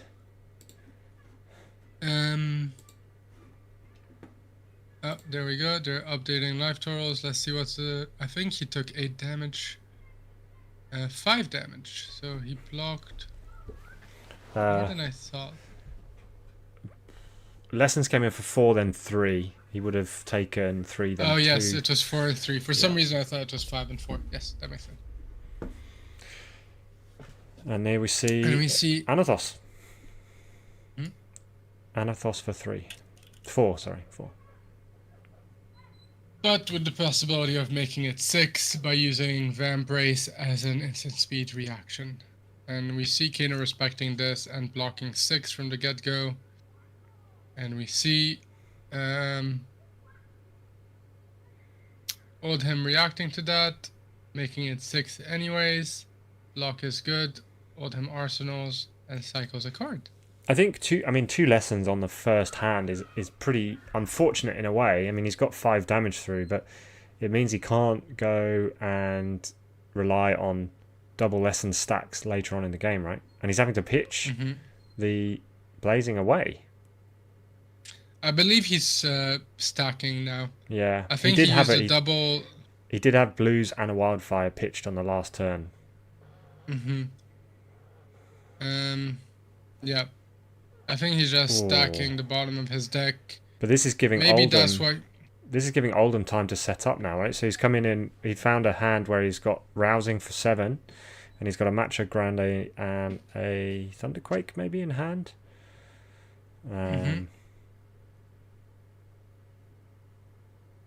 He did also get an E-pot out, so now it's just a question of digging through your deck, trying to get your tomes and arsenal, get some life heal, and just blocking as best as you can. So he's now, got obviously Kano starts at 30 life points, so he's got the stack. So he's stacked his deck. He's got 4 blues, wildfire, and a blazing, yeah, in a 6-card period. So he just needs to now block until he gets to that pitch stack. The issue is going to be the blocking, though, because Oldhim on an aggro matchup does present a lot of awkward breakpoints. Now, I think most Oldhims nowadays don't play the aggro package that they used to with a lot more disruption. So he might get there, but we'll see. Interesting. Overblocking. We saw as... we did see a Zealous Belting come through. We saw Rouse the Ancient. There's another Rouse in hand. But is there any card that really disrupts? There's a CNC in Arsenal, which, if there is no CNC set up, doesn't do much. And here, the Kano has another Blazing in hand and a potion. So let's see if he decides that his stack is good enough as it is, or if he decides to save some cards. This is a really intriguing game now. Having seen 2 lessons go early, and having the now 2 rouses out early, I'm really intrigued. Another card that we saw just pop up on the previous turn that I wasn't expecting to see in Kano is Sink Below. Yes. I think if your plan is to pitch stack, having the lessons out early makes sense, right? You don't want to shuffle your deck afterwards. And here we go. So he decided to take some damage to further his pitch stack, play the Potion of Deja Vu, and have now 2 blazing at the bottom of his of the stack. Nice. So this is a very, very packed stack right now. Now with that type of stack, I don't know how much Potion of Deja Vu actually has an impact. But I guess it helps if he gets the stack to hit in an awkward time. But let's see how this goes. I'm actually very curious to see how this game is going to end up now. I thought this was going to be a quick... Well, I thought a Kano game was going to be quick. I don't think this is going to be super quick, but we're probably not going to go past 30 minutes. Interesting. So Imperial Ledger, right? I think it's Imperial Edict. Edict, this one. Okay.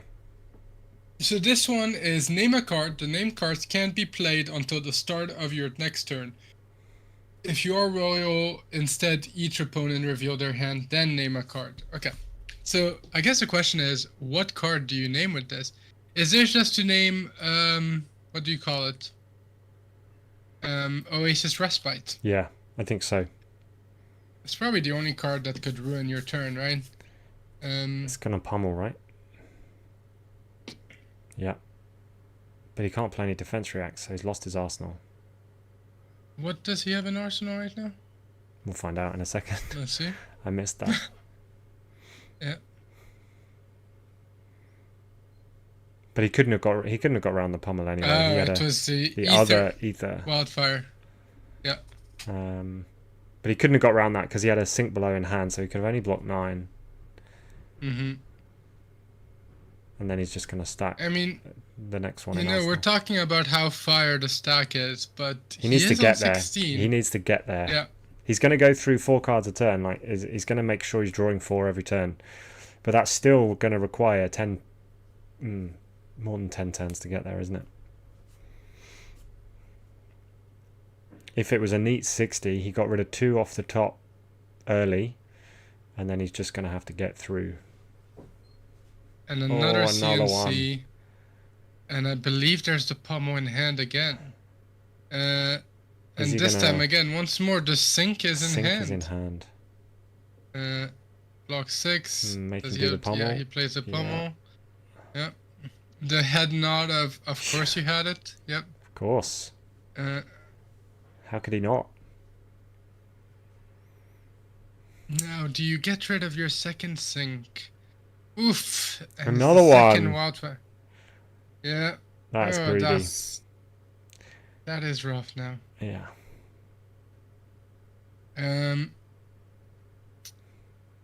Back-to-back I CNC think- pummels is tough to deal with for Yeah. any deck. Like, there's just not much you can do about that. I think his hope with his current stack was to actually go wildfire, I agree. blazing, right? Because Yeah. 38 life points is still a lot to go through. A single wildfire combo normally can go up to 34, if I remember my math right. So except if he managed to ship him through some other ways, he might have needed that other wildfire, and now we're gonna have to see him change gears a bit. Yeah. Into Well, this has rapidly turned How- from being Kano favoured to Oldhim favoured, I would say. yes, agreed. And he couldn't. It's not like he could even block 12. Like, if he didn't have the sink below, he would have blocked 12. I would have thought. Mm-hmm. But then you've got to play as if it's Agreed. there all the time. And the second time, he had to block 6 again because he had that potion in hand, so obviously no block. So he kept the Aether Spin though. I think he's gonna play it, hope to like dig further into his deck. Yeah. So he's just speeding up the process of cycling through the deck, putting cards at the bottom, just getting through it as quickly as he can to get back to his push stack. Advance the stack. And also, this still pushes 3 damage. We need that Oldhim to be, I believe, at least around 30 life point to really get there. So it is gonna be rough because Kano's already down to 8, and Oldhim does have big attacks. Where's one respite? And we see the respite is actually really devastating. That here. is there. Yeah. He's blocked the whole lot. No pitch. No cycling for you, Maximilian. Unfortunately. The biggest pressure he's got now is his life is 8. Like he's got to survive. Did we keep track of how many cards he's blocked with? Because that is a sizable graveyard he's going through right now.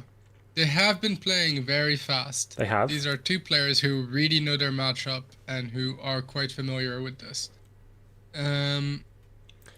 E-strike. And we see I think that's going to be go again, right? yeah, another Oldhim go wide card. Oh no, E-strike for 7. Yeah. No, 5. 5 go again. No, I see a 7. Oh, okay. Isn't it? Yeah. Yeah. Okay, my bad.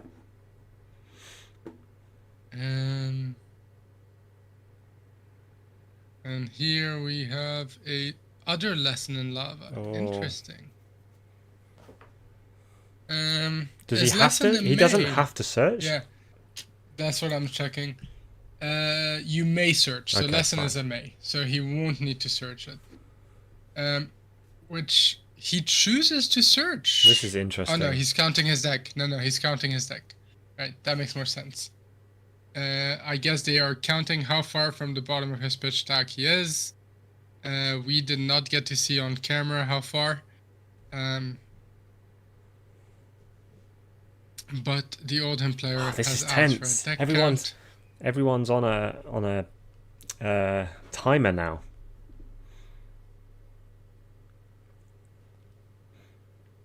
I think Kano's one of those. Kano's one of those opponents where you just never feel safe. You can literally get them down to 1, and then they suddenly have the hand to go. All right, I'm gonna go play Kano, and then Tome of Ether Wind off the top. Tome of Ether Wind off the top. Like, it just never stops. It feels like they always have an answer until they don't. Yep. Yeah, and we see Oldhim finally take some damage again. Yeah. 4 damage. Willingly, but keeping a 5-card hand. Kano obviously chooses not to go through the deck. And draws up. And let's see, what does Oldhim have? Oof. Yeah. Sorry. They do come in with a hammer for 7 dominate. Yeah, he'll have the pummel, right? So 7 dominate plus on the pummel. On hit, discard 2 cards, which is just devastating for Kano. He's not even close enough to dig for it. No, I was just thinking about this. Pummel. You just like try to. I mean, it's still pushing 4 damage. Yeah. And now you have to discard 2. This is rough. He's going to keep and gaze and opt 2 more cards, right?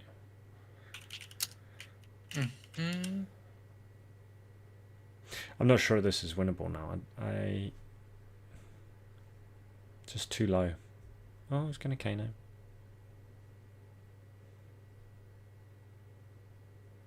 I suppose he can Kano cards out of the way if he needs to. He could just pitch. I guess so. Also, if he's gonna discard anyways, might as well get rid of the cards out of his hand. But 35 is just out of that reach. What are the odds that he revealed a non-Kano card? Or like, you know, a Nourishing or an Eye of Ophidia? Like cards that cannot come off the stack with Kano. Another Terra Sunder in Can't hand. see. Yeah. He might be forced to go for it here. Now, going for it is, except if he hits a couple of his tome up top. Yeah, true. It's gonna be rough. He could potentially. I mean, he's got Terra Sunder again. He's going to have to do something. Otherwise, he's dead. Yep. Might need. Let's see what he does. He even has the tome in hand, which is just dreadful. Like, if the tome was 1 card further, could have helped, but he drew it in hand. Does he just go for it here? Stormstrider's tome. Banish. Too much stuff. There's too much to dig through. He's counting through the deck right now. There's about figuring out 16 where his cards stack or is. so. If there's 16 cards, I think he has 8 cards to dig through, or like probably 6. Wait, no. Well, no, because that only gets him to the blues. Yeah. The buffer of blues is an issue.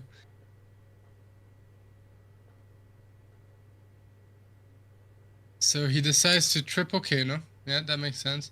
Oh, and then he can Ragamuffins hat. Right? No. So he full Kanos. And we're going digging. Oh, and he uses the potion of deja vu. I forgot about potion of deja vu. Yeah. I was saying about how with a pitch stack like this, why do you need potion of deja vu? I guess it is for moments like these, right? You put all your cards from a pitch zone on top of your deck in any order, and that lets him get to the tome, draw 2 blues, and he still has a few Kano activations to go through, and just hopefully be able to dig there. This is big brain Kano stuff. Let's see if it actually pays out. Pays off. How far? He's got the other blazing. Yeah. The crown has been activated, and there is definitely a card to send through for the boots. Right? So it's a question of, can he dig far enough? Let's see. Another Kano activation. Is he gonna hit anything? Aether Spindle. That's probably a tiny bit too late. He would have liked to go through the top of his deck. How many more but he Kano does have his activations does he have? potions. He does have 2 potions, right? So he does have, after playing Spindle, 1 more Kano activation. I don't know the card in his hand. Maybe 2 more with Tunic, but he obviously needs... He has well, Tunic and he need has boots. E-Pot up. Yeah. He doesn't need boots because he's only got 1 card in hand. Yeah. But he can't get down to those wildfire. The wildfires that he had to burn from Arsenal earlier is really tragic now. Yep. An edict is also an action, so if you can't... Oldhim has, what do you call them? Oasis Respite. That's just the end of it. Yeah. I mean, yes, you can spindle, dig up to the bottom, but there's still not enough to get through to your stack, right? Mm-hmm. Everyone in chat just hoping, believing that Kano could do it. Is that spindle not for 5? Was that not with the no, he didn't Crucible? Crucible. He did not Crucible this turn. He needed the resources, and he's keeping the resources behind. So the Spindle actually only hits for 2 because of Crown. 3? Oh, has he pitched another card? No, because he pitched for AB. He has for AB. He's pitched for AB. Yeah, this is tricky. And so we opt to put them at the bottom. And then what do we have left? We're gonna Ragamuffins. What are we putting on top? Is that another tome? Is there hope? Oh, we choose to bottom the card through Ragamuffins. Pitch to Kano. Do we need to hit a tome here? We hit a Sonic Boom. Sonic Boom, but okay, we can pay. Sonic Boom he can with Sonic off the E-Pot. Tunic. Yeah. So he can't pay for it. We're digging right now. We are digging. Going for it. Can we get there? Sonic Boom will make the next spell revealed free for the damage. And it is a sap or zap. That will not be good enough, I think. Yeah, takes 1 here. And we have dealt 2, 3, 5, 6 damage. So we're gonna have to use the E-Pot and the Tunic for 1 more Kano activation. Right? We're just hoping to hit a tome. And it is a tome. Oh my. Oh my. Okay, we played the tome, draw 2 more cards. Oh. Can we get there? This is this needs a lot to go right. I mean, he's got the potential for another couple of Kano activations, or he's got the potential of he has the 2 boots. blues in hand. Yeah. I can't remember what this card is called. Right? But he has 2 blues in hand. It's not enough though. It's not enough to get him down from 29. It is not. And he can only block 4. He can only block right? 4, yeah. So he still dies. Yeah, with Tunic. Yes. And we go for the Kano, and that's game. Yeah. Oh man. Oh, what a game! That was. We still took very 30 minutes. Intense game. Yep. What a game! Thank you, chat, for interacting so vividly with that game. I think there's definitely some Oldhim and Kano enthusiasts in the chat. It's been nice to have your. Oh, look how many! He was there at the stack. But I think he was 1 card off. That's so harsh. We can't underestimate the CNC pummel. Oh, right? 2 in a row. If he still had Ether Wildfire in Arsenal, his Aether Spindle digs for like 3 more or 2 or like 4 more, and then he's able to bottom them and hit his stack without bottoming the tomes. So those 2 CNC pummels, just getting rid of the wildfires, were huge. Do we have any other results from this round? Nothing else is finished in the top few tables. I would imagine we went from the Kano game won't be too fast Yeah. oh no, the Kano game was the first one to be done. We do have another game that went a bit faster, which was a Dromai into Dash. But yeah. So we are going to, again, take another break. Stick some questions in the chat for us. What do you want to know from our Boomer UK standpoint? Anything coming up? Ask me about Push the Point. Ask me about Mead. And we will see you in about 25 minutes. Thank you very much, everyone.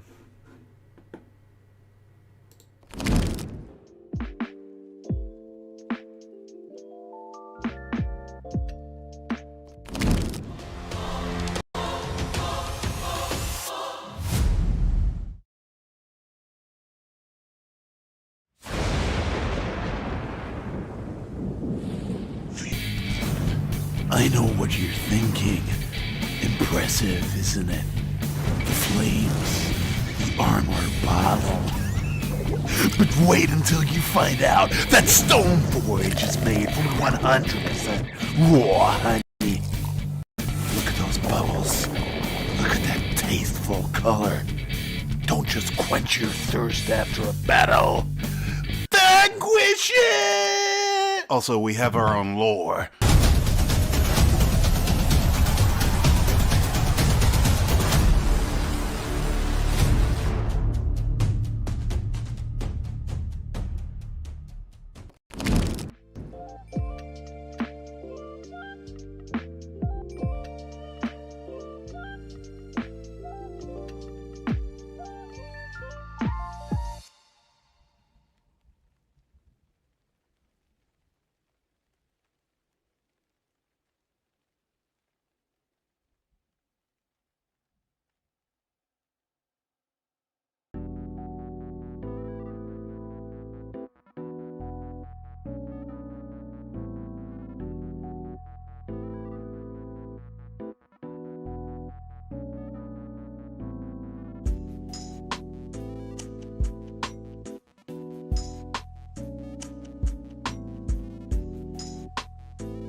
on a bomb, yo.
I know what you're thinking. Impressive, isn't it? The flames, the armor bottle. But wait until you find out that Stone Forge is made from 100% raw honey. Look at those bubbles. Look at that tasteful color. Don't just quench your thirst after a battle. Vanquish it! Also, we have our own lore.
Mm-hmm.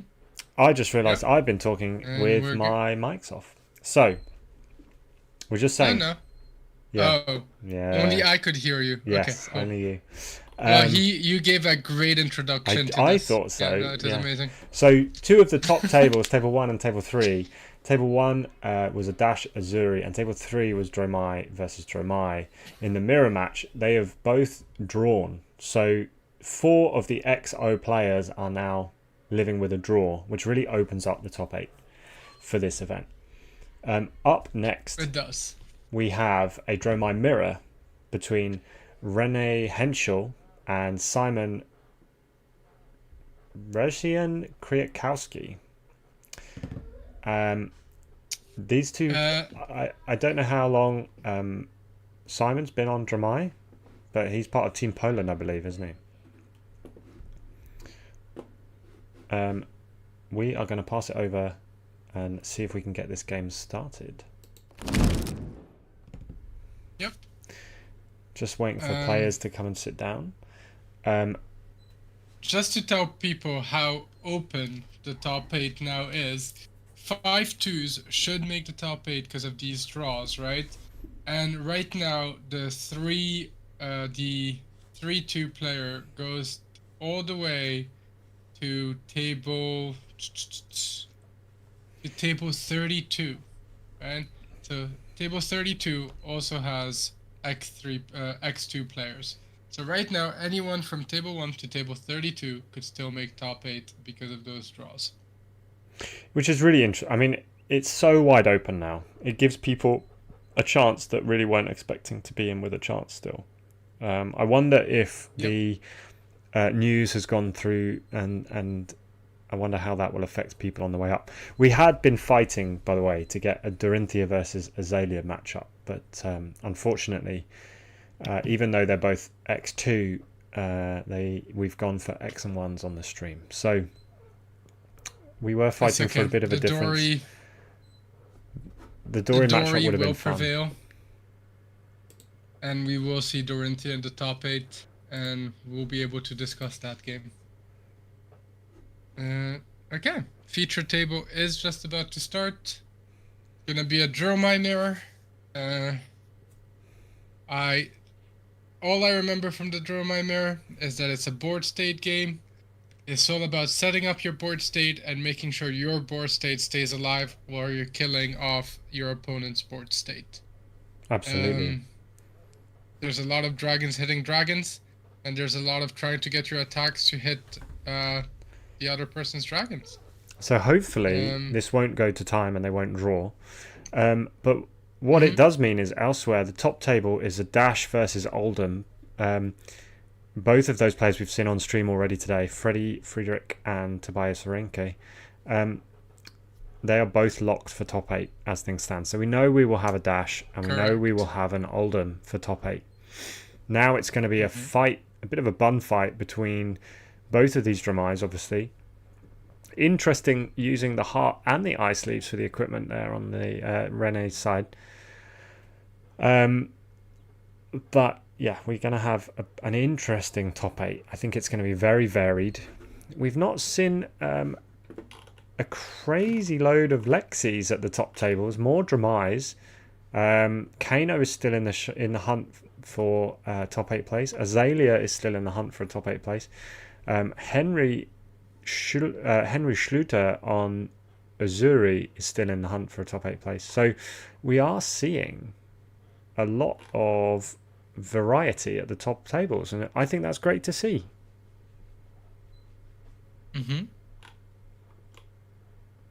Yep.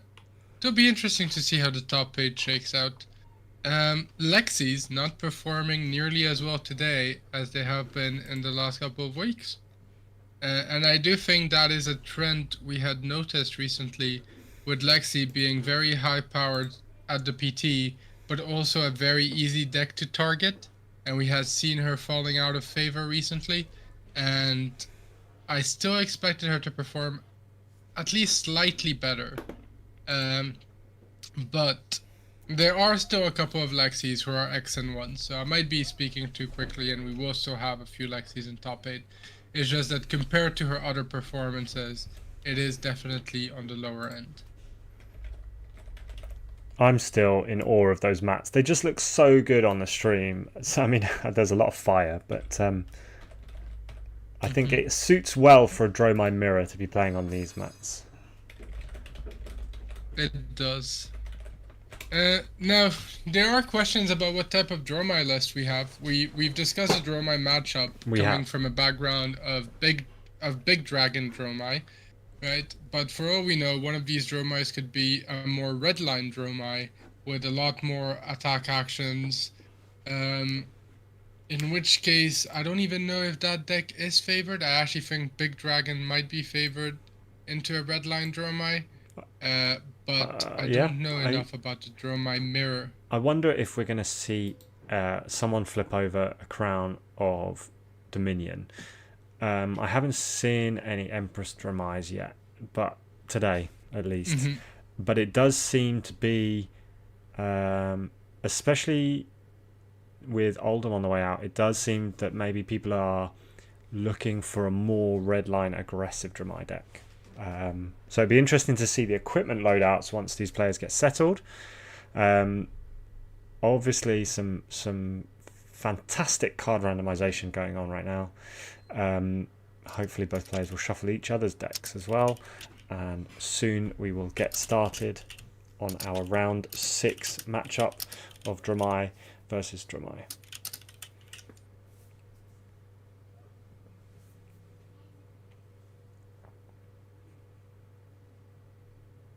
I have messaged our UK Dromai consultant, trying to see if we can get him in chat to come and give some words of support here and some advice. For example, we see one Dromai with the ward gloves, while we see the other Dromai with the Seeker's Mitt. I don't know which one is more correct. The rest of their equipment is identical. I don't even know if this is just who goes first, who goes second type of choice. It would make sense for Seeker's Mitt to be for whoever's going second, as they might get a more bricky hand. But we see a sweeping blow come in, and the Ash generation match has started. So we see a block on the sweeping blow with a burn them all, and then our old favourite there, Dust Up, coming in to finish. No way that Rene's letting that one hit. He's actually chosen to change his block 3 plus the Seeker's Mitt, pitch, make an Ash. So again, you were right, Shin, we're getting that Ash started, Ash generation started on both sides early. Simon has an Arsenal, and away we go. The game in earnest begins. I do see an Viscerai there, not turned. Oh, it's a signed one. Look at it, it's signed. It's beautiful. Choosing to. We do see the popper come in. Yeah. Flame Scale, make another Ash, and we Arsenal. have Flame Scale. Yep. And is that 2 CNCs that got pitched to the bottom here by Rene? I think it's the second CNC we got that's pitched to the bottom. I do wonder how many poppers the Dromais run. I think it might just be 3. It's just the CNCs. I would be surprised if there's other poppers in there. But yeah.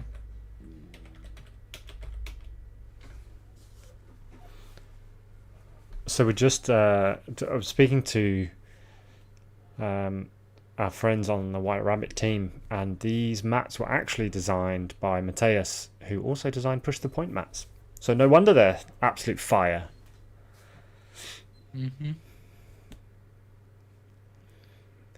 Yenderai's come out, and again, this can be very tricky for Dromai to deal with if they don't have a popper in hand, which it doesn't seem like Rene does right now.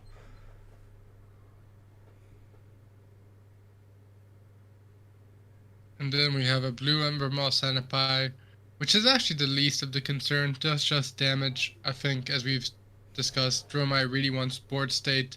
That's going to be their keyword here, board state and Ash. And let's see how Dromai how Renee decides to navigate it. A sweeping blow. Again, sweeping blow essential because it just generates ash, and if you pitch a red, it can actually generate 2 ashes. So it's always a great card for Dromai to start their chain. And then Renee also has a Yendurai.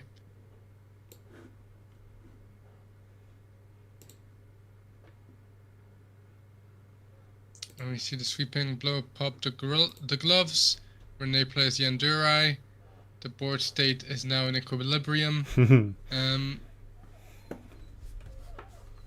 Yendurai pops the other Yendurai's token, and then we have a dust up in Yendurai, breaking that equilibrium, and allowing Renee to also create an Ashwing, while maintaining an Ash left behind.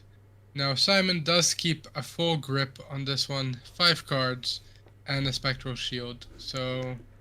It's not a bad place to be starting. He's got a slight life advantage. He's still got Ash in the tank. And then we see, as we pointed out a couple of times today, one of the most important dragons in many matchups is Kyloria. Replenishing his Ash by pitching the red sink below and hoping that the other player, Renee here, doesn't have a popper or a defense reaction 0 for 4. What we can see is a remembrance in hand, which is a little bit early.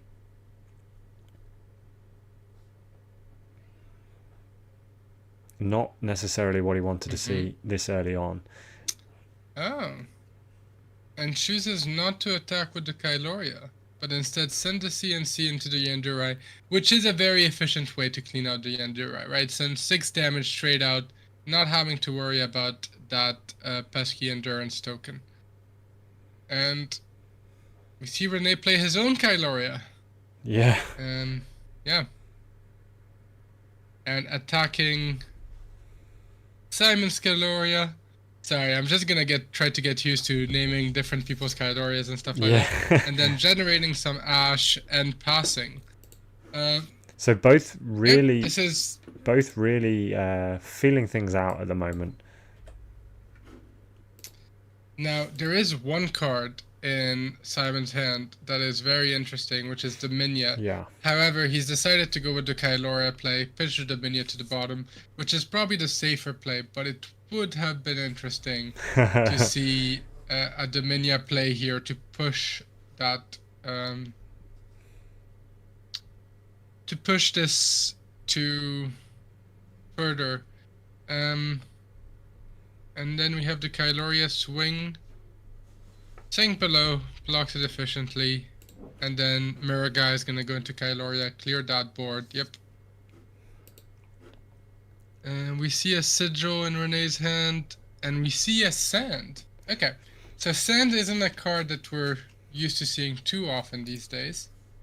Let me get it on screen. I think for the turn we've just had, for Renee still to have 3 cards left and 1 in arsenal is a real positive for this turn cycle. And he gets to kill the Kyloria, and he's got a dust, which is great to see. That is the red sands, right? For the Viscerai. Correct. Dust from the Red Desert, which is endgame play that you set up early for long matchups, so that you can then play your Viscerai and not fear any poppers for it, right? It guarantees that if you have a Viscerai, it won't have Phantasm. So in a game where board state is constantly in flux, mirror guys are gonna get popped left, right, and center by each player, having that sand means that for one turn, your opponent will have to give you 2 cards. But we see another big turn here on the snapback from Simon, playing a Tumultai, another big dragon, which will not have Phantasm. And if he can use this to pop the Flame Scale Furnace, Renee is going to have a much harder time generating Ash throughout the game. I agree. We've seen both players use Flame Scale Furnace almost every single turn this game. It's just such a good way of cycling the reds that you no longer need, and generating Ash at the same time. I mean, it's a perfect combo for Dromai. even on the opponent's turn if you need to set something up. And that's what we saw early on. Tomotai is coming in with Miragai active. We do miss. There was one yellow in there. He still gets to take the boots. Yes. But the furnace survives, which is very relevant. Because Tomotai is most likely not surviving. However, we also saw that there was a remembrance in Simon's deck, so while Tomotai might not survive this, Simon might decide to bring him back. I don't think so. I think Tomotai is a very expensive play that you would typically only do at the start of the mirror. Later in the game, you might go for more value dragons such as Asphalais or Kylorias or Merigais. Correct. I mean, we are building quite a good board state on Simon's side here.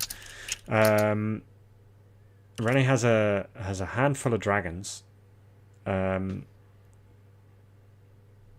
Interesting. It's going to slowly chip Tomotai down and play 2 Miragais. And then pop the Tomotai and probably pop the Asphalai? I would have thought so, unless he's going to go for the Miragai. Oh no, he's not even attacking with the Miragais, just drawing up. Maybe it was a blue sweeping blow then. Oh, yes. Because then it would be 1 damage and then 2 and then 2/2, yeah. So Tomotai's gone. Simon still has a Miragai and an Asphalai on board, and this arcane damage could really be useful. Gorgonian Tome pointing out to us that we have not had a single successful Tomotai yet today, like fully successful. Which actually, considering the amount of reds in these decks, is quite a statistical anomaly. Is it? Do we think it is a statistical anomaly? Because, I mean, we've seen both for of these... 2 Tomotais to miss? Yes. No. I mean, we've seen both Dromais that we've seen on stream so far, all 3, are running quite a few blues. They're running a couple of remembrances each. I mean, it's unlikely, but it's not. I mean, look, Rene's even running Pursuit of Knowledge. That is a interesting spicy card in Dromai. I believe the chat with the judge here is they forgot that there was a Spectral Shield on the board. Rene took some damage when Spectral Shield should have popped. In this case, it's typically just move on to the next step where there is another damage and then remove Spectral Shield. But we are seeing now Viscerai being played out on Simon's side. And is he going to attack with it? Because we don't have the red desert dust under this one. But you have Miragai. Of course you do. You have Miragai. My bad. And the armor does come. I was wondering if this was an armor point. In the Dromai mirror, the armor is actually very, very relevant, as we discussed. And Viscerai is one of those targets where you just have to respect it because they present so much damage and so much tempo. And so it's a good armor block. Now, did they draw a pauper? Oh, doesn't matter. So we've blocked with Crown of Providence, blocked with Flamescale Furnace and a card from hand, and they've chosen to sink the arsenal with Crown of Providence. Yes. So they still have a 4-card hand. And then Simon is choosing to use Asphalai and Miragai to attack one Miragai and kill it. And has a passing Mirage on the board. That's not a bad way to end a turn. No, it is not. I think we have one Dromai here really taking the lead on the board state race we were discussing, making it very difficult for the other Dromai. But then these turns do swing really quickly as well, depending on awkward hands. But it's just Miragai having 4 life obviously makes him very difficult to kill. And then the passing Mirage requiring a direct hit to come in also makes it difficult. So let's see how he clears this. Asphalai will go and use the Arcane to target Asphalai and Viscerai. So this is actually going to be a very clean board clear. Yeah. Wow. Now, big cleanup. Does he even manage to clear the pass? Does he even manage to clear the passing? No, he does not. That would have been too good. Big cleanup, however. Straight back with a Yenderai. Which, as we've said... And no more Ash on Renee's side. Yeah. Really tricky when you've not got the Ash out. And now Simon gets to do his own clearing. Using a blue Embermore Centipede to get rid of Miragai, leaving just an Ether Ashwing on the board. Now, are we going to see Renee develop Ashwing this? Here is actually really good. I'm just wondering whether we're going to see would develop this Burn Them All, which he has done. The Ether Ashwing here is great, right? Because it takes the endurance counter off Yenderai. It does. So it's like a nice little Kadachi. Yeah. Yes. Very efficient clearing of 3 damage block here. But then how do you get rid of the rest of Yenderai is a question. Pursuit of Knowledge into Yenderai is, I believe Pursuit of Knowledge is just a pure on hit, it is. Right? It's not yeah, when it, he gets no, it is nice... when it hits your hero. Oh, shit. Yeah. No, sorry. It is a pure on hit. Yeah, so that's what I thought. So he gets an intellect your of hero 5. gains 1. Yeah. So he's now got... has he drawn 5 or just 4? Yes, no. He's got all 5 in hand. Yeah. Yes. It is a nice little mirror spice there. And is one of them a popper? Did I see a CNC in his hand? No. Asvalai, Yenderai, No Chromai, and Passing Mirage. I can't see what they are. The dance of the Ashwings has started. Oh, the Polish Ashwing, Ashwing tokens. I like it. It is interesting that Simon decides to go with Ashwing to face first rather than Ashwing into Ashwing first. Because if there was a popper, I think that would have been a bit risky. But then we go Ashwing to face again. Oh, sorry, I forgot about passing Mirage. Yes. That would be why he went face first. That makes sense. Don't want to waste it on an Ashwing. Ooh, 2 sigils going straight to the bottom. I mean, he's already got a 12-point life lead. He's happy to pitch those away. That is true, very true. And he still has his armor. Is that a blue dust up?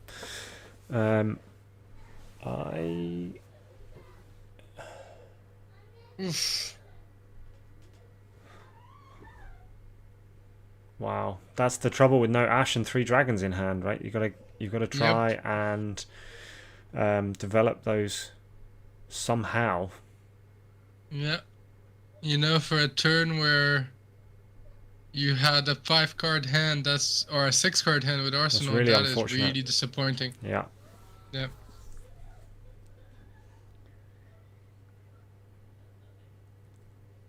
When we see Mage Master Boots, is he gonna get the heal with the tome from Arsenal? Is that life total gonna be even crazier? Let's see. There we go. Tome from Arsenal. Up to 43. And then a 5-card hand. It's a nice play. I mean, Tome is one of those cards I have a love-hate relationship with. Sometimes you feel like it works extremely well, and sometimes it is not the card that you want to see in your hand. You really have to get it into Arsenal for it to be worthwhile. And it's a very niche card, right? Because I remember back in Crew days, Tome of Finder was definitely one of the lesser WTR Majestics. But then it had its ebbs and flows. You would see it in Dromai, you would see it in Chain with Creepers. and it just started becoming more and more prevalent in certain key decks. Yeah, I still use it in Chain Blitz because it's really fun. But I can definitely see it being a card that Popper comes straight out for Viscerai. I can definitely see it being a card that is moved out for more synergistic cards, maybe. And we see another Viscerai gets popped straight away by a CNC. I gotta admit that I've lost track of whether this is the second of Simon's Viscerai or the third, because I know we've seen 3, but I believe one we was saw one Renee's. on Renee's side. We've seen 2 CNCs. Renee pitched a couple at the first couple of turns, so those poppers are yet to come back round. Is that another sweeping blow, making an Ash? So Renee now has some Ash to play with. But the life total discrepancy is so high that it's like, so actually, I had thought that your target with Tomotai is always Flame Scale Furnace. I had thought that your target with Tomotai is always Flame Scale Furnace, but actually, when you consider that the boots are a 5 life point lead plus whatever you play, maybe it's always the boots that are the targets, even if you do hit Tomotai perfectly. I'm not sure it always is. I think it's context sensitive. If you're going to get... I think Flame Scale really does hurt. But boots also hurt. So it's really context dependent. And then in reality, you're going to take what you can get. What I can say... and we see one of the CNCs being played. This does present a difficult choice for Renee, depending on what he's got in Arsenal, which looks like a Dromai.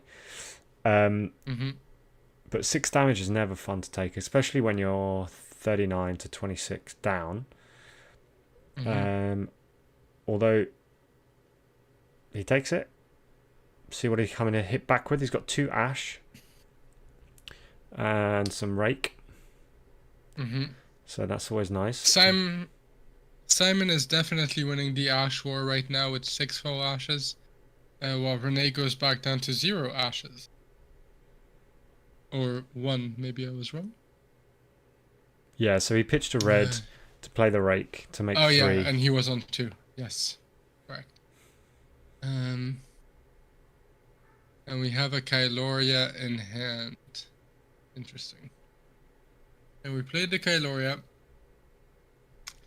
And let's see. We've seen 2 CNCs played by Simon. So the popper count in Simon's deck is also quite low now. So that Kyloria might be key. And we see 2 Uvias in Simon's hand. And while 1 Uvia here would be great, 2 might be slightly awkward in the hand. And so we see Simon finally use his armor. Try to deny the digging for a Kyloria. blue, maybe.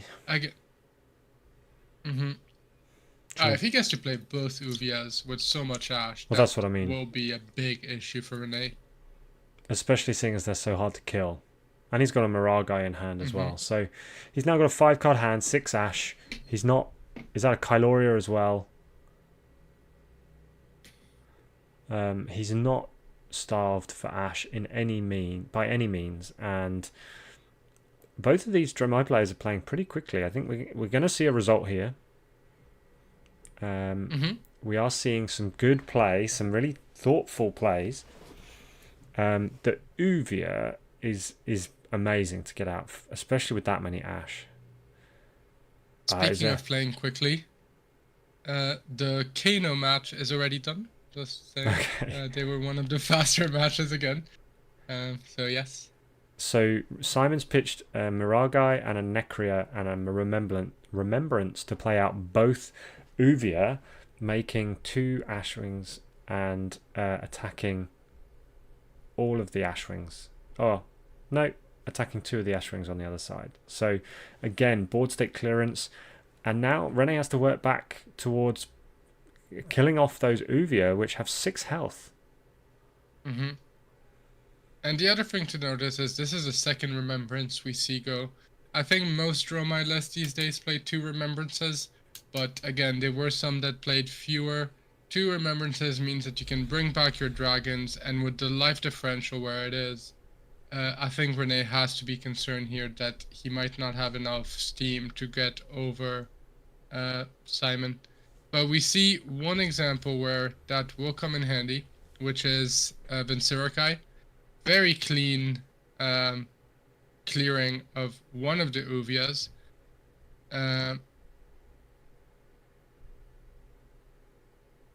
But having to pitch a Dominia for that.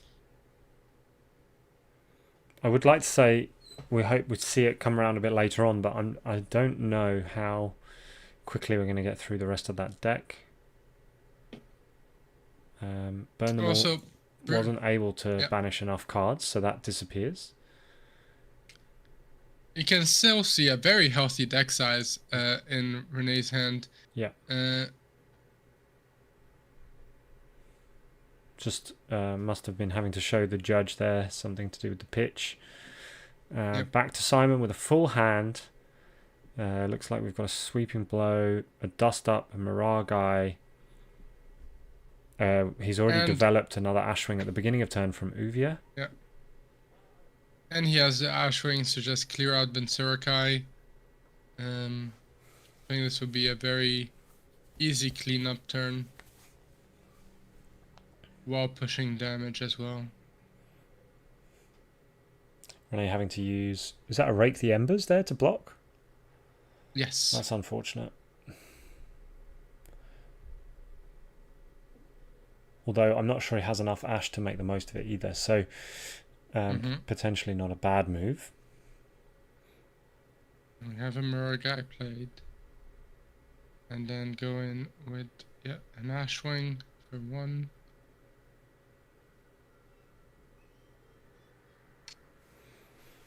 And very slowly just chipping away at Renee's life totals. With just a bored tempo. And then swinging with the Miragai, thinking, we've seen you pitch your 2 CNCs and we've seen you block with 1. We're still very far from the pitch stack. It's probably a very safe bet to attack here, and he would be correct. And Renee really has to try and keep some of those cards in hand, otherwise he's got no way of dealing with these dragons on the opposite side. He's got a Dromai in hand. But the issue is he keeps keeping those cards in hand, taking damage, and then has to clear the dragons, and then Renee is able to bring back a few more value dragons because he has the agency to be like, I can take some damage, while Renee doesn't have that agency anymore. Correct. It does seem pretty one-sided right now. He's used the Dromai and the Kyloria to bash the Uvia. And straight away, back with the Yenderai, replacing the Ash that it's taken. And there's also an Asfalai in hand. Yeah. And a Burn Them All. So now we're starting to build up. I mean, you don't even need to commit everything this turn. You can keep the Asfalai in Arsenal and come in next turn with just, confirmed 3, 4, 5, 6, 7, 8, 9, 10, 11 damage next turn. If you just put that Asfalai in the Arsenal. So Yenderai at Renee, obviously covered by Miragai. I would then assume potentially Miragai at Kyloria. And then the 2 Ashwings at Dromai. Yes, that would clear the board. Clear everything up, yeah.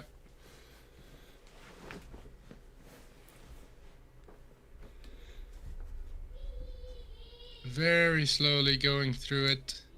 Meticulously just dismantling Renee's board every turn. And just because of that slight life lead, Renee just having to be on the back foot. It does seem to be that way right now. Again, no game of Flesh and Blood is over until it is over, but it is looking very positive for Simon right now in this Dromai mirror. He has the board state, he has the tempo.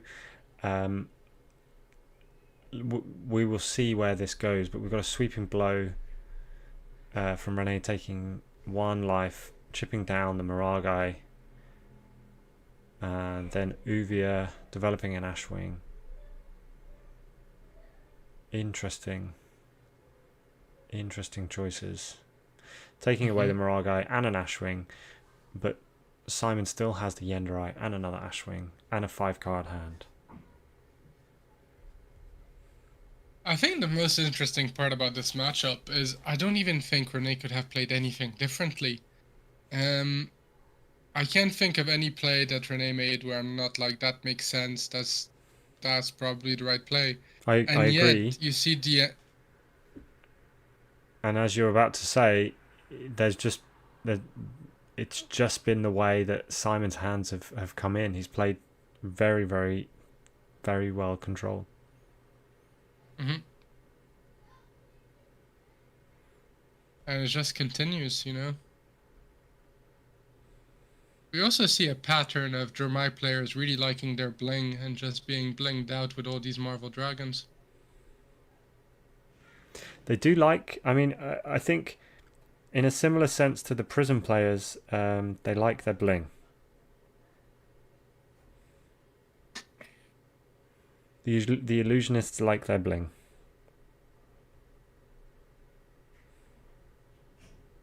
And Rene having to take chip damage here to be able to present anything back.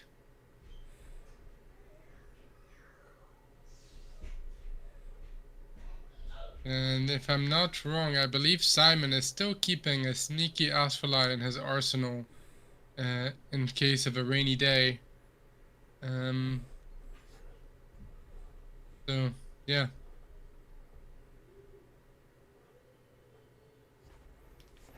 It's just a luxury, isn't it? Being able to arsenal that just for just for a future turn. Let Rene think he's cleared the board, and then next turn, oh, there's another dragon dealing pesky arcane damage. So Necria, the first Necria we've seen played today. The life totals really doesn't reflect the story of this game. It has been a back and forth trying to maintain board state, but yeah, it's not represented in the life totals here. I think it's been an extremely well played game so far. It's been played at speed. Both players know this mirror matchup. Both players have been playing to their outs in very controlled fashion. It's just Rene has really suffered with Ash generation and has had a couple of hands full of dragons early on where he's been unable to develop anything.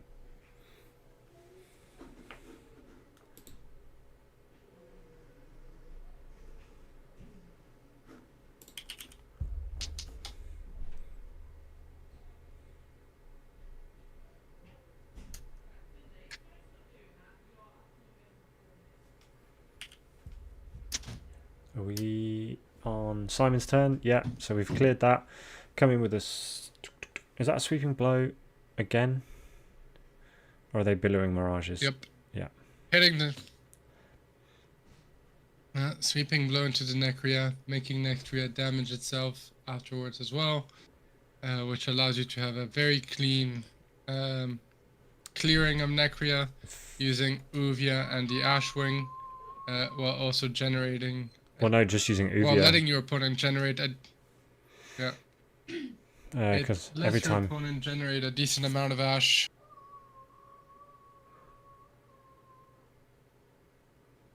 And then you have 3 Ashwings.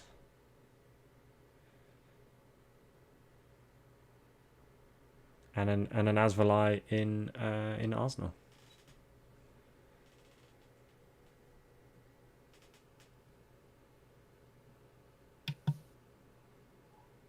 Yep.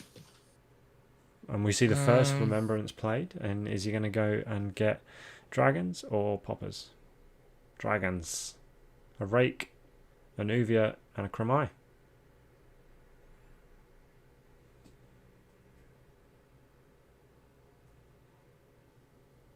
I was just going to say, have we seen any remembrances on Rene's side? But yes, he has just pitched one. So yeah. Rene also does run the remembrances.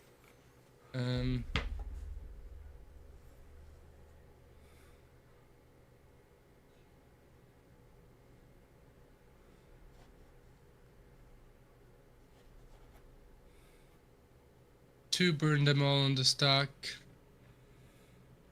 And as a sweeping blow being played, still have the Viscerai in arsenal. God, oh god. Will it ever stop? The worst part is, looking at this board state, it doesn't even feel so extreme, right? You're like 3 Ashwings and an Uvia, that's only 4 damage. But it just keeps adding up.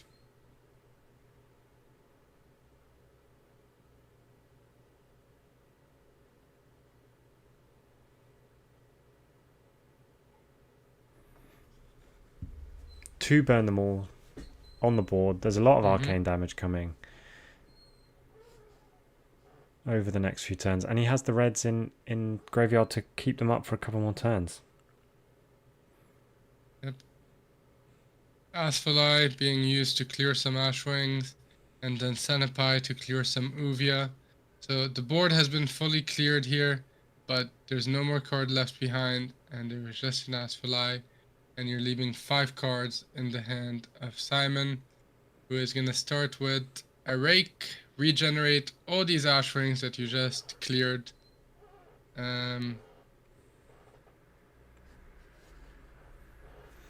Follow it up with a Dromai most likely, because then you can just guarantee... No, decides not to play Dromai.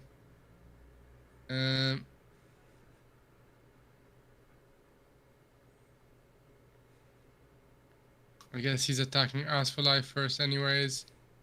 Doesn't have any arcane barrier on Renee's side because he doesn't have any Ashwings up. So can't block that arcane. Kailoria comes down.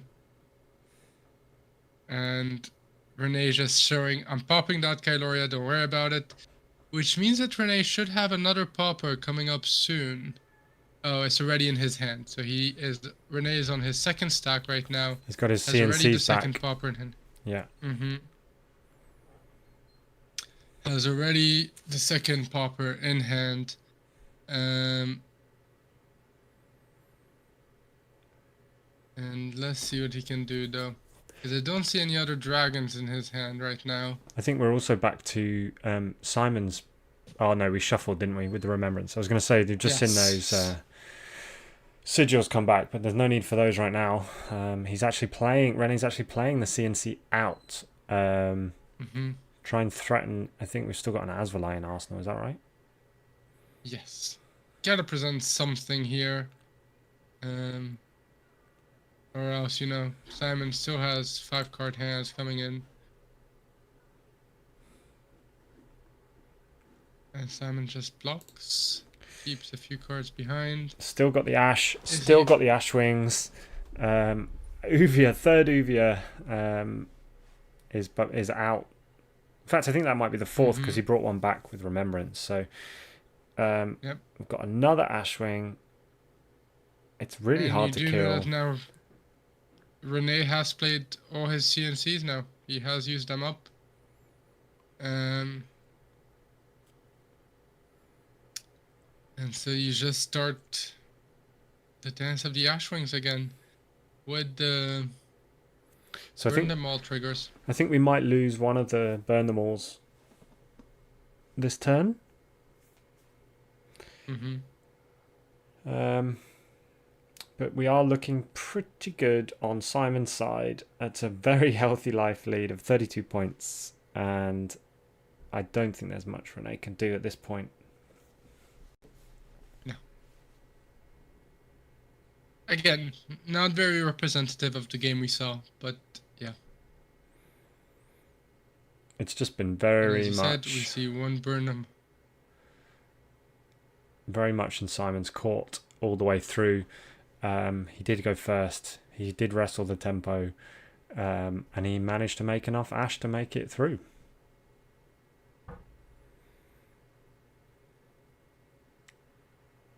Even without... Maybe that was a turn. Maybe that was a turn where it pivoted. It was a turn where Pursuit hit and Renee had 5 cards and just couldn't play any of the dragons because he didn't have any Ash. Maybe that was actually like the key turn of this game. Oh wow. And we see Just them in, yeah, just to rub salt in the wound. Yeah. He knows there's no poppers left. He's doing the one arcane. There is a sigil in Arsenal, I believe, for Renee. He's saying, "Let me see your hand. Let me see what you have." Oh, it didn't trigger because it was a passing mirage on top of the deck.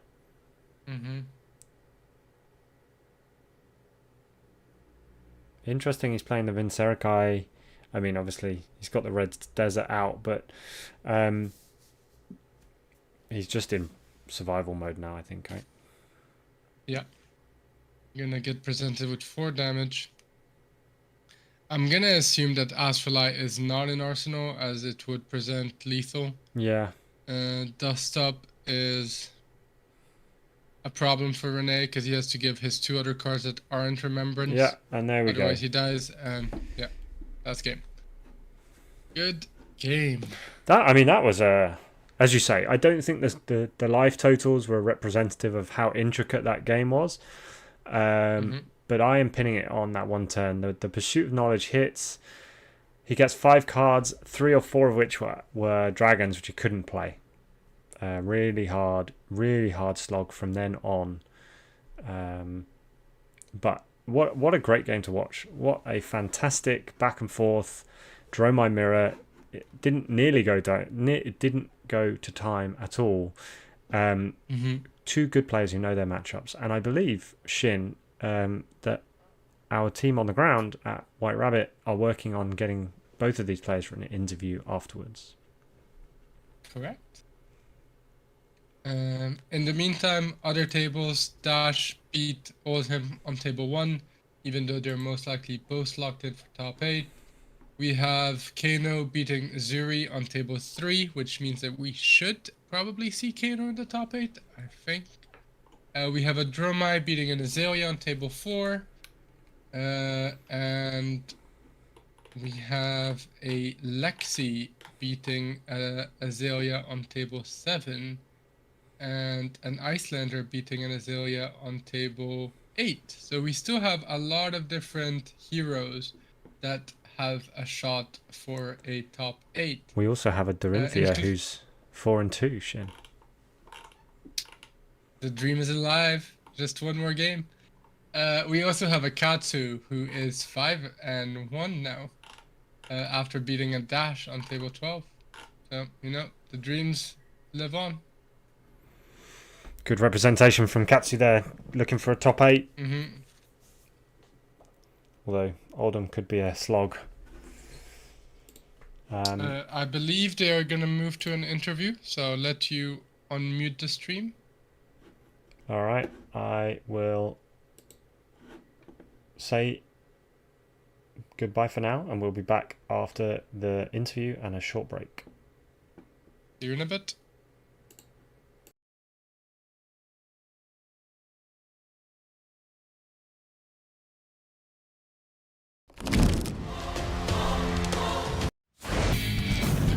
I know what you're thinking.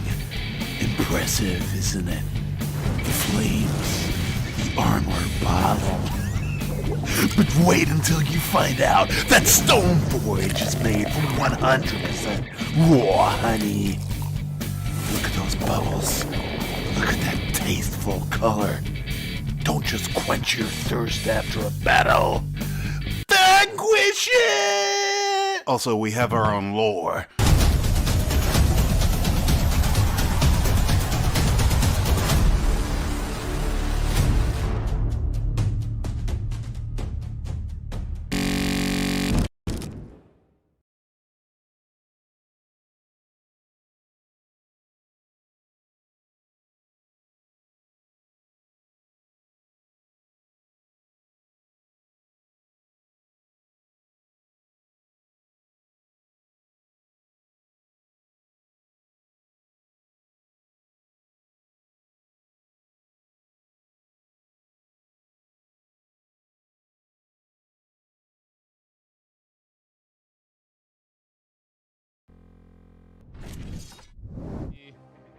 What was the most important card that you arsenaled, and it will also be at which point did you feel you had completely taken over the tempo? Because you got tempo and it was over. So just be thinking about that. So you'll take this and you'll put it just right up against your mouth. Like, yeah, perfect. And then I'm gonna knock on the window and then we'll go. Oh, we're already started. Oh shit. Okay, so I'm here with Simon, yeah? Yes. That's how you say it? Okay. So I have 2 questions for you coming out of that Dromai mirror. That was my baby. I wanted to put that on stream because I love watching the Dromai mirror. So I wanted to know what was, in your opinion, the most important card you arsenaled in that match? Turn 1 or 2, I arsenal Azvolai. Okay. And kept it for a few turns. Okay. Until my opponent played few Ashwings. Okay. And then, you know, it's a very easy answer that forces the tempo on the game. And so you put Azvolai in Arsenal in preparation for the turn eventually when he would play out Rake Embers or... Yeah, because the game is a bit of a ping pong, right? I play my dragons, then you have to clear them. And Azvolai and Rake the Embers are one of the better clearers because they distinctly have a AoE, let's say. Yeah, from the other AoE game. is a good way to put it, yeah. And so at what point did you feel that you had completely taken over the tempo? Because we know that Dromai is all about tempo, and the only way to gain tempo is to clear board. I felt like in a few turns in, I was having the tempo, but my opponent still was able to clear. So we were both quite equal, but my opponent was taking damage in order to build his board state. Yeah. While I simply always never really was threatened by damage. I never went below 30 HP. Yeah. And that basically allowed me to knew that whatever happens, I always can just fall down on taking all the damage and building up the board state. And I know that in one turn he never really been able to build Uvia to the point where I couldn't have an answer. Like he played an Uvia and I had Ember Moss Anipai immediately. And then was one turn where he played Miragai and Kyloria. I blocked with both equipments, the Kyloria to deny the card draw, and I actually got a red, which allowed me to have a 5-card hand with 2 Uvias. Yeah, that was an absolutely brutal play. To get 2 Uvias down at once was like, I mean, that's a must kill. Yeah, so I think that in that point, just game went very downhill for my opponent, because maybe he can clear 1 Uvia in turn, but I still gain Ashwings. I still get a lot of tempo and basically winning the game. That's hard to rival. It's really hard to come back from. Well, I think you're looking pretty locked for top 8 then, right? No, I'm currently 5-1, so I need so basically my last game is win and in. Oh, it's win and in. Okay, all right, cool. Well, good luck to you. I hope to see you very in top much. 8. All right, so we're gonna go back to streamers now. So thank you. Take that. Thank you.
Go for it. Welcome back, everyone, and our round 7, final round of Swiss, is going to be an absolute barnstormer. We have a Katsu at 5-1, played by Petar Peric, and a Oldhim at 5-1, played by Kevin Zanker. This is a matchup I know pretty well. It'll be interesting to see what the Katsu plays out equipment-wise, and what sort of Katsu deck we have. Just while we're waiting for the players to set up, I have a bit of a rundown of the top heroes. So currently we have only one undefeated player, Freddy Friedrich, in first place. Second place is Tobias Renko on Oldhim. Third place is Jonas Stoberok on Dromai. Fourth place is Maximilian Schmidt on Kano. Fifth is Nika Roth on Lexi. Sixth is Hanno Lunser on Icelander. Seventh is Ian Zhang on Dromai. And eighth is this Oldhim here, Kevin Zanker. Ninth is Petar Peric, our Katsu player here. 10th is Oliver Braun on Dromai. And Simon, the Dromai player we saw just previously, is 11th on Dromai. And then Philip Steinfort is 12th on Uzuri. They are all our current 5-1 or better players. So we have, as I say, 1 6-0 and then 10 on 5-1, which is going to make the battle for the top 8 really interesting. We're going to have tables, 5 tables of win and ins here, which is going to be really interesting. Simon, I have terrible news. What? I just realized that the Dorinthia can't make the top cut. No. I guess we'll put our hopes behind the Katsu player then. Our chat is completely dissing Katsu's chances to win this match. I believe it's very much possible for Katsu to win this game. And I will be rooting strongly for Katsu to win this game. So let's go, Petar. Let's go. I'm really interested to see, as I say, which equipment. Personally, I would run the Snapdragons into Oldhim with a game plan of pitching my Lord of Winds and my Mugenshis until late game, until I've used up the majority of my Surging Strikes and Whelming Gust Waves, and then aim to have a hand of 3 blues and a Mugenshis, or a Mugenshi in Arsenal and a Lord of Wind in hand and 3 blues, and just get as many of those back in the late game as possible. There's my game plan. But you have to be very controlled. You have to play it slow, stick to the game plan. Don't be afraid to take an off turn every now and then, and don't be tempted to use your Snapdragon Scalers too early. No, I agree. I think Katsu has been given a lot of recursion tools that make him a decent, at least have a decent game into Oldhim. Then there's also the question of if Oldhim is going more control or more aggro. But I definitely think Katsu is in a better place than he was a couple months ago, and does have a fighting chance here. 100%. If this is an aggro Oldhim, I would say Katsu is at least 50-50. So that is the loadout I would run: Tunic, Pouncing Lynx, Snapdragons, and Vambrace. On the Oldhim side, we see Crown, Crater Fist, Tunic, and Ironhide Boots. That, to me, Shin, I don't know if you can see, but that Tunic looks like an extended art rainbow foil to me. I know. I clocked it right away. Yeah, such a cool Tunic. It is a lovely Tunic. But yeah. So, Mask of the Pouncing Lynx is an interesting choice. I know that you and I kind of don't see eye to eye on this one. You are the better Katsu player, so I should defer to you, but I am stubborn. I still think Mask of Momentum is just, in my opinion, more threatening. I can see your argument. My counter proposal is that So we have a Katsu playing a Soul Bead Strike early. On hit, go again. But my counter proposal is that the Mask of Momentum, there's not going to be enough unblocked chain links to make it threatening. Oldhim wants to block. That's what they're there for. So they're going to be blocking anyway. If you manage to get over and on an attack, or if they're choosing not to block, then the Mask can be a really good way to go and find a Dishonor or a Winds of Eternity to recur some of your 100 wins. It can be a really useful card, and especially when they've run out of cards to block with. So Oldham's hitting back on their turn 1 here for 5. Dominate with Tear Asunder on the Titan's Fist. Interesting. If Katsu doesn't have a defense reaction here in Arsenal, they're going to lose 2 cards. So they may as well just take the whole 5 and lose 2 cards. And try and come back with a few And Katsu points of doesn't damage. play a lot of defense reactions, right? You have your 3 flick flags, and maybe, like we were talking about, reinforce the line. Well, in this case, the Katsu did not have it, took the damage, and discarded 2 cards, including a Dishonor. Yeah, that's going to which be you're useful. not too sad to see go. Yeah, because it sets you up for bonds. However, you might be a bit sad to see Mugenshi go, as we were talking about how Mugenshi can be very useful for recursion later in the game. I think you just got to keep an eye on it. I think you don't want to get rid of all of your Mugenshis, obviously.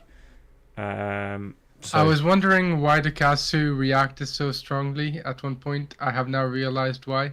He forgot his tunic. The universal he's I forgotten forgot it my twice. tunic gesture. He's forgotten it twice. Because he went first. So we've all done it. We've all been there.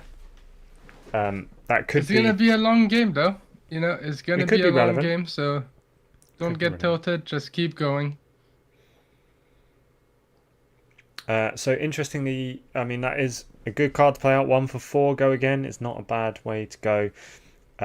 It gets a 2-card pitch from Oldhim, but depending on how many spinning wheel kicks he's running, again, it leaves him without the possibility of going and getting that Cyclone Roundhouse, especially when the shield was on the stack, on the combat chain. And now Peta remembers his tunic counter. Huzzah! I know the relief of doing that. So it'll be interesting to see where he's going to go. I mean, as we know, the mainstay for Katsu is going to be Kadachi for 1, Kadachi for 1. There we see him pitching a Lord of Wind for later in the game. And running the Vambrace means that the Crown of Seeds becomes less useful for damage prevention, but obviously still useful for cycling cards out of Arsenal.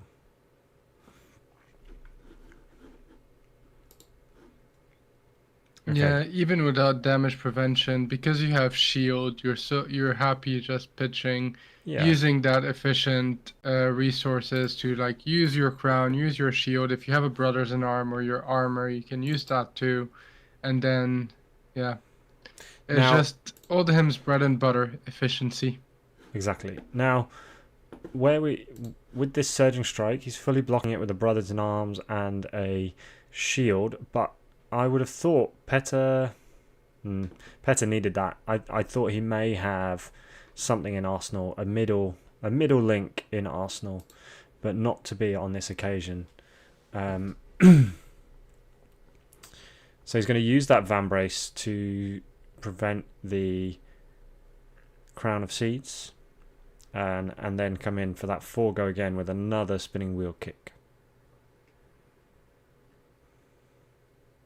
which is fully blocked. So Oldhim blocking out that turn, making Katsu's life a little bit harder. I'd be interested to see what Katsu's put in Arsenal. I didn't manage to see it on the first turn, but my feeling was it would be something like a Whelming Gust Wave, like an Ancestral Empowerment. Sorry, not an Ancestral, and Bonds of Ancestry, which he needs the next chain link along for, and we've not seen any Descendant Gust Waves yet. Now, that is the second...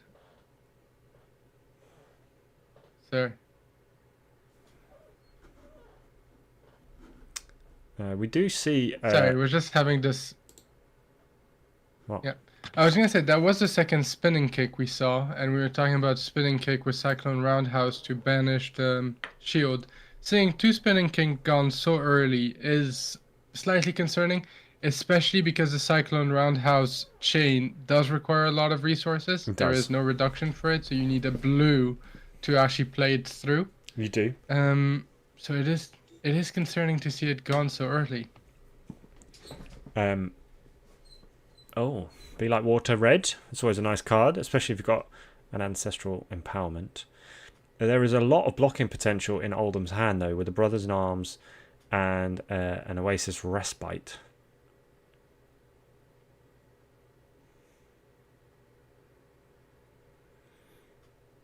And we see the Oasis you played. You don't even need to risk it. And the Razor comes out. Razor a bit of spice. Razor Reflex, not as widely played anymore, but makes it more awkward to prevent damage here. And interestingly, we see the Floating Dojo pitched this turn, so he is running some more recursion. That could be useful late game. I do enjoy that card, especially as a little trick when you've got an Art of War hand and you're able to stack your own combo by playing that from Arsenal. So we see here the Mask of Pouncing Lynx being broken. He's pitched to pay the 1 to call Be Like Water, I'd imagine, Surging Strike. And he's gone and he has activated Katsu to discard a Soulbead Strike to go and get a Bonds of Ancestry blue and a Descendant Gustwave. So he's gone and got the Descendant Gustwave off the Katsu activation and then the blue Bonds of Ancestry off of the Mask of the Pouncing Lynx. And I would imagine he will then go and get the Dishonor from the Bonds of Ancestry. Interesting play using the Oasis Respite Shin instead of blocking for 4 with the Brothers in Arms and then having the Oasis as a defense reaction substitute.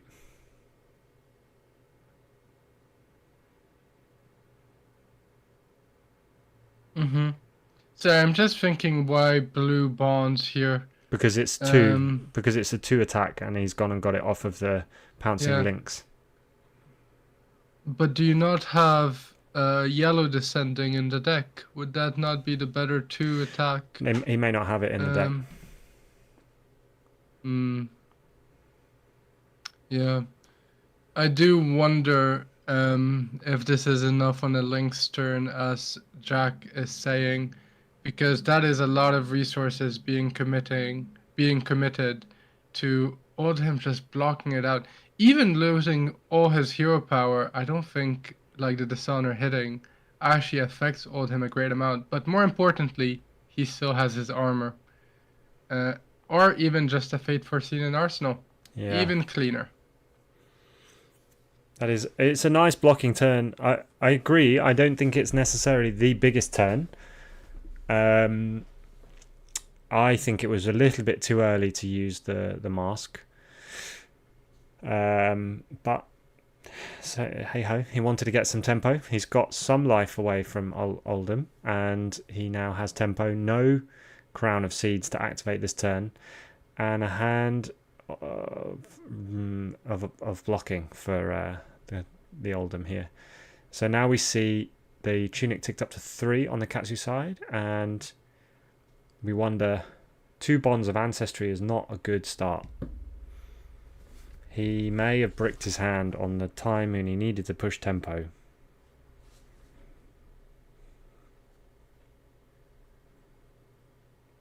The shuffle from the Katsu ability can be a blessing, can also be a curse.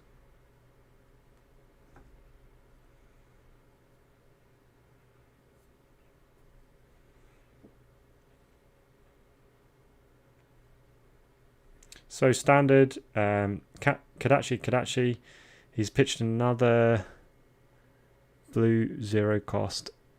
I'm trying to work out what that card is.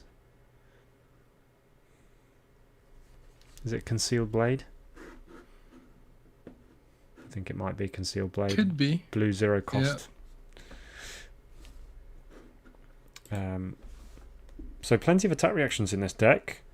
Concealed Blade, Razor Reflex. We've not seen any Ancestrals yet.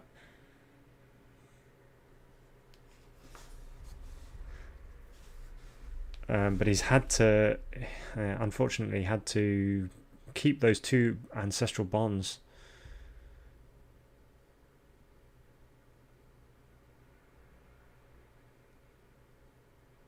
Bonds of Ancestry even in hand, which could be a bit of a oh, he's got a Dishonor in hand now, but could be bricking a little bit here. Oldhim didn't even have to block on the previous turn, just taking a couple of damage and off he goes.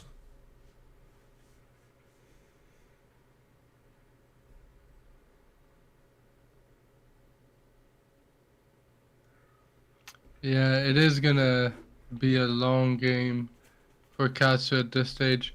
I think we're falling into Oldhim's preferred pattern, right? Present some level of damage and then just block, block, block. And if Katsu is unable to capitalize on huge turns, Oldhim is very happy to just take it slow and push some damage. And we look at Oldhim's hand right now, and there's so much block value just in there as it currently stands.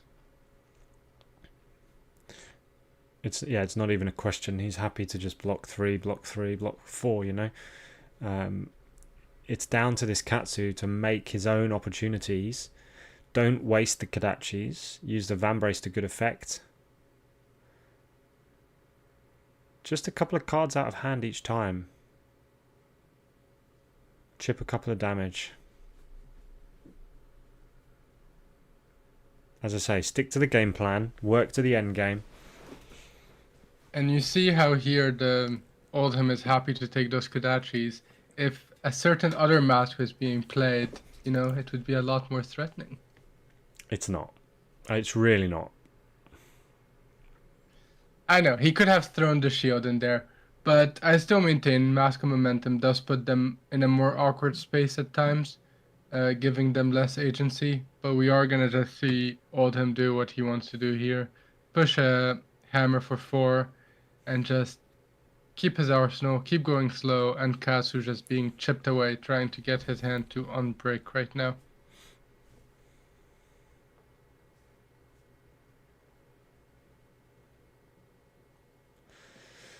So we do see a Be Like Water, a Whelming Gustwave, and a Bonds of Ancestry in hand. So if he can get the Be Like Water to hit, then we are looking at a combo chain.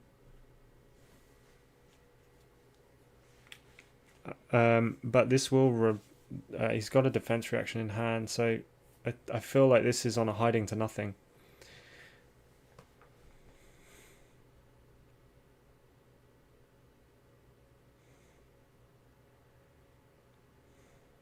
Unless that last card is a Descendant Gustwave. He's just trying to work out how many combo pieces he's already used, I think. It's really, he's gone in the tank already.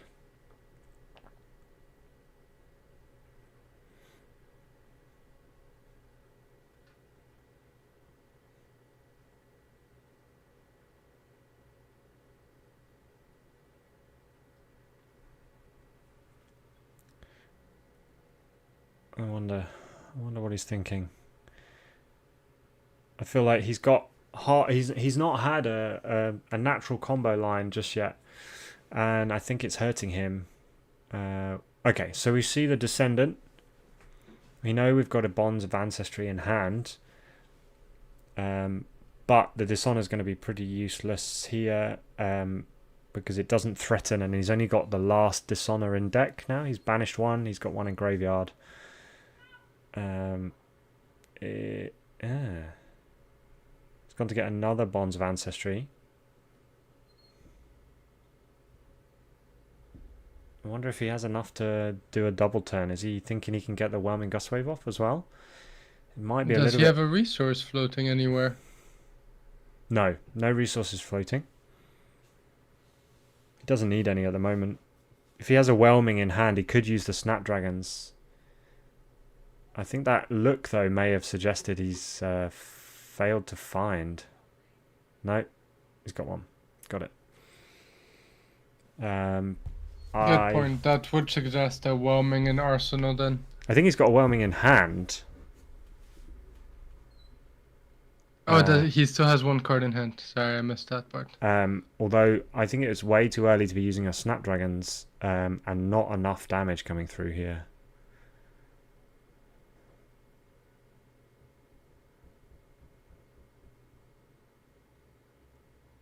Yeah.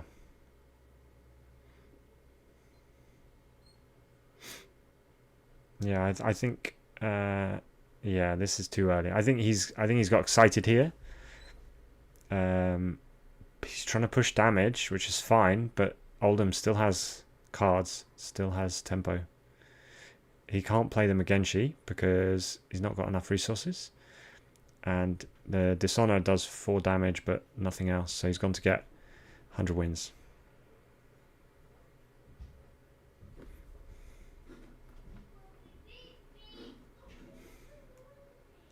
Is there anything he could have in arsenal that would I mean, interesting help here? Maybe if he had a Winds of Eternity to get the 100 wins back, potentially an extra 4 damage. I don't know what he's looking for here. I think he's just trying to do damage. I think he's worried by the fact that he's fallen a few damage points behind, and he's trying to do damage. Yeah. So again, he's used all of his equipment basically to sneak a couple of points of damage in.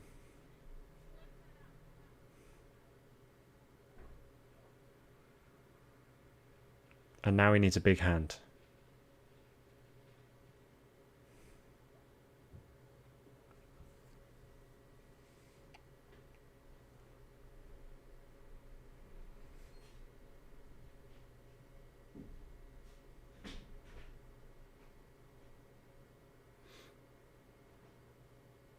Oldham's quite happy to block. Maybe come back with a CNC.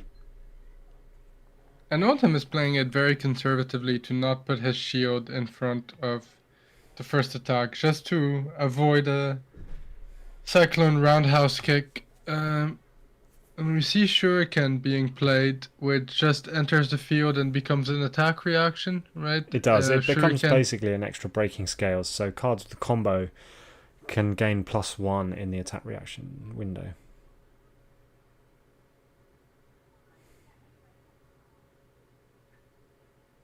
It is a great card. I run it as a one of. I think it's a good card to get out early. Unfortunately, these are not the hands. He's got double Ancestral Empowerment in hand. It's not what you want to be sitting on right now. Oof. And if you're Katsu here, you think, does he have the pummel? I mean, they always have the pummel, but I don't think he does right now. I may be wrong. Can you even afford to play around the pummel? No. Is really the point. That's unfortunate.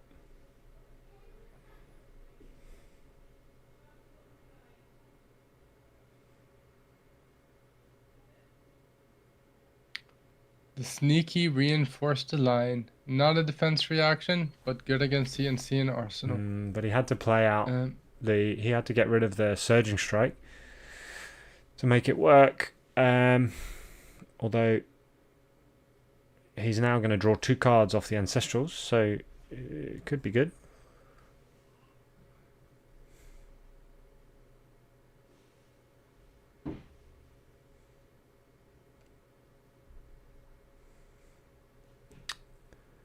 See if Oldhim pitches for Crown. Okay. This would be a good time to use your Vambrace to just prevent that. Could be, but he's not got a pitch in hand, so we don't know what he's got available to pitch. So he's going 1 over. He's now got 2 cards in hand. I wonder if Oldhim pitches that Earth card to defense react.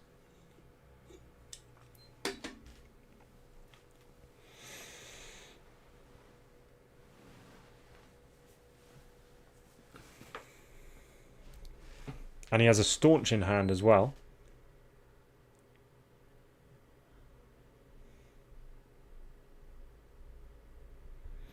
No. Yeah, the staunch is rough, but I think the staunch would be more for the next attack. And so Oldhim Earth reacts, as you mentioned. So he's fully covered preventing it. the next two. Yeah. And we go for a Kodachi. And the staunch will go in Arsenal, I'd imagine.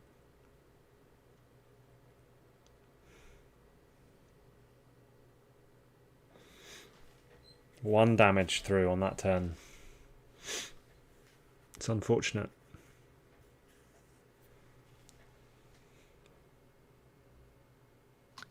It is the way of the Oldhim.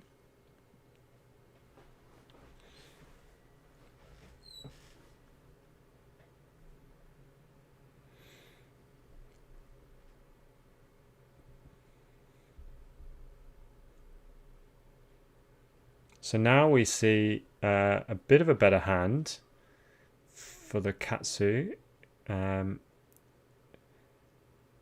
He's got Whelming, but has he got the Surging, or is that a Descendant Gustwave in hand? Yeah, we are. Is that a hand full of Whelmings now? Oops. Or a Soul Bead is there? I see a Soul Bead, a Fluster, and not sure what the last card is.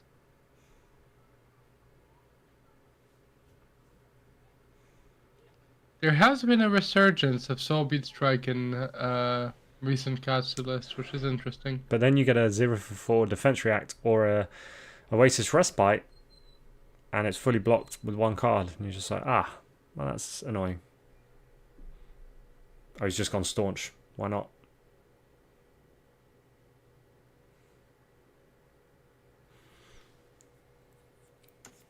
The funny thing is, chat can't see my face, but Simon can see my face every time one of those Defense React comes out. It is in pain. Shin's got PTSD from playing Dorinthia into Oldhim. So I think Katsu needs to take some damage, and I think they need to hit back with this Surging Strike in hand. He's got a natural Surging Whelming, and he's going to need to pitch his Time Snap Potion, I think, to get it done. Although having the Time Snap out would be useful for the Mugenshi Lord of Wind line later. It's a good backup. Yeah. I wasn't aware that that was a tech Katsu has started playing, Time Snap, and then they just use it to play Mugenshi from hand, and the Lord of Wind, and pay your 2 blues, so 6 extra, or 5 extra rather, in it, and recur 5 cards. Don't tar us all with the same brush, Shin. We're not all on that. We're not all on that tech, but it is something that's come around. Interesting. Is he going to use his Tunic now to pay for the Surging? Okay. I think that might be over-committing slightly, but we shall see. At least he gets the shield out of the way. Yeah, and he does have Shuriken. So does he has the Whelming or the Descendant Gustwave in hand or in Arsenal? He has the Whelming in hand. Mm-hmm. And the Shuriken on the board. So the Whelming should come in for, if it's a red, it should come in for 4. I wonder if Oldhim just takes this and then deals with the Whelming. Yeah.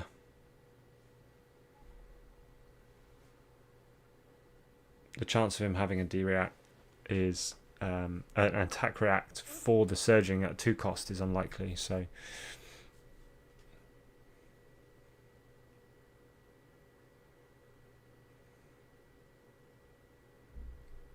he might have another Razor. We have seen a Razor. If he has another Razor, no. Flusterfist. Yeah. I mean, he is chipping away very slowly at Oldhim right now. He is. The issue is the amount of resources he is committing to those chips is quite intense. It's a lot of cards. And he's not exactly got a life lead. It's not like he's playing from an advantage. Every time he manages to get the tempo, unfortunately, he bricks.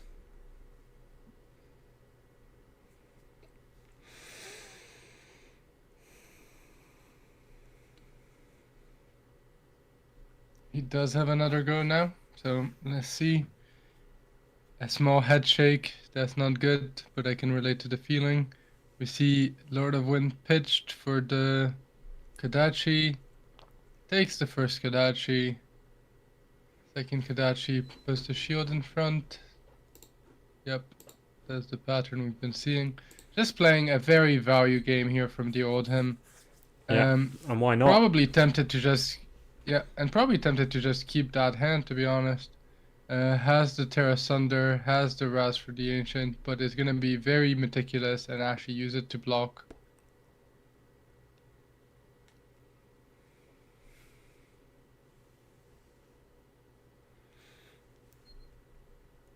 And we do see an E-Strike for 7 here. We do. Although I don't think it's going to be hard to block. Yeah. Fully blocked with the red staunch. And I think the chat are starting to wonder whether the Arsenal is a reinforced the line. It's not been used. I think it's not a good card. We do see an Art of War here. Art of War coming up. Double Art of War. I think he's drawn 2. No, that is terrible. Well, I say terrible. That's not true if Oldhim doesn't have anything to do. But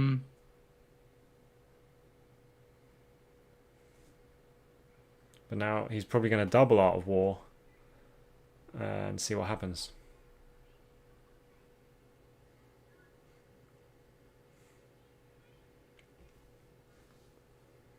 Yeah. And maybe triple Art of War with an Art of War in Arsenal. Do we think it's an Art of War? Do we think it's a reinforce the line? Because if it was Art of War, I think I would have played that one first. So he's got rid of a Bonds of Ancestry and a Winds of Eternity to draw another 2 cards. He's given Go Again for 1 and +1/+1 for the other. Yeah. This just seems... Oh. Whelming Gustway for 5. That's either it's either telegraphing a Razor Reflex or he has nothing. No, it's for 4 because he chose to give Art of War, give the next attack Go Again. Sorry, I apologize. Yeah. So we could have a Magenchi here. 4 Go Again.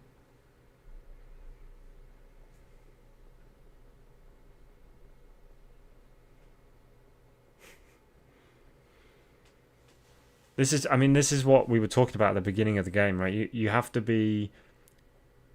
I think he's been dealt some really poor hands, but you have to be controlled. You have to save these threats. You have to pitch some to the bottom. You have to set up your Lord of Winter. You have to set up your Surging Strikes. So he can Shuriken this to 6, but unless he's got something else to take him over, he's got nothing. It does have Go Again. Oh no. This is for 6. He can Shuriken for 7. But then they can crown. He'd have to Vambrace. Sorry, what is this for 6? So it would be 5, but he's got the +1 from the Art of War. Right, yes, sorry. But it's fully blocked at 6. And then there's a tunic, there's a counter floating for the crown, so he could have crowned that away. I don't know. But he didn't use the Go Again for anything else, so... On a side note, people will be happy to know that rising from his ashes, we will be seeing Kano in the top 8. Hey! Or at least we should, as Kano is now 6-1, which I believe locks him for the top 8. Back to Kodachi. Block the middle Kodachi. Block the middle attack. And then, what have we got? Peta, what have you got? I see It's difficult to see.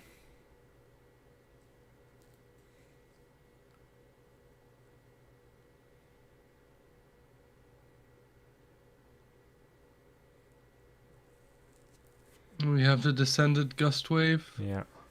Having natural go again on It does. that card without it being a combo starter is such a boon that Katsu has gained. It is, but I think he's got rid of all of his bonds of ancestry. This is the trouble.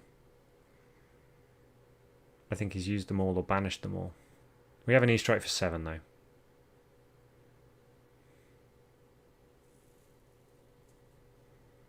And if this is a reinforce the line in Arsenal Shin, I think he's really not done himself any favours by blocking up his arsenal for this long. You have to wonder what's in there.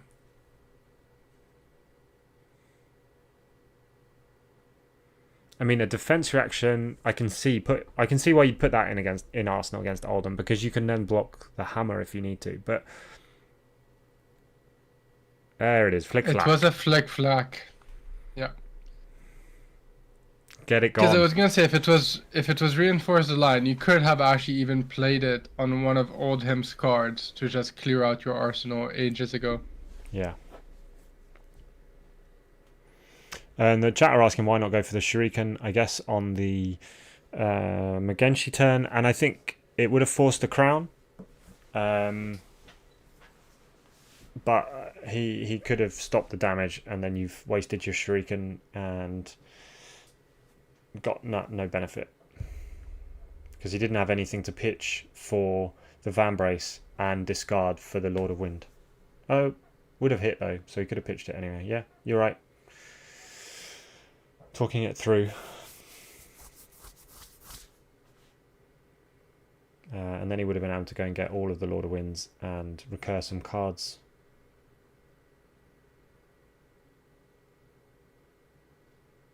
And we see one of the last Surgings in deck, I believe, come out. Depends if he's playing the yellows and the reds. Being blocked for 6.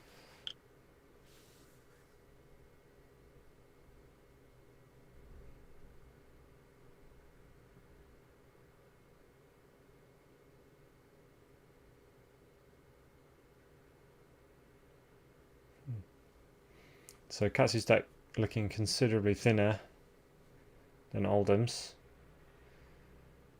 How many threats have we got left? How much can we pull together? We're only just about half health, so we've still got a way to go.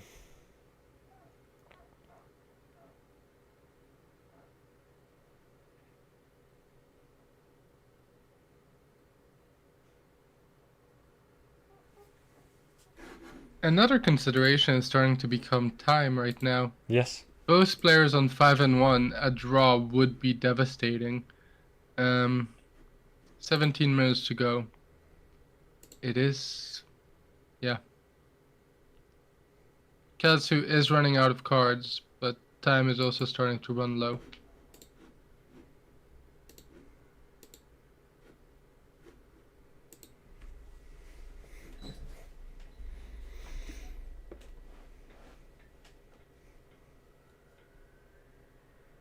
Oh, this is really sad.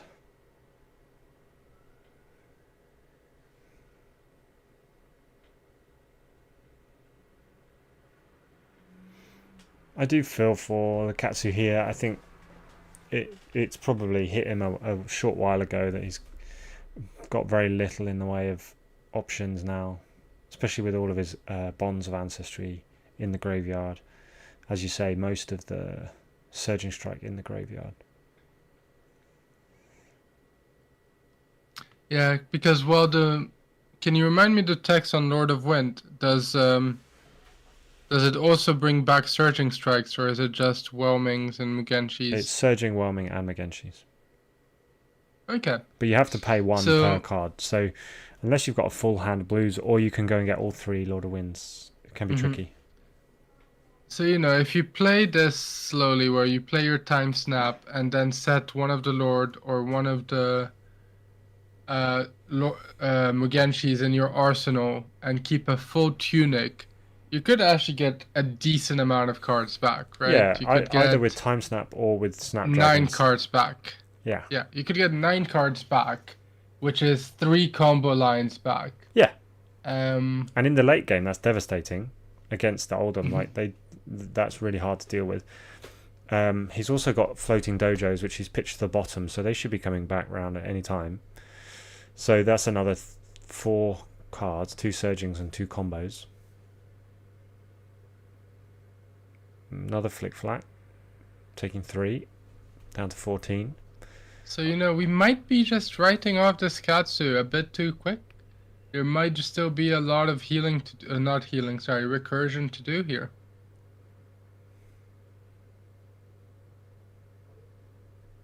There's the floating dojo again. Yes, chat, top 8 is today. I don't know how long the break will be after this, but there will be a top 8 this evening.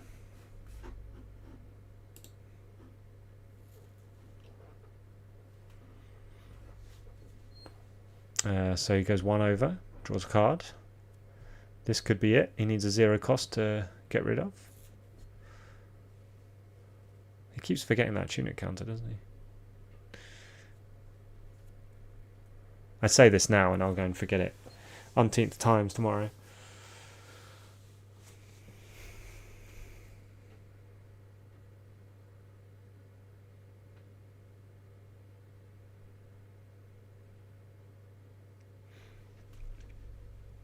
Oh.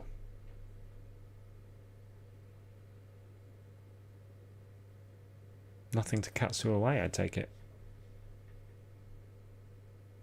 Oh. Oh, how depressing. Almost close, almost. I think this is a mistake. I think you keep that surging in Arsenal for next turn. This is just damage. There's nothing threatening about that, considering that there's no cards in hand to then pitch.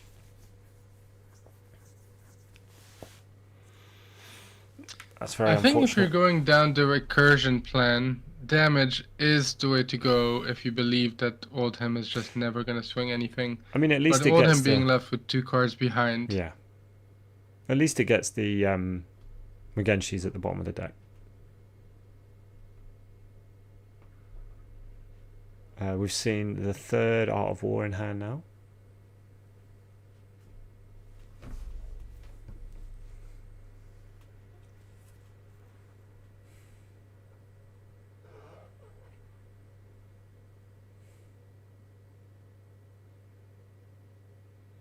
And we've seen all 3 Ancestrals, so we know this isn't being pumped. Apart from the Art of War.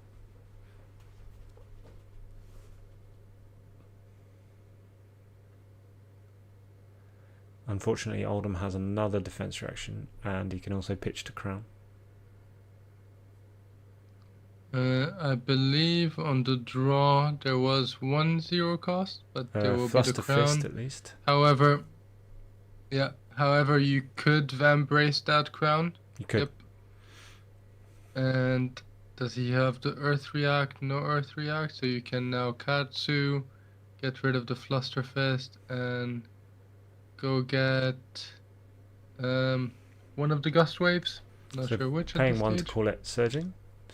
Go and get Whelming Gust Wave, I think we have left.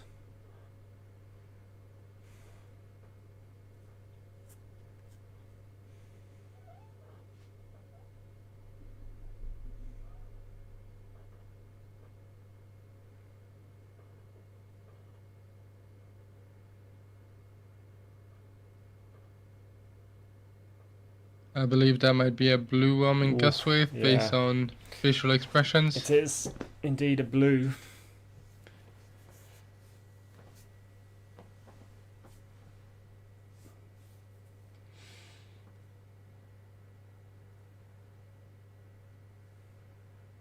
Coming in for 2. 2 go again, on hit draw card. 1 card in hand. Sorry, 3 because of the Art of War, my bad. And there's a sneaky Shuriken. There is a Shuriken forgot about on the board. But I don't think Kevin has. He blocks for 4, playing around it. Very clean. And then Fluster for 4. Double Fluster off the off the Art of War, sorry.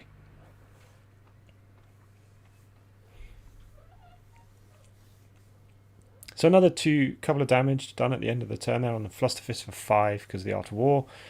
Oldhim still has 2 cards, gets 4 from the hammer and manages an arsenal to set up Crown for next turn.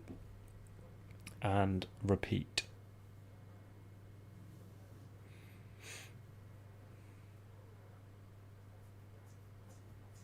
Katsu's deck's looking mighty thin right now. We are just not seeing them types now. Katsu pitched it, and then since then has been reshuffling it straight to the bottom.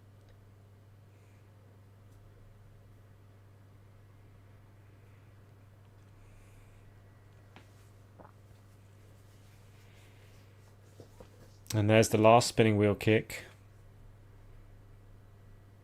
But it doesn't look like we've seen any Cyclone Roundhouse, so maybe that doesn't feature.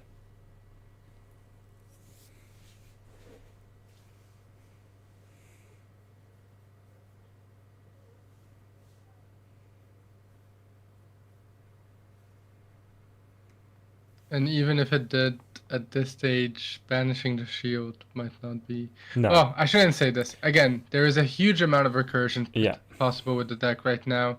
But it's just that at 9 life, Oldhim could decide to just come at you and present a lot. I'm trying not to sound sad. I was so hopeful when Katsu was on the stream. Oldhim is definitely a tough matchup, and sometimes it just doesn't go Katsu's way. It's definitely less than 50-50, but there are ways to do it. And I just think this Katsu player has got a little bit excited. He's used his mask very early. He's used his snaps very early. And you have to be prepared to have a backup plan if you're going to do that. He pitched away his Time Snap Potion, and it hasn't come round again. That Magenshi Lord of Wind combo is the only way, I think, that you win this matchup. You have to be able to get 2 or 3 Surgings and 2 or 3 Red Whelmings back for the late game, where you can continue forcing the big blocks, the multi-card blocks, and not just everything being able to be covered with 1 card.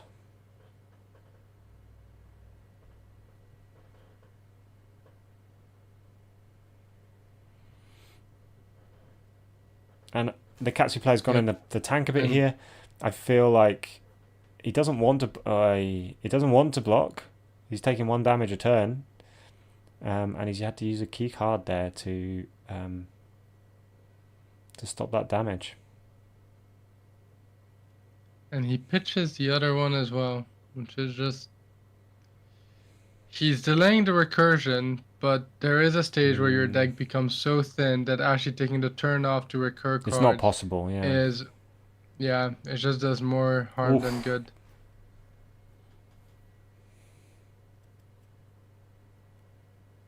Like, I don't think Oldhim even worries about that.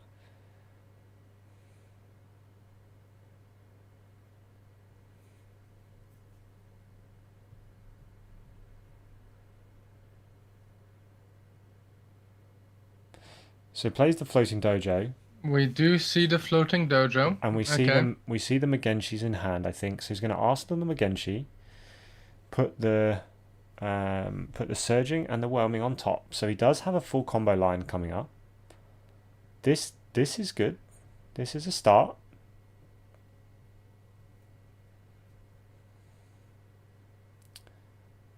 But he's got rid of... You can hear Simon having some hope. There's some hope. But he's got rid of one of the Lord of Winds, so he had to, or to give himself enough room to breathe.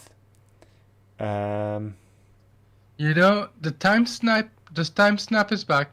How many Magenshis does he has left in deck? Is there just the one, or is there just two? The one, and it's in his arsenal. I think he takes this 4, and then he comes back with whatever he has now. I think that's the way, because he needs the pitch. Yeah, he needs the pitch.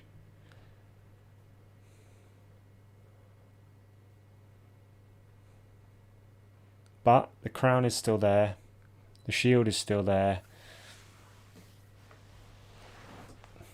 He needs to get the shield out of the way and hope that there's no more defense reactions in there. Oh, he's got brothers in arms. Bad times. This is it. If it's going to happen, this is the turn. He's got the full combo line in hand, except for the Lord of Wind. He needs to save that Shuriken for the Mugenshi. He does. He does need that Mugenshi to hit to be able. He has. But the cat's he only has. The Oldhim player knows he's got the whelming in hand. So if he's blocking, he's trying to stop the Mugenshi, but he doesn't know he's got that in arsenal. He's going to block. I'm more concerned about the fact that if we think about it, how many Lords of Wind are left in deck? I think it might be 1 or 2. Yeah.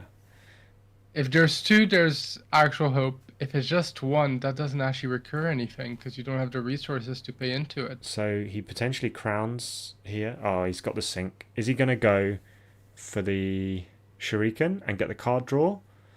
Yeah. I think you have to try here. Yeah. There's only 1 card left in. Yeah, but that leaves only 1 card left in Zanker's hand here, right? Well, this is it. Mugenshi, you have 2 floating. Exactly. Exactly that.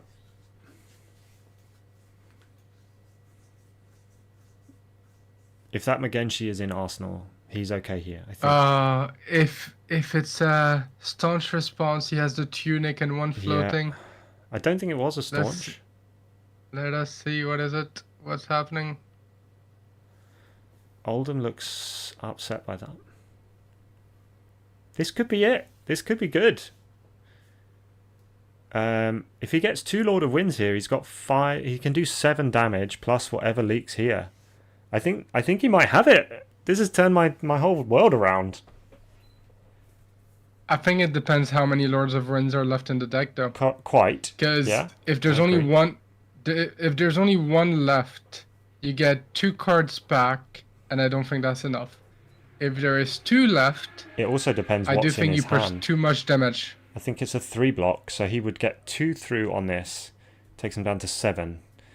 He could then do 4 damage. If there's only 1 Lord of Wind, he can only do 4 damage. Is he going to block 4 here?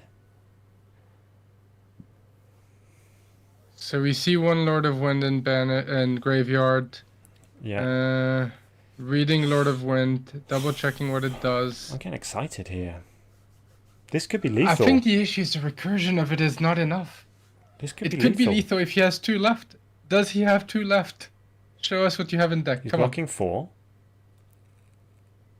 And 1 recursion from...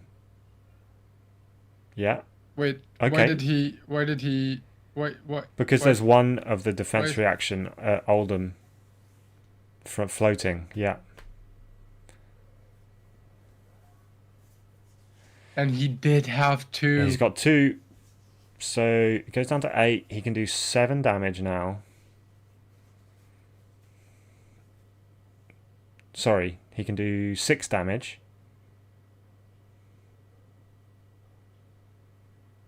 Yeah, and he can get 4.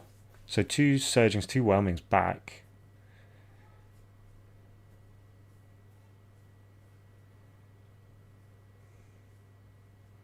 Two red Surging, 2 red Whelming. This is exciting. He does 6 damage here. Yeah, he does 6 damage and recurs 4 cards Correct. Back. And now Oldhim has to block. He's got no crown. Katsu's going to have a deck that is littered with red attack cards now. This is it. This is the game plan. He came upon a fortunate pitch stack. Handy. At a good time. He's managed to dig himself out of the hole. He only has a minute to do it. Wait, why is he picking Why is he getting so many? Isn't it... Yeah, it's you shuffle X, not you shuffle the total attack. Yeah, and I think Kevin is pointing that out, yes. Yeah. It should be 4 cards. So he's run out of time. Oh no! Don't do this, Simon. Don't do this. He's run out of time. He spent so long finding cards. He's run out of time.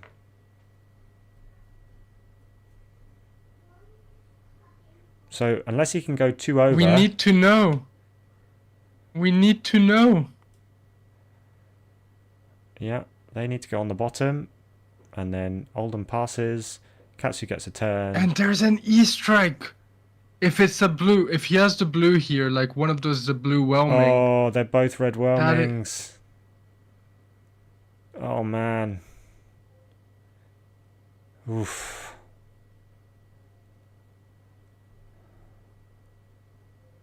Oh, that's gutting. Paul is saying, I just want Sai to be happy again. Yeah, we have been too slow, but he's gone 5, go again. And yeah, I don't think it's enough.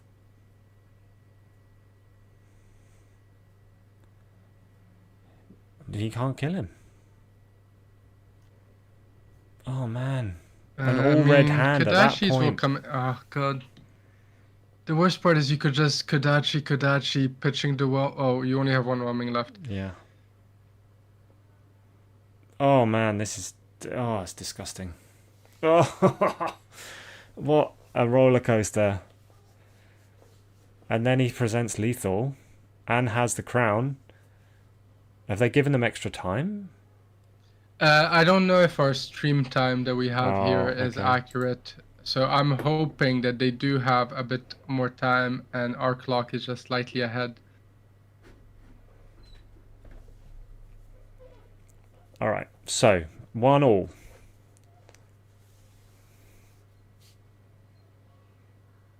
Can we do it? Oh, they do. They got 2 minutes of extra time. Oh, he's got the heart in hand. He can't get the extra life from it. Going down to 1, playing around the heart. This is... You can't even script this at this stage. Gotta block something. Crown? Or is he gonna block with the pummel? Is this is... No, it's a surging in Arsenal, isn't it? Yeah, it's just... Actually, no, it might be a whelming. Alright. Come on. It's a surging, I think. No, because he bottomed with... We don't know. Earth reacts. Come on. Oh, I just saw a spoiler. Me too. It is a surging. Has to block. Can't block fully. Crown. 4. 1 goes 5. through. Yes. There we go. Katsu wins. Game. Huzzah! I my am God. sorry, Petar, for writing you off. That was an amazing turn of events at the end of the game. Katsu is in the top 8. I'm sorry, Kevin. You played that amazingly well. Katsu, I wrote you off. I thought you'd used your mask and your Snapdragons too early. I still think you did, but it came good in the end. It came good in the end.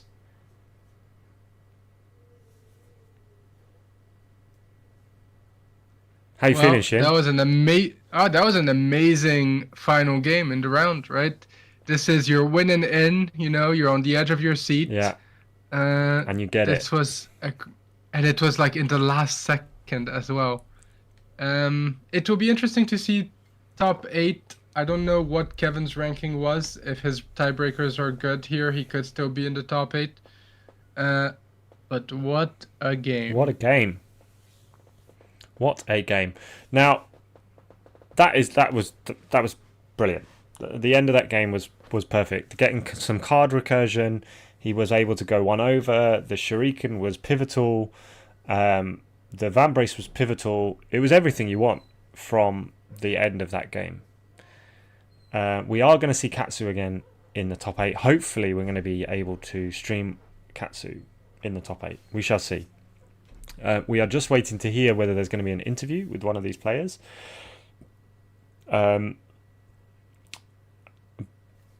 And we are just trying to work out who will be in our top 8.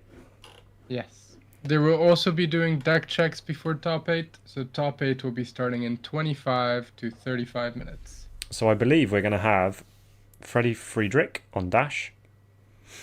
Hanno Lunser won as Icelander against Dash, so they are in the top 8. Tobias Renke is in the top 8. He beat Oliver Braun on Dromai, so I feel that is a Dash, an Icelander, and a Oldhim. We know we have Katsu from our matchup. The Dromai mirror on table 3 is still ongoing. We know Kano is going to be in the top 8. We also have a Dromai, Simon, who we saw earlier on stream, will be in the top 8. So 1, 2, 3, 4, 5, 6. It looks like 2 of the best. I think you are going to have to... 2 of the best losers. Are we going to an interview soon? 2 of the best losers. We are going to an interview. 2 of the best losers out of Oliver Braun on Dromai, the other Dromai.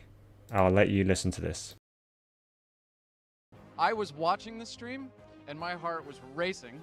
So I wanted to know how you felt going in, pitching that time snap potion again after not being able to find it so many times going for the recursion end. Yeah, I was kind of scared because I also need the time snap potion for the other Mugenshi plan when I start with Mugenshi and only played a lot of wind.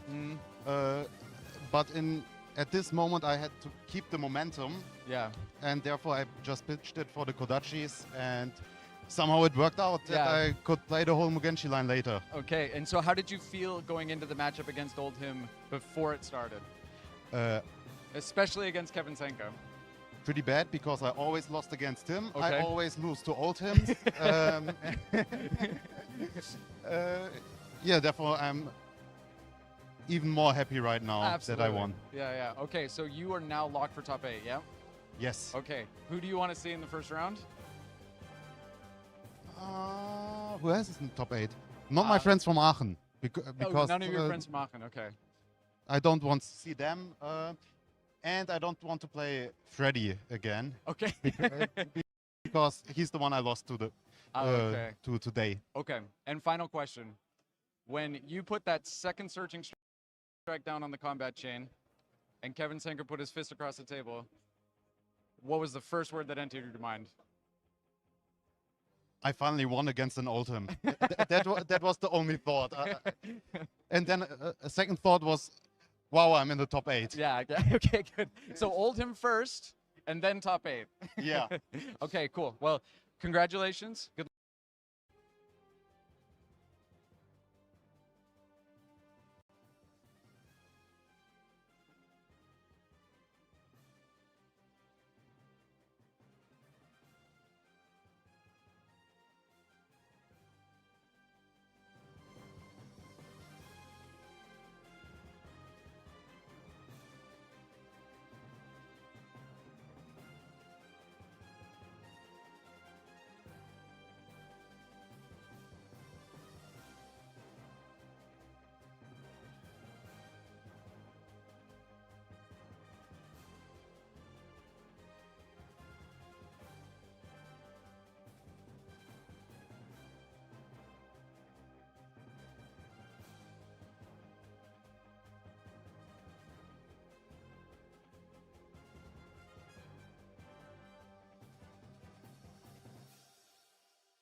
Hey everyone, just a quick update. There is still another 10 minutes or so on, or 5 to 10 minutes, sorry, on the Dromai mirror that's going on table 3 right now.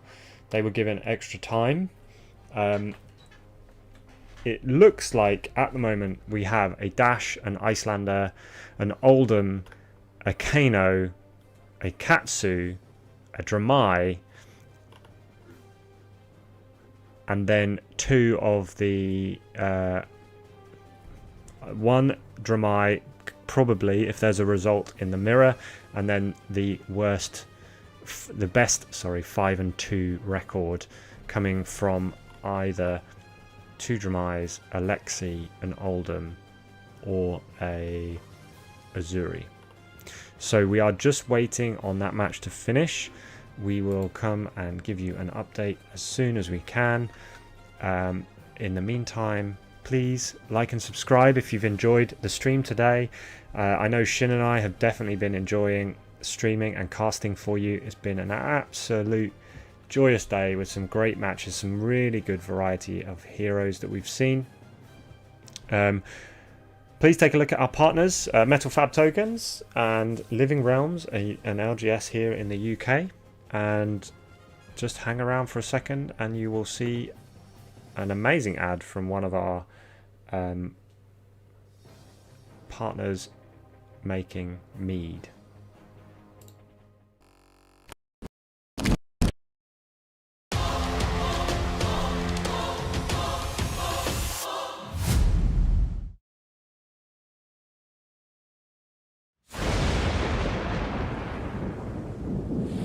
For years I have watched as you bravely carried on.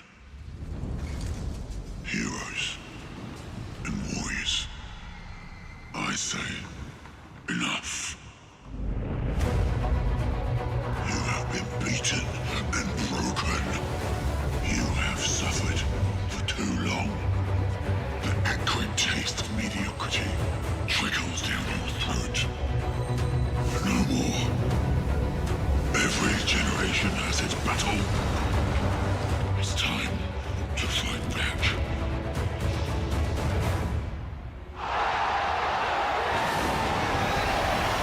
Marshmallow flavored cider, passion fruit rum.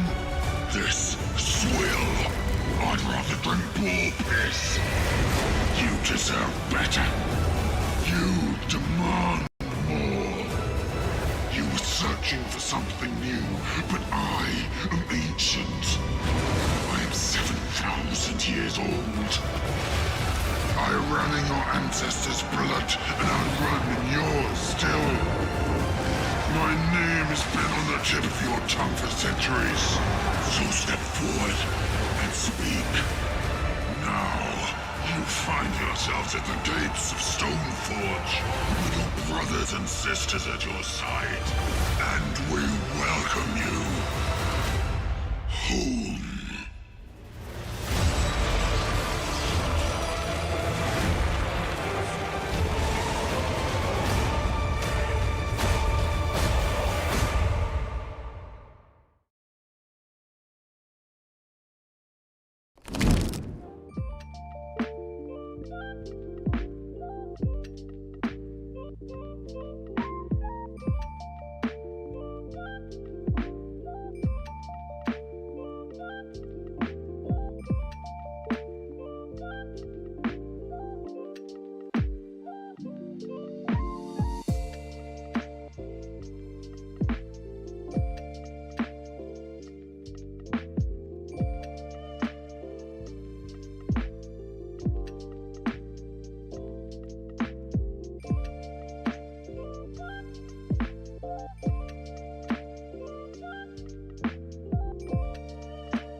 Hello, welcome back. We are just here with news of the top 8. We finally have the result of the last Dromai mirror. I believe it was a draw. So where are we? First place, 6 and 1. Freddie Friedrich on Dash. Second place with 6 and 1. Tobias Renke on Oldhim. Third place, 6 and 1. Maximilian Schmidt on Kano. Fourth place, 6 and 1 on Icelander. Hanno Lunser. Fifth place, Katsu Peter Peric on 6 and 1. Sixth place, Simon Rashian Kwiatkowski on 6 and 1. Seventh, Jonas Stobrok on 5 and 2 with Dromai, and eighth, Nika Roth on Lexi on 5 and 2. Unlucky to Ian Zhang and Kevin Zanka, who finished also on 5 and 2, but unfortunately did not make it in. We actually had a number of 5 and 2s all the way down to 27th place. That is a real heart wrench on tiebreakers for all of those on 5 and 2, just because of some strange Dromai draws at the top of the standings. All right, I believe, Shin, correct me if I'm wrong, that we will be back in about 15-20 minutes. Is that right, for the top 8? Yeah, they're doing deck checks for the top 8, and hopefully we should be restarting at past. We don't know yet which game we're gonna get, so the matchups are gonna be Dash into Lexi, Oldhim into Dromai, Kano into Dromai, and Icelander into Katsu. So some interesting matchups there. Not gonna even try to predict outcomes because we have not been on top of it today, but definitely an interesting top 8. Sadly, no Briar in top 8. Even more sad, no Dory in top 8. But we'll see what comes out of it. A very diverse top 8 for that matter as well. Very diverse. It's really good to see a number of different heroes. We've got 7 different heroes, right? Only one is Dromai twice. So 7 different heroes in top 8. Looking forward to seeing that play out. And we will let you know as soon as we know which match we'll be streaming. We're going to take a break. We'll see you back in about 15 minutes. Thanks, everyone.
There we go.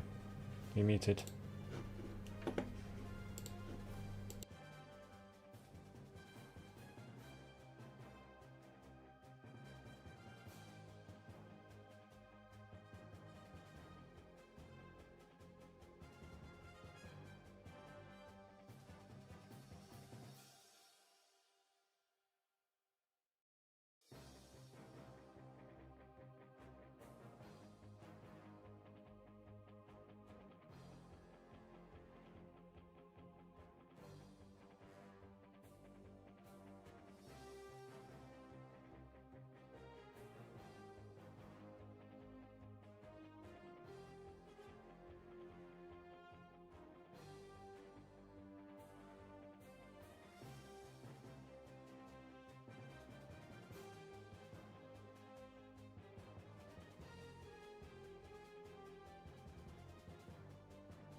You introduced me, Simon.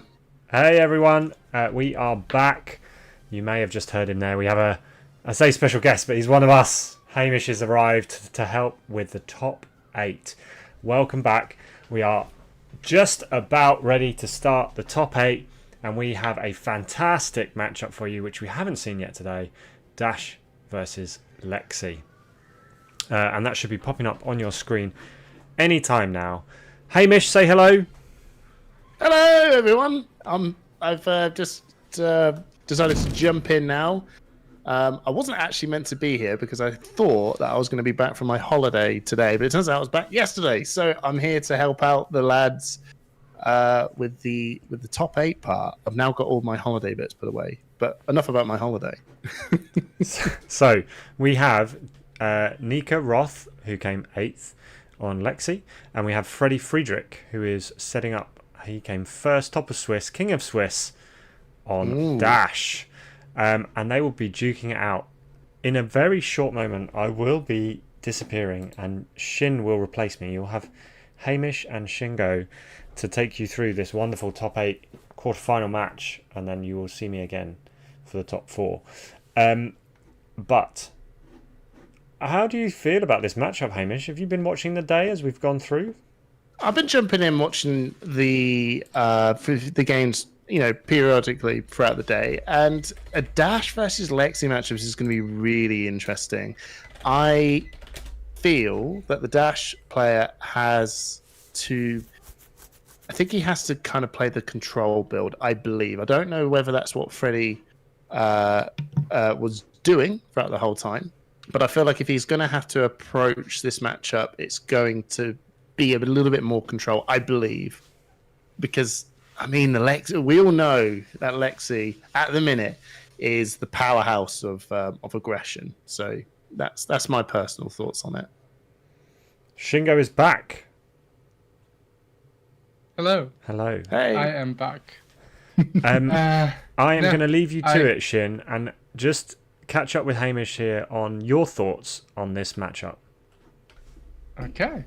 So I actually agree with most of what Hamish said. We saw Freddie earlier. He was on a control build. I think it's hard to outrace Lexi these days. So going more control will probably be the choice here. It does lead to a few questions, right? Such as, can Dash actually control Lexi? If Lexi can even get over Oldhim, what is the best way to do so? Dash is not as good as Oldhim because she doesn't have crown. T-Bone, however, can really be disruptive to Lexi. I once played a Dash, used my gloves, used my Snapdragons, and then they went, oh, cool, here's a T-Bone, and here's another one. Give me your tunic and give me your helmet. You're done. There are tricky things like this that Dash can do.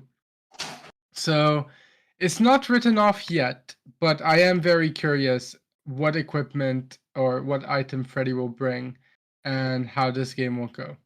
I think that's a really good point, Shin. I didn't consider the T-Bone.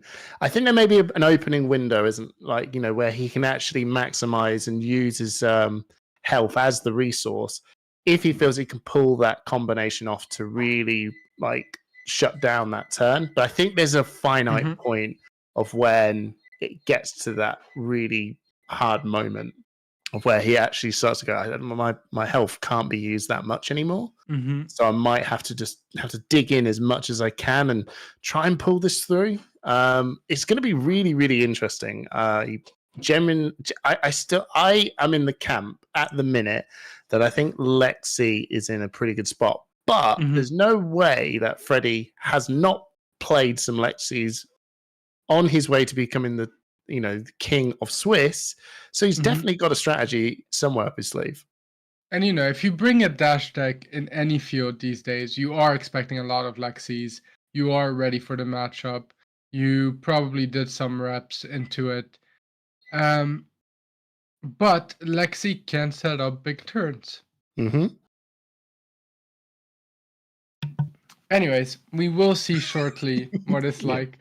Hamish is laughing because I just muted the mic to sneeze and then just. I was going to say that was anyways. That was a good sneeze, and Shin thought he could get away with that, but absolutely not on my watch. We're watching two things today. We're watching how many times can Shin sneeze, and and the Battle Hardened. I'm joking, everyone. James Armstrong, thank you so much for the welcome, and he has confirmed this is a hard control dash matchup. So if you were like Shin, what would you pick if you were you? I know that you've been playing a lot of Lexi. What would you would if you were dash? I'd imagine the dash player would probably want Lexi to go first, right? Yes, I think as dash you want to go second. Well, sorry, no. Maybe it's complicated. Also, I think by the if you way, control. Oh, sorry. I will just say I did ask you a question. I am interrupting you, but this is me also asking the audience as well. Just a very quick, and I do apologize. Audio control. Is my audio too loud? If it isn't, please hit me up in the chat because I've got a little thing here that I can adjust the volume, and sometimes it's very difficult for me to know how loud I am in the stream compared to when I'm just talking on Discord. Sorry, Shin. What were you saying? No, you're fine. I was gonna say it depends, right? Because we now see induction chamber. If I'm dash, I'm actually tempted to go first here to see if I can get another item out of the way. But if you're going very controlled dash, they tend to not play a lot of other items because obviously items have a no block value. So I think he might decide to let Lexi go first and just play that on the safer side. Because he's not going to boost much, right? So he's not worried about hitting items on that side. It's just, I don't know with the gun, and only the gun, if you actually present enough. Oh, okay. So I guess Freddy is going first. He's pitching up. He's just going to set up the gun and the induction chamber. Pretty standard dash moves. I am actually intrigued that he has got his armor equipment stuff does say that this is going to be really heavy control. Yeah. I'm curious why the Teklo Foundry heart isn't played for more armor and why he's opted to go for tunic. We've had this conversation in his earlier game, right? Reminder, I'm everyone. I'm gonna tell you what I've been told. Apparently, this is called Tree Frog Dash, right? Which is a very defensive dash with like health gain. And I think I already know. The tunic's used for Oasis. Yes, including Oasis, including Find Those Fighting Spirits, and all those fun things that just give you a life here and there. And it is just going to be a long game. But these days, whenever I see a long game facing Lexi, I actually think back to was it the quarters or the semis from the Calling in Antwerp? Pablo did win that game, so it's not a great game, but George had set up such a huge turn with 2 Rain Razors. I don't think Dash can deal with that the same way as Oldhim can. And so if Lexi can get one of those 2 Rain Razors turns set up, I do think Dash would struggle to be able to mitigate all that damage. No, I think that's a good shout. I'm not sure what the card Freddie did Arsenal, but either way, it doesn't matter. We're coming in for a Hawk. Is it? I can never remember. Is it Hawk Wing? Falcon Wing. Falcon Wing. That'll do. Falcon. You were Punch. right. You called it was a bird. You were right. It was a bird. Close enough. We're gonna Falcon Punch for 4. 4 go again. So the native go again. So you're able to give it +1. We see a Codex being pitched, and Frostlock comes in. To then Arsenal. So Nika is really trying to set up their big turns with multiple arrows, which is exactly what you want to do into control. And you already see the life gain on Freddy's side. Has a sigil in hand. I think maybe it was a sigil put in Arsenal. Just I think so. A lot of health is going to be presented here.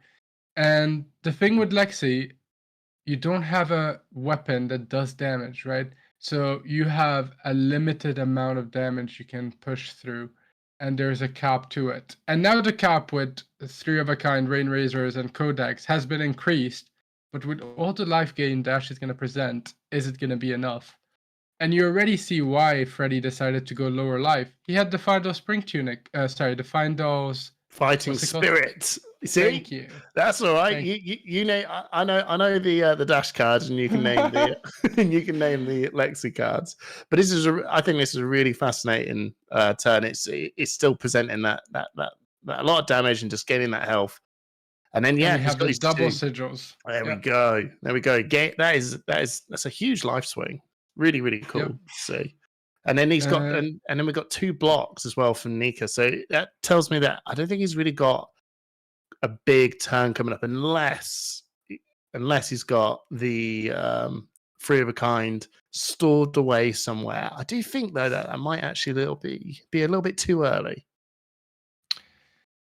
And we do have the Lexi flip giving a Frostbite. The Frostbites are not going to impact Dash as hugely as obviously Dash is trying to just mitigate damage and heal. However, there will be cases where if Dash has a defense reaction, that Frostbite does come in very handy. Okay, interestingly enough, he's just played that out just to give him the Frostbite and drop a card and then pass up again. Obviously, he just didn't have much of a hand. But like you're saying, it hasn't detrimented Freddy's ability to push through it. He's got plenty of blues in that deck, and he's just doing what Dash does. Load up that gun, load up the induction chamber, and just pepper him away for 2. And to be fair, as Lexi, I don't dislike taking it slow here. Dash doesn't have much disruption. As I say this, he plays a disruptive card, so he does have something.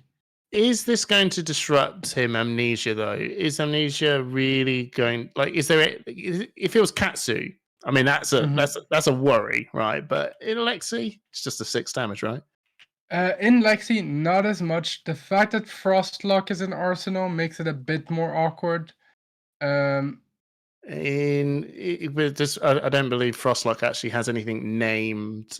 Oh, you're right. It's not ice, right? You can still still fuse if you're hit with Amnesia? Erase face is what we're thinking. Erase face. Erase face is more of an issue if you're going to be playing the fuse game. But Amnesia is just you lose the name of a card. So in other words, it's not good for Katsu. Well, we have our first Rain Razor turn here. 6 go again with Bolt and Shot. Using your first Voltaire activation. Putting in... What is he putting in? A Sikkim Shot, which is a good card for turns where you want to go wide. Typically, you bring it in the Oldhim matchup. Is going to be 7 go again, since you can give it a +1 here, and it innately has go again. So this will be a big turn with at least 3 arrows, probably keeping an ice card to fuse that Frost Lock. Okay, so we're blocking it up with the Amnesia for 3. But I mean, like anytime you get a big Rain Razor turn, this is when you know things are going to kick off.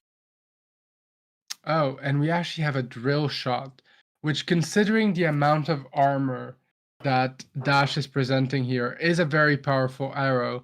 However, considering Dash's game plan is to block a lot, it's probably not going to be as effective. And we do see some of that armor come in, hopefully. Okay. Down and dirty. Oh, Yes. man. Okay. If you didn't see the earlier games, that might come as a surprise. Freddy is playing Down and Dirty as a Codex counter. To play around Codex and always get a card that can block an Arsenal, he plays Down and Dirty. A card you just do not expect in Dash. That does sound like that does sound very defensive. If you're going to just be blocking, why not put a 2 block him? Exactly. So that was a huge turn from Lexi. 3 with Rain Razors and maximizing 4 arrows, pushing through quite a lot of damage.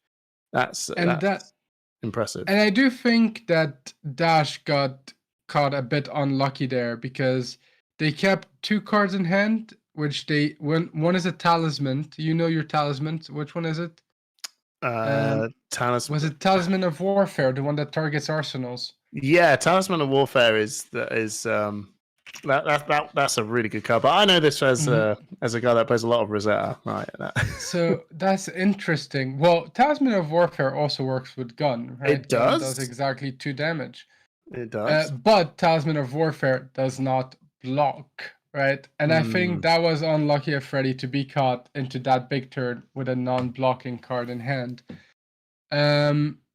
Talisman of Warfare is actually a really cool tech choice.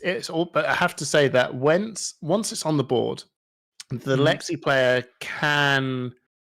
It's awkward because I remember when we had our little game and I tried out the Talisman of Warfare into it does slow the thing down a little bit, but at the same time, if you're also got a card in Arsenal and you're it can get into these moments of where you go, do I want to give up my Arsenal at the same time? So it'll be interesting to see how Freddy plays around this. I think the only issue with it when we saw this when we tested it out is that you have to play it heads up, right? We do. And so it just gives Lexi all the agency. I think here there's a bit more hope for Freddy because if Lexi needs to play awkwardly around it, it just lets Freddy block it more efficiently. But Nika is doing exactly what you would want as Lexi here. He's setting up his arrows, really trying to get big turns going, and just gonna try to maximize the amount of damage where Freddy is unable to block efficiently. No, absolutely. But I think in that moment, Nika is like doing the right, like you're saying, the right sort of moves. But I think this was actually the perfect opportunity to really push the Talisman of Warfare moment. And I think that's what Freddy's clearly been doing throughout this whole, process of playing the game. Of he knows that the Ranger players are going to want to have a big setup turn to try and push through. So he'll use that opportunity to go, cool. How much do you really do value your Arsenal in this moment? And I think this is a really good showcase as to why having that good setup is in the right time is exactly what you need. Mm-hmm. And you see them just blocking here the 2 gunshots, which is interesting because normally it means that Lexi has a subpar hand if you're blocking the gun. Maybe trying to set up more, take your time. Let's see. We have a premeditate being played and a Lexi flip revealing the Art of War. But I believe they're setting up, making sure the Art of War is going to stay there, keeping it for next turn, which is going to be a big turn with the Tunic being live, and just, forcing cards out of the Dash's hand. And we have the lightning press. Oh wow! Okay. I think is he covered it up again? Yeah, yes. He's covered it up again. All right, okay, right. Oh, well, not surprising. I mean, to be fair, to have a defensive dash play lots of defense reactions is it's not going to surprise anyone. But still, man, it's still really exciting to see Lexi just having these big, reaction go over moments. It's always really exciting to see. Mm-hmm. And again, the Talisman of Warfare is still doing its job. Yep. But only getting 1 card here, and with Art of War and the Tunic going live, we could see Nika just coming around here and pushing a big turn. So that's what we're seeing now. Art War being played. It's the dream is Art of War, banish, get 3 of a kind. Right? That's really the setup you want. That we're living the dream, Shin. We haven't seen a 3 of a kind yet, though. Right? Like, you're going through the deck right now. There is still time to see a 3 of a kind. So that's true. Find out. Oh, what we got here? So he's got rid of a really powerful arrow, the Bloodrot arrow, to get those 2 more cards. He's still got everything active. Everything's at +1. Judging by the Sai of Nika, I don't think we've got a 3 of a kind. Probably just a very average turn that he knows that Freddy is just going to cover up.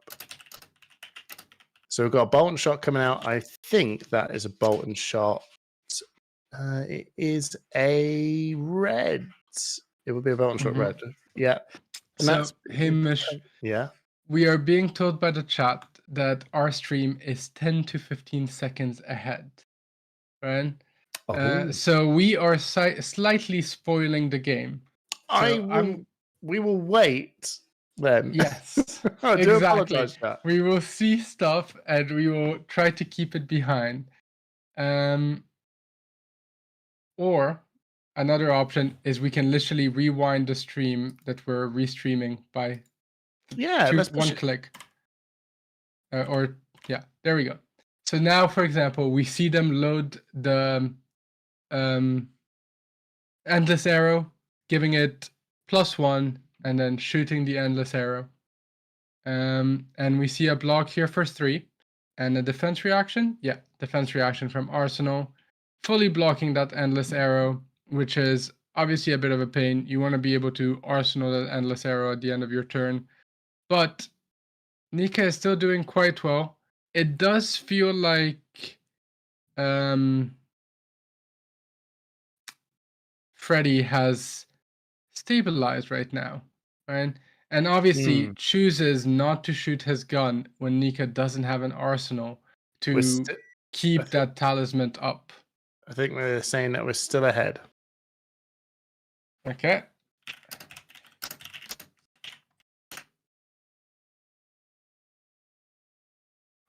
Do apologize, everyone. It's we're with this amazing concept of having lots of different languages streaming at the same time for this event. So we've got Spanish, we've got French, we've got German, obviously, because this is a German event, Greece, all this sort of stuff. So all of us are re-streaming from this event from our end. So we're technical things have to, just have to be put in place, and it's, we are working with it. So do work with us, and we'll give you the best possible commentary for this event as we go. So it says it roughly at the same time as well, everyone, to bear in mind that how us watching your chat, we don't know how delayed you are from the game as well. So we don't really want to, if it's around about 10 seconds, we can push ourselves 10 seconds back, and we can I have rewound a further 10 seconds. All right. Yeah. So keep us updated in chat. Tell us if we're ahead. Let's try this again. We see Talisman of Warfare actually come in. The gunshot does go through. Talisman triggers, and a searing shot goes from Arsenal to the bin. I do wonder if it was a bait searing shot. You could leave some cards in Arsenal, bait out the Talisman, make sure that you don't lose too much value from it. And now we are back on Nika's turn. Let us see what they have in stock. I'm also glad that we're both watching the game at the right time. So a shearing shot's just been played? Yes. Perfect. I believe. Yeah, and then we've got a Brother in Arms that's being used and blocked up, so that's covered up. Another shearing shot coming in for +1. And what is Freddy going to... Is he just going to fully block this up? I imagine he will, and he is. And coming in for 5. Nice clean block. And then there's the infecting shot that goes into Arsenal. And you can see Nika playing a blue searing shot first, really trying to make Freddy block while not wasting too many resources, not overextending themselves, and just making sure that they have enough resources to push through the damage at the end of the game. I think Freddy is arsenaling and then requesting a bathroom break. So we will be taking just a short break while Freddy goes to the bathroom. Any thoughts on the game so far, Hamish? Well, yeah, I've just been listening back to us as well. I think we are a little bit ahead, so I'm going to clip back 5 seconds. 5 seconds more? 5 seconds more. Okay, clipping back 5 seconds. Do apologize, everyone. So, Freddy is gone for a break. He might be doing a classic Brody Spurlock here, and going off to a bathroom break during the top cut. Yeah. So Nick is having a little think through. I'm not actually 100% sure whose turn it is. I could quite well be. I think Freddy just arsenaled, drew up, and it will be Nika's turn. Okay. When Freddy comes back. How do I think the matchup is going? I think it's going. It's very hard to tell at the minute. I still think we are waiting for a couple more really, really big turns from Nika to really present damage. But at the minute, Freddy is doing an all right job hanging in there. It does look like he's actually putting some damage in while at the same time, if that makes sense. So I actually thought Lexi's health would be a little bit higher than what it is, but actually he's keeping him low. He's actually giving him some moments to actually go, you know what, I'm actually just coming in for 6. You know, just coming in for, you know, his 4. You know, and then I mean, Nick actually has to take that in order to try and push over. And Freddy hasn't taken any damage since that big turn, right? But Talisman of Warfare is gone, and it was actually quite a pain for Nika for forcing Nika to block those gunshots or losing their arsenal. So let's see what they do now. They Lexi flip, reveal the infecting shot, right? And they Voltaire put in, let us see, a hamstring shot. Right, so hamstring shot is an interesting one. It is not gonna affect Dash that much, especially in that matchup. So it is just presenting an arrow that costs 1 for 5 damage. And we do see, Dash block out and or block 4, take 1 damage. And Lexi just ends turn there. Right, again, trying to setting up, yeah, and that's exactly what they have to do, right? And Dash takes that opportunity, loads gun, and is going to present 2 and 2, which is going to be frustrating for Lexi. So let's see if they go on with that. So presents 2, gives it go again. We see a Heart of Findall in the hand. They're most likely going to pitch that out because you don't want that stuck in your hand when Lexi has a big turn, obviously, because it won't block. But there's a CNC. And Nika is forced to commit the double block here to avoid that CNC destroying their arsenal. Yeah, absolutely. And what a timing for the CNC. We had the Rain Razor 3 of a kind. And this is where 3 of a kind is like Husk, right? Yes. Because now there was an ability to just block for 6 and to still come back with the 3 of a kind and the Rain Razor and still have enough cards to probably pay at least 3 arrows, maybe 4 arrows, depending on the draws.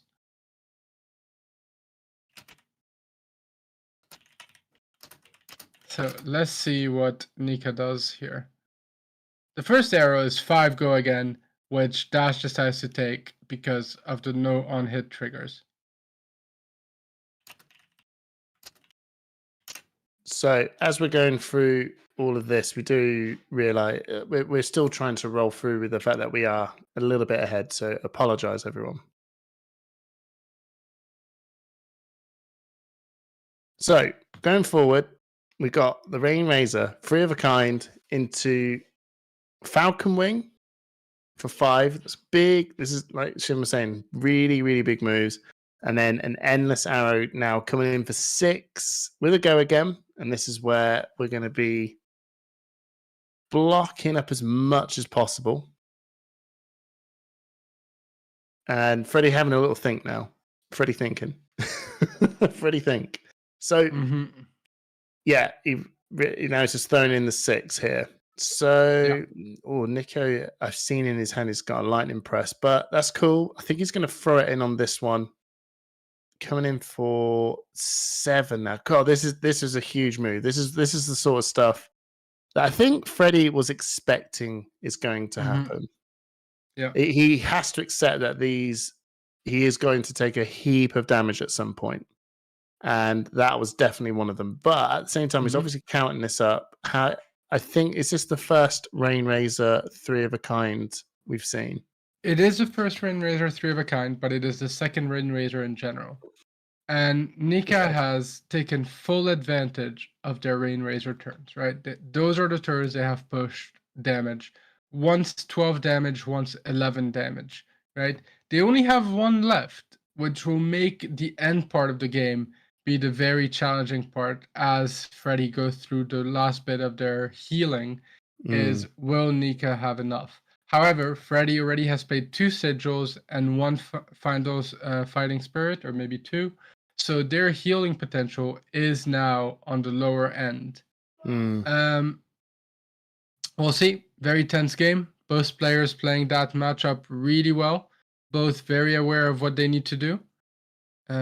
And let us see how they manage it. And now we see the lightning press with Lexi flip. So the next attack will have go again.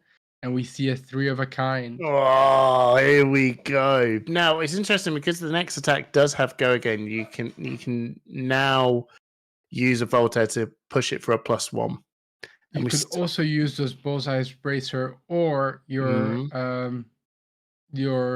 quiver, depending on your hand. If you're very resource flush but not arrow flush, you could use it.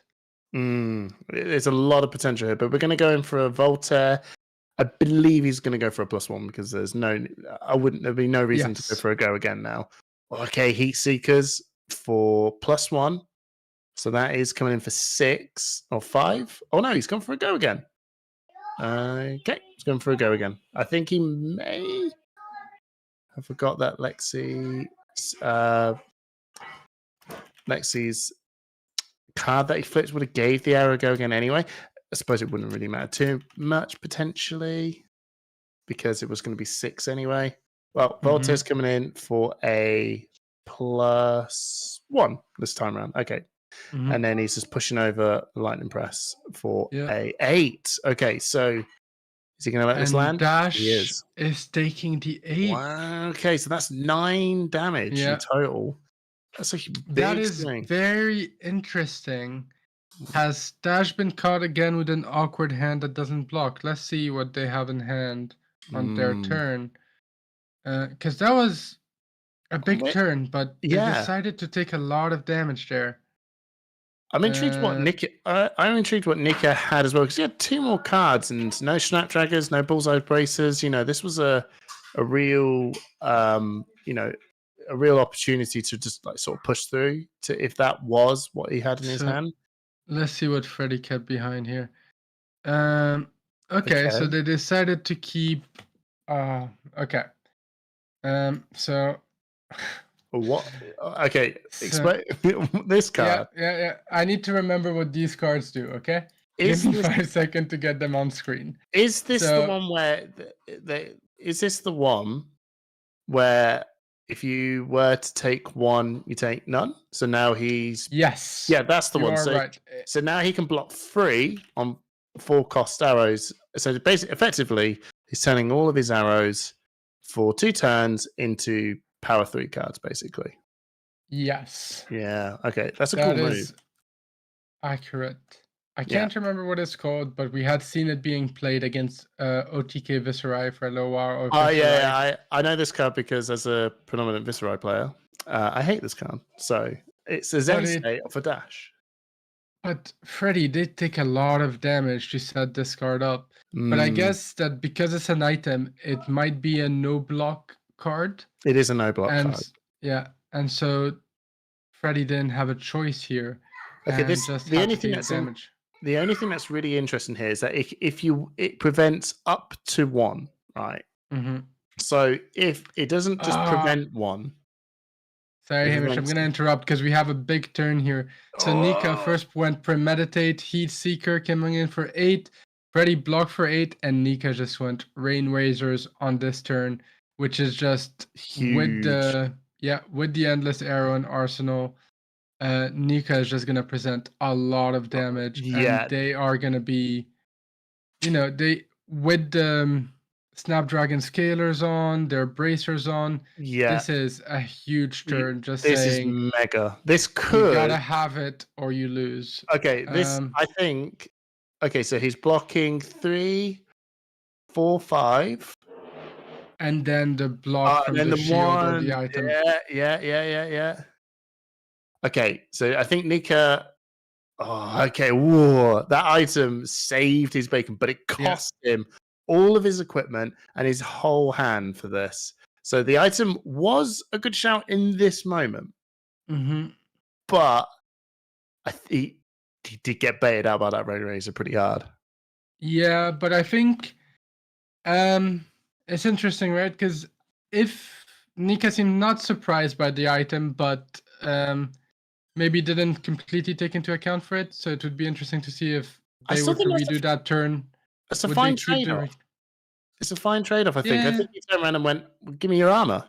You know, you basically he had to sacrifice his entire armor suite and his tunic to play that out for it to make that have that moment where it worked, which was fine. And for Nika, I think that's still a big win for him because, you know, he managed to push through, get 2 damage over, get the premeditate token, and then go, "Here's, you know, give me your whole armor," which is, I think, is just a really, really, really big play. So he's now just played out a the yellow Winter's Bite. Oh no, it'd just be a blue one because he's just he's now thrown in and pitched the Talisman of Warfare to do its work, which is he's just baiting it out now. He's going, right, I'm just going to get this out there before we play the 3 of a kind, hoping he's got some arrows in there. Not too many buffs, because I know that he's been really liking his premeditates, and you've got Winter's Bite in there as well. Thinking through what his turn might be. So we're going to Voltaire, and he's having to think through what is he actually going to put in. What he's got a bolt and shot in there as well, which I imagine is blue one as well. Pretty awkward. What do you think? Yeah, it is an awkward one. Now you've played all 3 of your Rain Razors, right? You have maybe 1 lightning strike left. So it will be your end of chain bolt and shot. But because Bolton's in Arsenal, it means you can't use the bracers. So you are going to have to get it out somehow. You could use Snapdragon Scalers, but that feels like a bit of a waste. So I think you just push some damage and chip and just wait for a right time. And you do see here, again, Freddy taking some damage, not scared of taking damage early to then being able to block the more impactful attacks. However, Nika is not going to let up here. They're going to keep presenting a lot of damage, infecting shot with very awkward breakpoints, right? So infecting shots for 4. Well, that's not going to be too much of a problem. Oh, okay. So we've got, I think he has got a pretty awkward slight hand here because he really couldn't maximize the use of his items too well in that moment because he had a 2 block and then he had to use the reinforce the line. And that's fine for Nico because he's going to just go, cool, your item, that 8 damage you took to play out that item, it has really done its full work because it was to play another Talisman of Warfare, right? Again, no block cards on items can make for very awkward hands. And pretty much Freddy here has to hope he can stabilize and heal up while making sure that Nika runs out of arrows. But let's see what happens. Yeah, absolutely. So we have a Sikkim shot, such a key arrow in these types of matchup. Just the innate go again with the awkward breakpoint. So 4 go again, so relevant. And we have a block 3 take 1, and we have the Art of War in the reaction window. So if there is no defense reaction, that will be a go down to 2, go down to 1 for Freddy.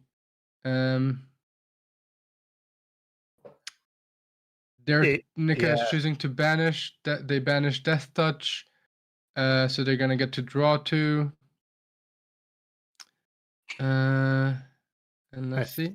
I think Freddie realizes now he's in a slight pinch, but let's not take away the fact that Freddie has got some defense reactions and everything still up his sleeve. Hopefully, he doesn't have too much more items.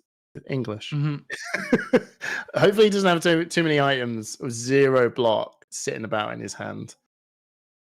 And now we have an arrow for 5 go again, forcing 2-card block. Yeah. Obviously, Freddy doesn't have the reaction here, or they would have used it. We got another Voltaire. We got another Voltaire trigger coming in, and you still have your tunic. Yeah. All right. Okay. So we're coming in with a bolt and shot. I think Nika is smelling the win here now. Yeah. So this is his whole hand. Mm-hmm. Nika has got snapdragons and he's got the bullseye braces. He doesn't need snapdragons because Art of War gives it +1, right? Oh, okay. Closes the chain and interesting. Does not have an arrow, or they do have an arrow. He does have an arrow. Yeah, putting the frost lock in. Yeah. And Codex. Oh. Making sure that they get every single ounce of value out of this. Are we going for a Falcon Punch? I do think it's going to be a Falcon Punch. Are we going for a Falcon Punch? The sigil is played. I believe the sigil is played to say, I have nothing, you have won this. He can just go for a Falcon Punch, right? Yeah. Oh, no, the sigil is played in response to be able to get the 2 block, right? Because there is a 2 block now from Down and Dirty. Oh man. Okay. Yeah. Oh, bolt and shot. But he hasn't got any. Oh, he's got 1 resource, so he blocks with 2. Yeah. And then takes 3, and the frost lock comes in, and Nika wins in a masterful Lexi game. Yeah, they played it beautifully. Beautiful. I hope we weren't too ahead, everyone. Sorry we were ahead. I just got a bit excited. We're gonna amazingly well. Yeah. Unfortunately, we are ahead. I'm really sorry. I got a bit too excited. Yeah, it was unfortunately. We were quite ahead on this. We are going to readjust and to see what we can do. Try and not be so ahead on this. But I think at the same time, not to worry too much, because I think the writing was on the wall when everyone was seeing, because when you can map out what the line of play would have been. Well, what an interesting game! What an actual amazing game to watch. It felt very much to me that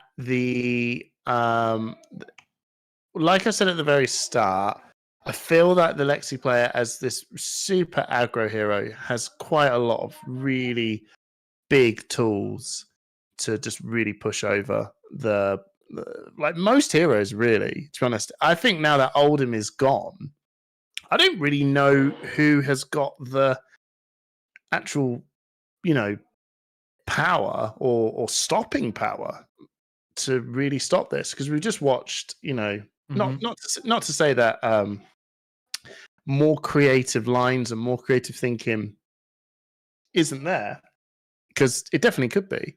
But this is a really good showcase of just like the pure might and power and just aggression that Lexi has in this meta. She doesn't have much in the way of equipment to be really defensive. She just laces down all these really, really strong, armor pieces to just really push over and force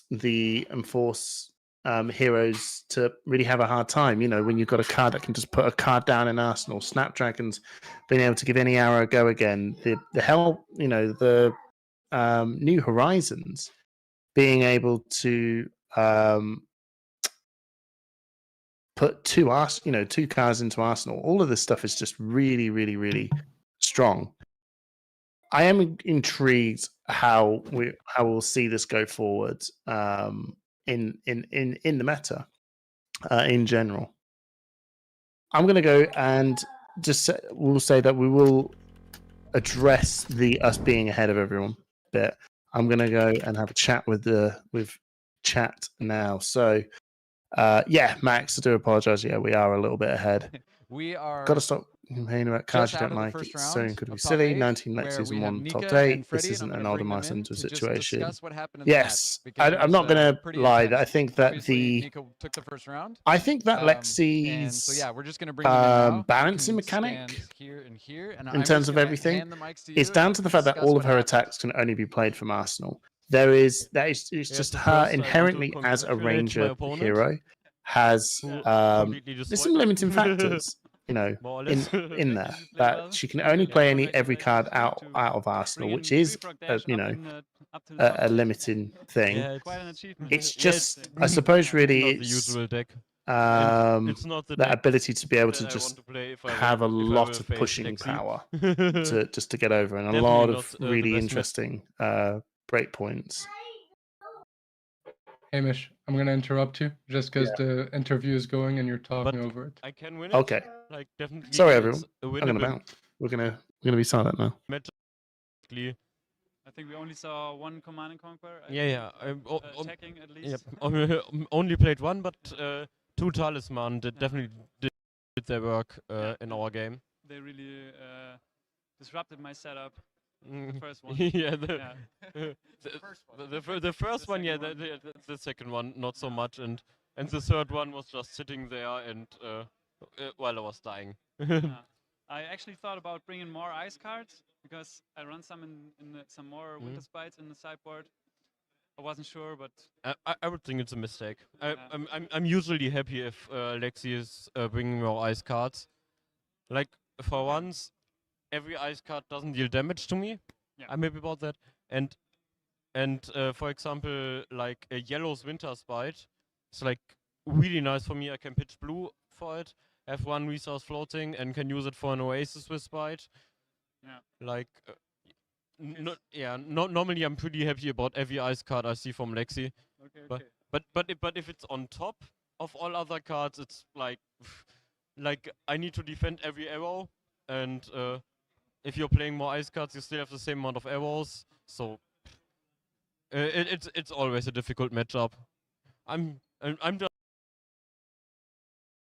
happy that I made top 8 with such a monkey deck. So that's really nice.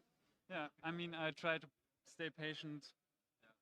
They definitely rely did, on yeah. the Rain Razor's turns and push damage. Doing Lexi stuff. Just doing Lexi stuff, yeah. Okay, well, thank you, Freddie. I'm going to ask a couple of questions for Nika. Yep. Before we go into the next round, but congratulations on making top 8. That was awesome. And it was really cool to see you play throughout the tournament. And yeah, so, yep. Then have a good evening. Yeah, you're free. Yeah. Okay, Nika, so how do you feel about going into the next round again on stream?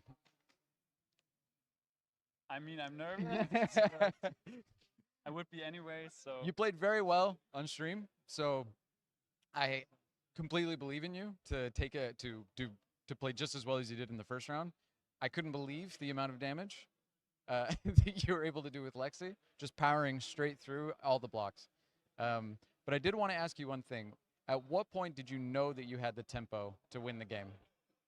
I don't think the matchup is about tempo at all. Oh, really? Okay. It's just about managing my resources in a way so that I can overcome the defense that Dash is bringing, and on the other hand, like not fall to the disruption. Like I mean, there was more disruption than I expected actually, or the dissolution sphere. Yeah. Was kind of surprising. Okay. I mean, it's a great card. I love it, but did some work. Yeah. But I think it's like Oldhim, but without Spinal Crush and all the nasty on-hits. Yeah, right, combos, okay. So you really have to stay patient. Yeah. And try to manage your resources in a way so that you very deal the cool. damage in the end. Well, I can't wait to see you play more. I'm super excited for the next round, and yeah, so you can go ahead and go back in and get ready for get ready for your next round. Okay.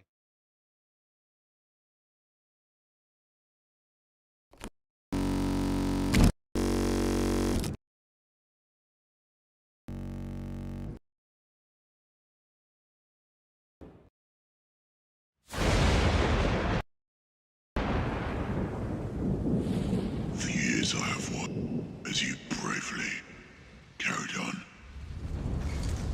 Heroes and warriors.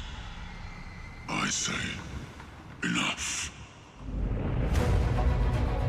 You have been beaten and broken. You have suffered for too long. The acrid taste of mediocrity trickles down your throat. No more. Every generation has its battle. It's time to fight back.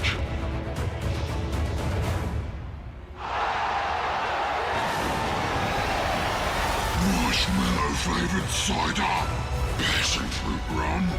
This swill. I'd rather drink bull piss.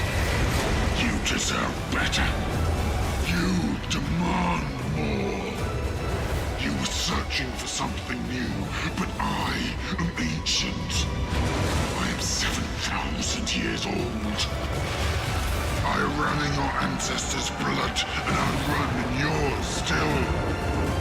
My name has been on the tip of your tongue for centuries. So step forward and speak.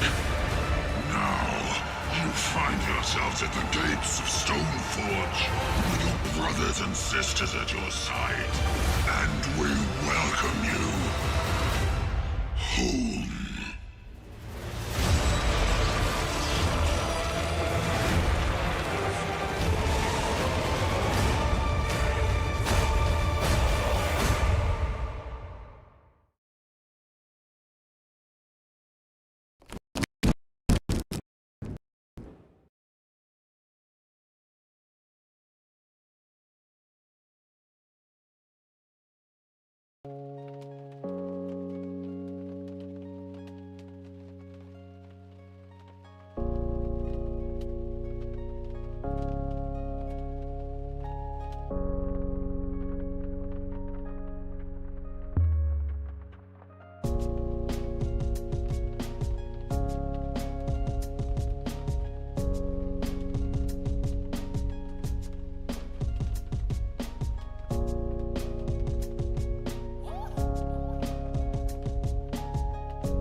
a bomb, yo.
Hello and welcome back to the Push the Point restream of Battle Hardened Metropole Ruhr. We are now heading towards the top 4, rapidly heading towards our game in the top 4. For you, we have Nika Roth playing Lexi and Hanno Lunser playing Icelander. That's right, we have Icelander versus Lexi. Now, with me, I am joined by Hamish, who knows Lexi, not Lexi, who knows Icelander inside out. Tell me about this matchup, Hamish. I know Icelander a little bit. No. You know her inside out. Oh, okay. Well, I took Icelander to the Nationals last time, and I did play a lot of games with her. Very different version of it though, more arcane heavy, and then obviously the champion, the man, Michael Hamilton, showing us all the Wounded Bull version of it. I have played a bit of that. Now, again, we're going to be... I think Icelander is going to be doing what Icelander does best. We're going to be making the arrows, it's going to be punishing to be able to play out this really long game plan of pushing out arrows and being as aggressive as possible, which is going to make it very difficult to do that. In her I think it's just going to be just, like I said, just trying to whittle down the Icelander to the point where we're just going to Storm Striders and win. And obviously that's probably what she did against Katsu, whittling him down to the point where he just couldn't get over the line, and then, yeah, Storm Striders to win. I think that's the plan. So what sort of kill range are you looking for? 10 to 12? Maybe a bit lower, higher? It depends. The safest option to go down is obviously 8. 8 is a good number to get to. If you could get it over to 12, depending if we've got an Emeritus Scolding kicking about. Okay. To really just leverage that, that really high damage, because Emeritus Scolding is such a good card.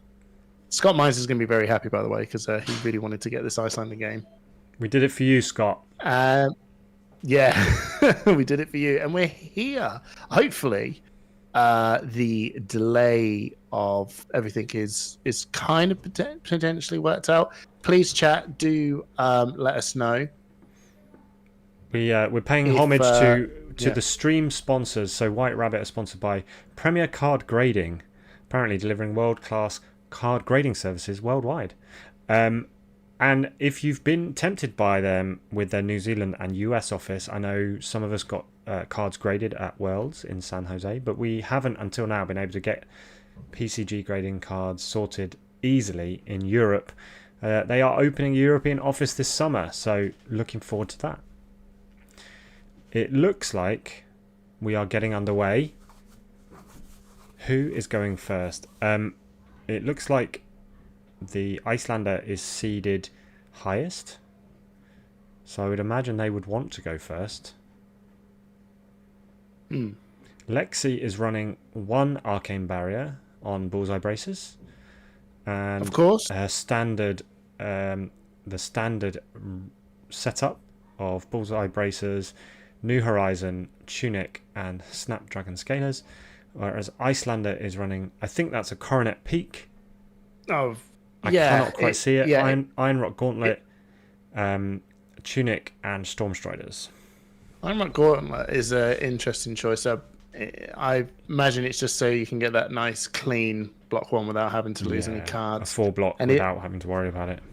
Yeah, absolutely. And Icelander's just doing what Icelander does best, and just don't change the equipment up far too much. This equipment is very solid, and yeah, you can just generally just she's the aggressor. Oh, Lexi's going first. Okay, that is unexpected. Okay, no, I think that's actually fine, because if Icelander was to go first, I think Lexi can just use that opportunity to just set up that that big arsenal turn, and I believe Kano really wants to just be able to have that opportunity to go, right, I'm just going to block up really whatever it is you're going to do, and then I'm just going to push over with like having a 4-card hand turn, which is actually really big, and Lexi can do a lot when she's able to have just like a full grip of cards in her hand to just push something over. So we see, I think that's an Ether Ice Vein in hand, is that? Along with 2 Frost Hexes and a Polar Blast. I wonder if he's going to play the Ether Ice Vein out and fuse it. I mean, that would it would cause some damage, and it would cause a card discard.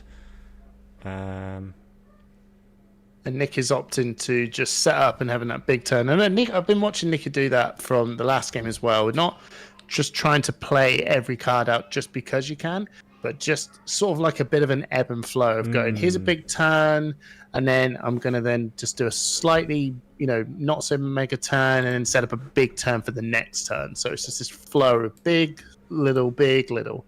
And I think that's been, really impressive to see. But like you said, Hano's now got a full grip. I'm intrigued whether he just actually... So that's not an Ether Ice Vein, is it?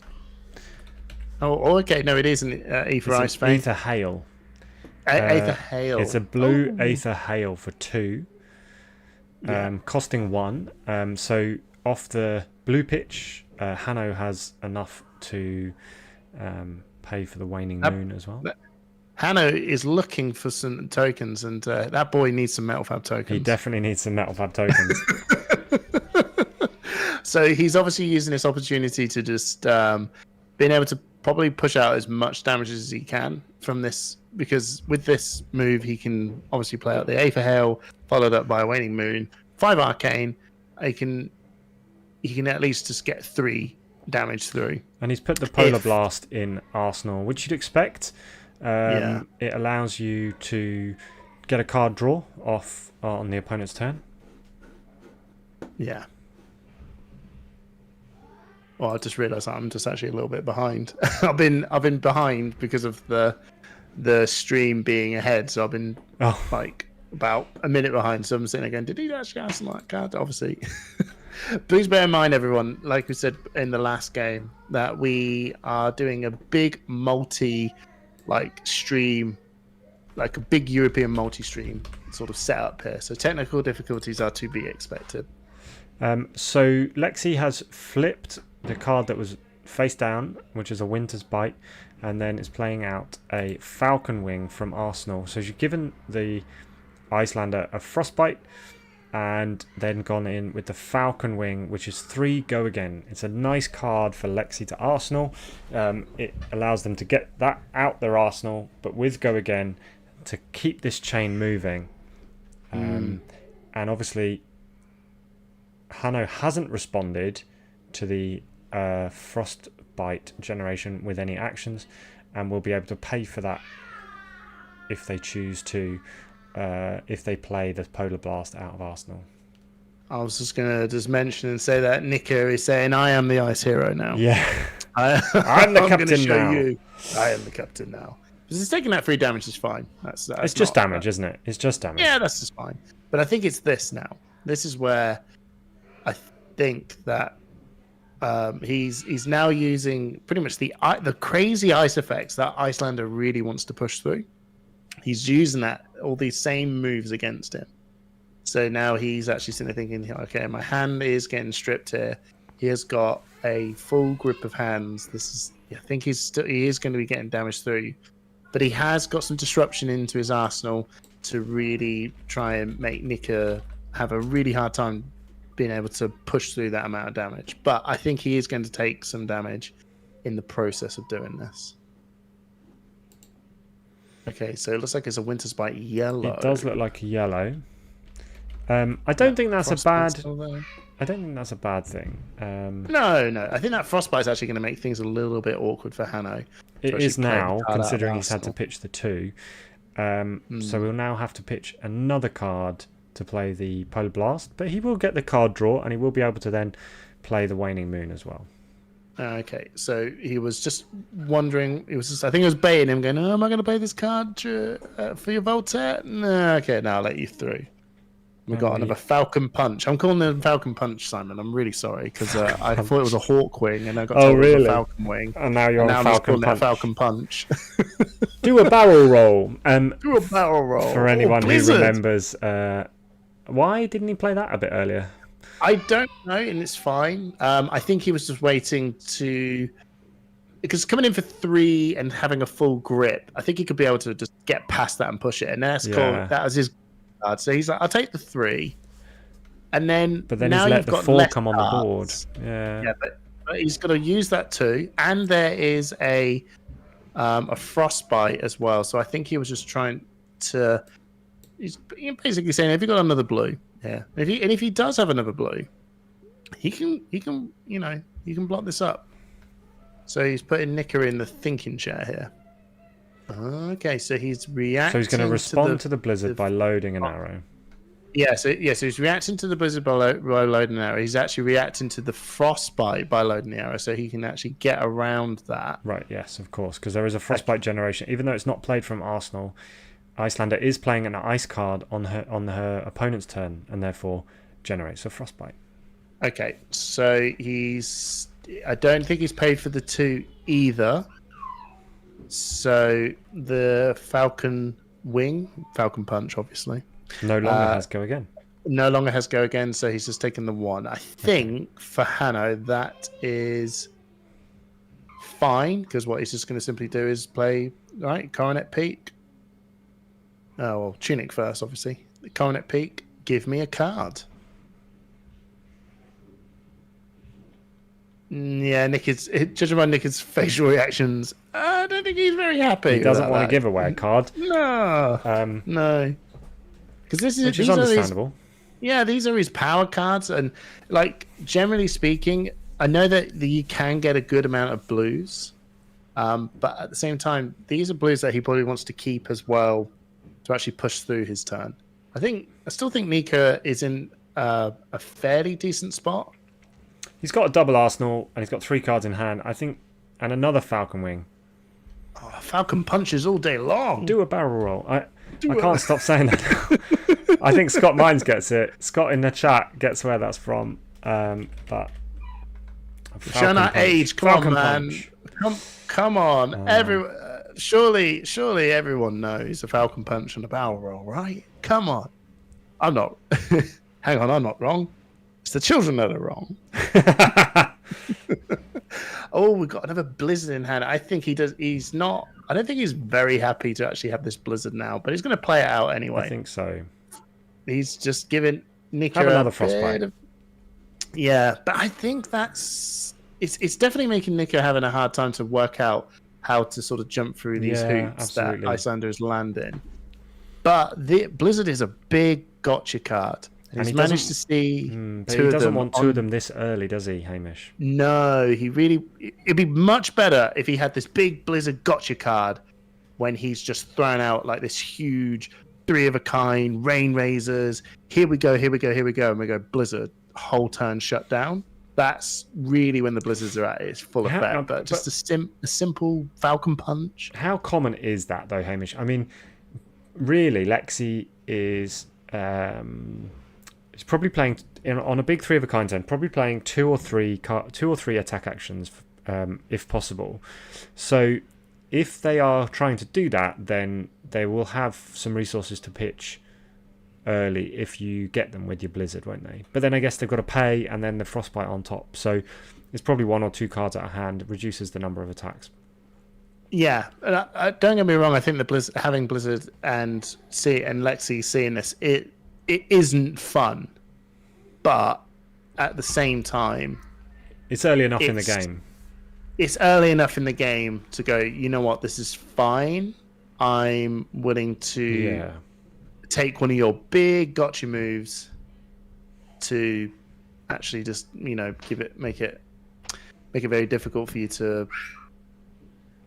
Do you know what I mean? Yes, absolutely. If the Blizzard's not doing a big move, it's not affecting a big move. Interestingly, that's fine. Nika has only taken 1 resource off. I think they would have had to pay 2 for the Blizzard, wouldn't they? Oh no, he used the Tunic as well. Oh, that's a strange move, isn't it? I'm not 100% sure. I think he actually had enough cards to see through, but I think he's probably getting slightly punished. I suppose he was taking the Tunic resource before the Frostbite became relevant? Yes. So he took the Tunic before the Frostbite became relevant, so he can have a lot of resources just to push through. But you put me on the spot here, Simon, because now you're saying I know this hero inside out. Another Blizzard! Oh my goodness me! No, I do think that my goodness, that stopped that turn. Yeah, he certainly has shut this turn down over a 3 damage attack. I mean. He really has stopped that, but at the same time, I think Hano was also shaking his head because he's drawn them all. He didn't want to see those 2 Blizzards right now, so he's like, "Well, I better play him then." And I think he may have turned around and got a punish because he won a Tunic trigger. He did, yeah.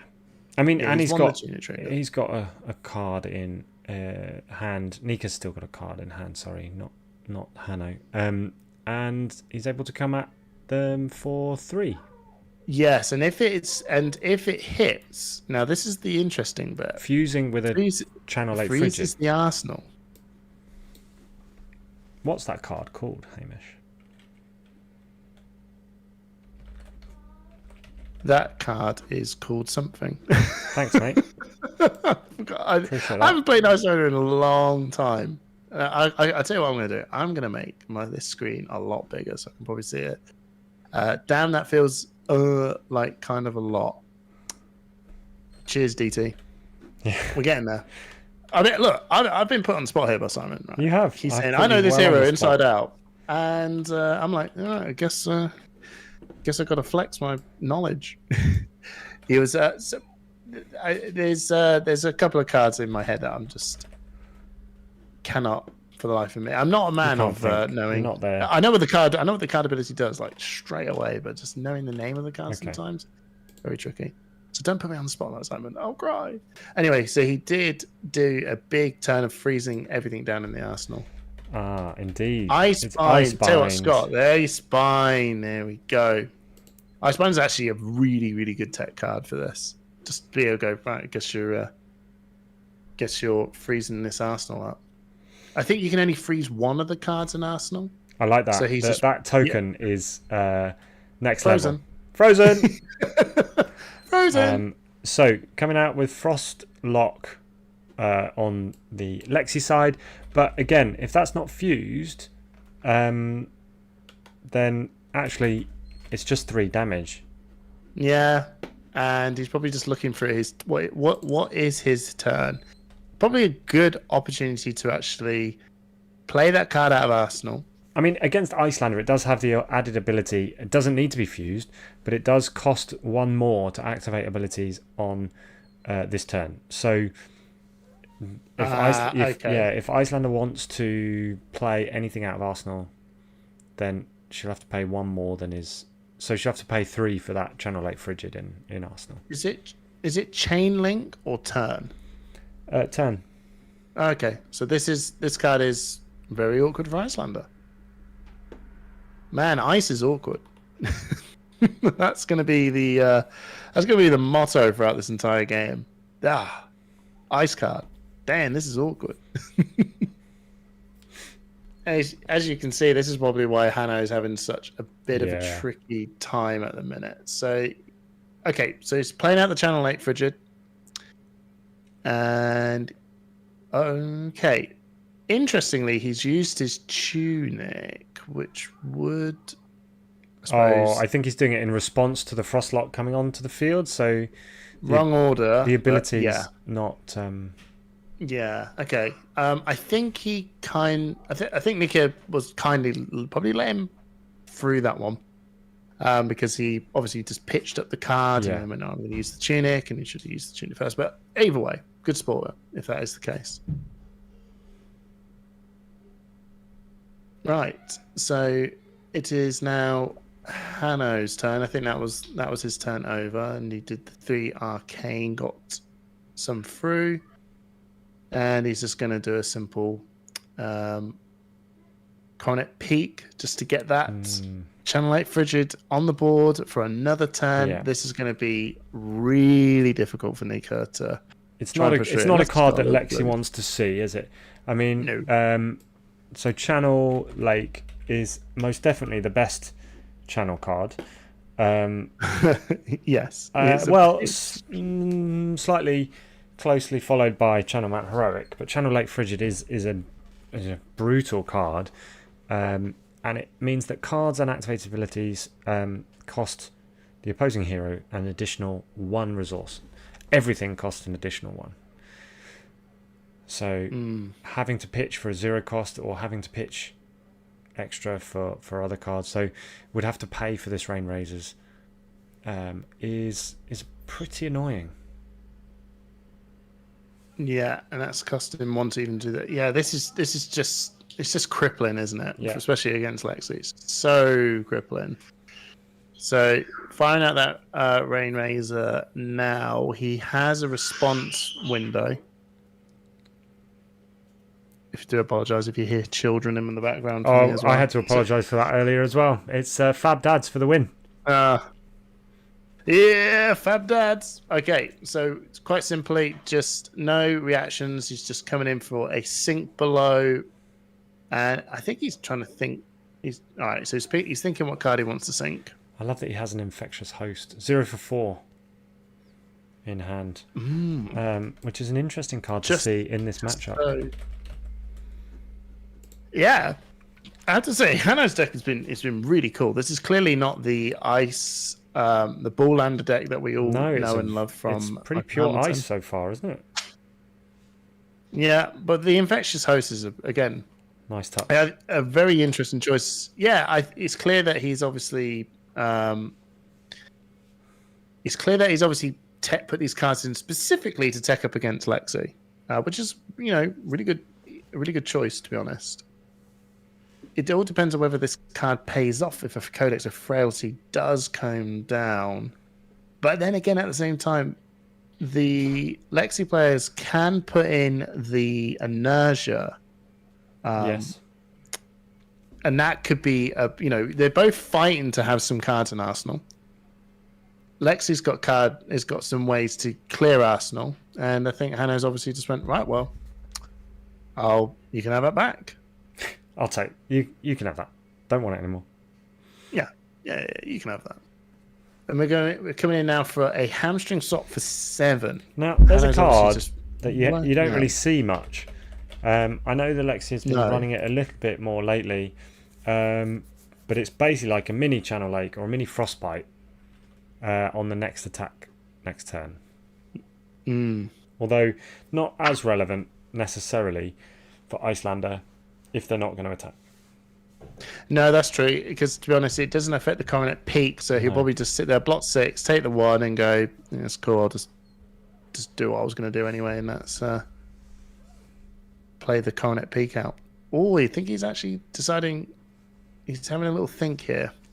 He's going to block for the full 7 using his Iron High Gauntlets. There he is. Right. And he's ahead. Oh, he's almost missed his tunic trigger, but no, he got there. You're very eager, man. Okay, just a simple 0 for 4 Infectious Host. Not bad, eh? Not bad, eh? Not really infecting much, mind you, but still just straight 4 damage, which is not bad actually. If Icelander had the means to do a 0 for 4 arcane, you take it. You would take it. It's pretty strong. So the live totals are just slowly chipping down. Nika has a 4-card hand for the first time in this game, it feels like, having to deal with no Arsenal. But still having these Bolton shots, giving them +1, allowing them to have go again. Just trying to keep those attacks coming in and avoid as much disruption from Icelander as possible. Very difficult feat, though. It's not easy, is it? No. Not when the entire game plan from the other side is literally just all about making your life as difficult as possible. Interestingly, I am very curious as to how much the bans of hypothermia, which is huge, by the way, absolutely mega. Massive, isn't it? You had a hypothermia here. Imagine just lacing up that 3 of a kind turn.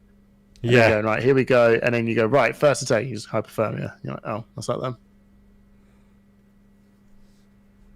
Oh, on the weather vanes as well.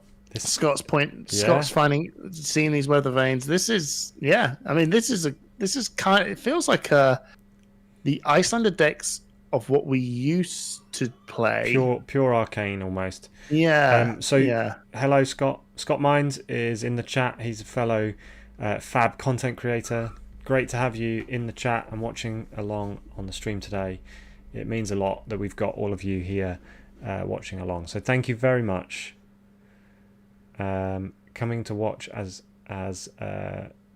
Icelander and Lexi go toe to toe. Again, Ether Hale out of Arsenal. Again, just coming in for 1, I believe. Aether Hale comes in for 2 in the blue. Does it? 2. Yeah. 2 in the blue. 2 in the blue. Yeah, that's a rhyme. Okay, so I think this is the sort of game I was slightly expecting to see. Only slightly. Just back and forth. Icelander is doing exactly what Icelander wants the game to sort of go. I'm going to bring you down with me, and then at the crucial point of when I need to close the game out, this is when I'm gonna do the Storm Striders move. But at the same time, Nika really does need to find that really big hammer home time with the Three of a Kinds and the Rain Razors and everything, and hope that the Icelander doesn't have anything absolutely too cripplingly punishing coming up when that does happen. But we're going pretty well. At the same time though, I don't think Nika has had any mega big turns. We've seen a Rain Razors, but we haven't seen any Three of a Kinds yet. I think Icelander's just happy to try and block as much as possible, play a card out of Arsenal, and do the Waning Moon, and just keep chipping down. As you said, keep chipping down. Those Storm Striders are an incredible asset, and if you get them down, even if you're on 3, 4, 5 life, if you manage to get the opponent down to a similar level, and you can activate those Storm Striders, it's a big jump. It's a big leap, and there's not much they can do about it. No, absolutely.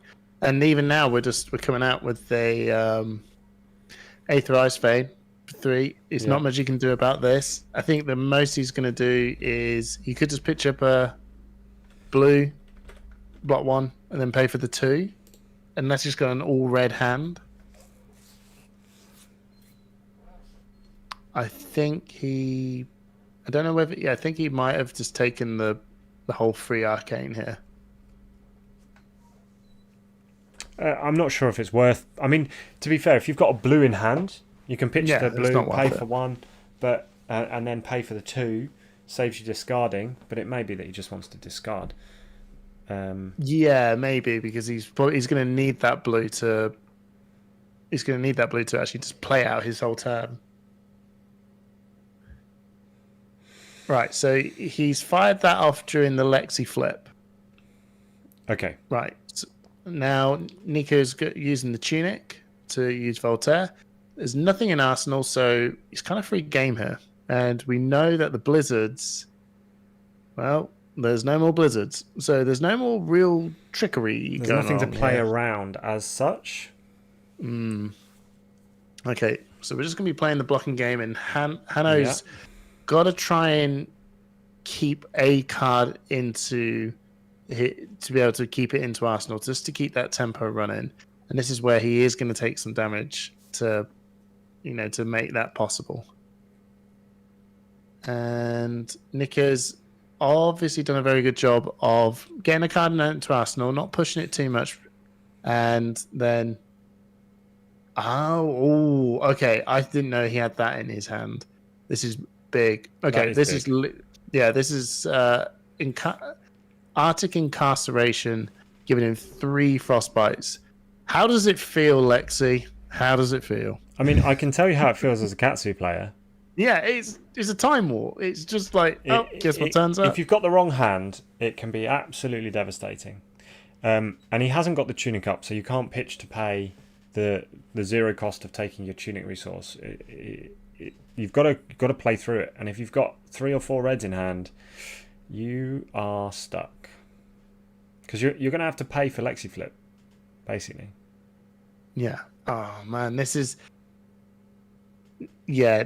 Hanno looks very happy with himself right now. Yeah, he's look at that. He's pretty chuffed about this. This is going reasonably well. So whatever Nika has to do to get himself out of this, he's going to get punished a little pitching bit. 3 So he's for a death paying. touch. Sorry, pitching 5 for a death touch. Yeah. Okay, and it's a red, I believe. So yeah, still coming in for 6. So this could be blocked up. You'd imagine that Hanno's just going to block 6 here and then come at him, right? Yeah, I think he's going to. I think what's going to happen is he'll block up 6, and then potentially use his opportunity to just do the old classic, play a card out of Arsenal if hopefully it's a card that can do damage, and then Waning Moon, just to get that life total lower. Right, so we've seen the block up. Oh, we've seen the lightning press. Oh, spicy stuff. And now what's he gonna pick? I wonder if it's gonna be Blood Rot, if it's gonna be Inertia. I'd probably pick Inertia. And now we're just gonna give Hanno a bit of a hard time being able to actually maximize something from his arsenal, because he's gonna have a turn where he's gonna have to block up again and take a little bit more damage to get another card into Arsenal. All right, yeah. What tokens are giving him? He's giving him the Inertia. Yeah, that's the one you should do. Oh goodness me, we've got a blue Emeritus Scold in here. This is mega damage. This is really big damage. 7 damage coming in. That's big. That is big. So and it gets around his inertia problem as well. It does get around he had. I think that was like literally such a big. That's such a big move. That was actually kind of really the best outcome for having an inertia token. Yeah. Putting him down to 12, he's now at that number of fear. Now we're now in the fear territory. He's going to need an Arsenal to make it work, I think. Well, he's not going to do anything yet. No. He's going to just use his opportunity to go right. I'm going to block up as much as I can. Keep the health totals as not just as fine, so I can set up for the kill. But 3 of a kind, baby. Here we go. Everyone, please don't laugh at me too much. 7 is big, right? 7 is big. It's not swing big. That's what she said. That's what she said. Scott Mine saying if only he picked Frailty, that would have been such a goat move. Yeah, just bants. I know. Yeah, that pure bants.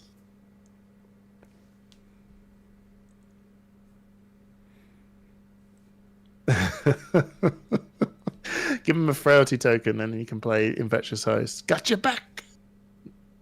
Right. Regardless, we're in. This is where we've got to try and keep this life total pretty fresh. Blocking for 5. Yeah, blocking it. Yeah, this is fine. We've got another arrow coming in. So he is going to take it. Going to load again. Okay, so this is a red drill shot. Yeah, that's fine. That's fine. That's fine. Yeah, that's fine, right? He can put a -1 counter on the tunic, sure. I don't think he was ever going to block with that anyway. He might have done, but still. Okay, and he's got a 3 block for this. Say 3 block, and then he's got a choice here. I think the Ice Bolt would be a really potentially a good shout. I don't know whether the Chilling Ice Vein is a red. If it is a red, he probably might block up with that.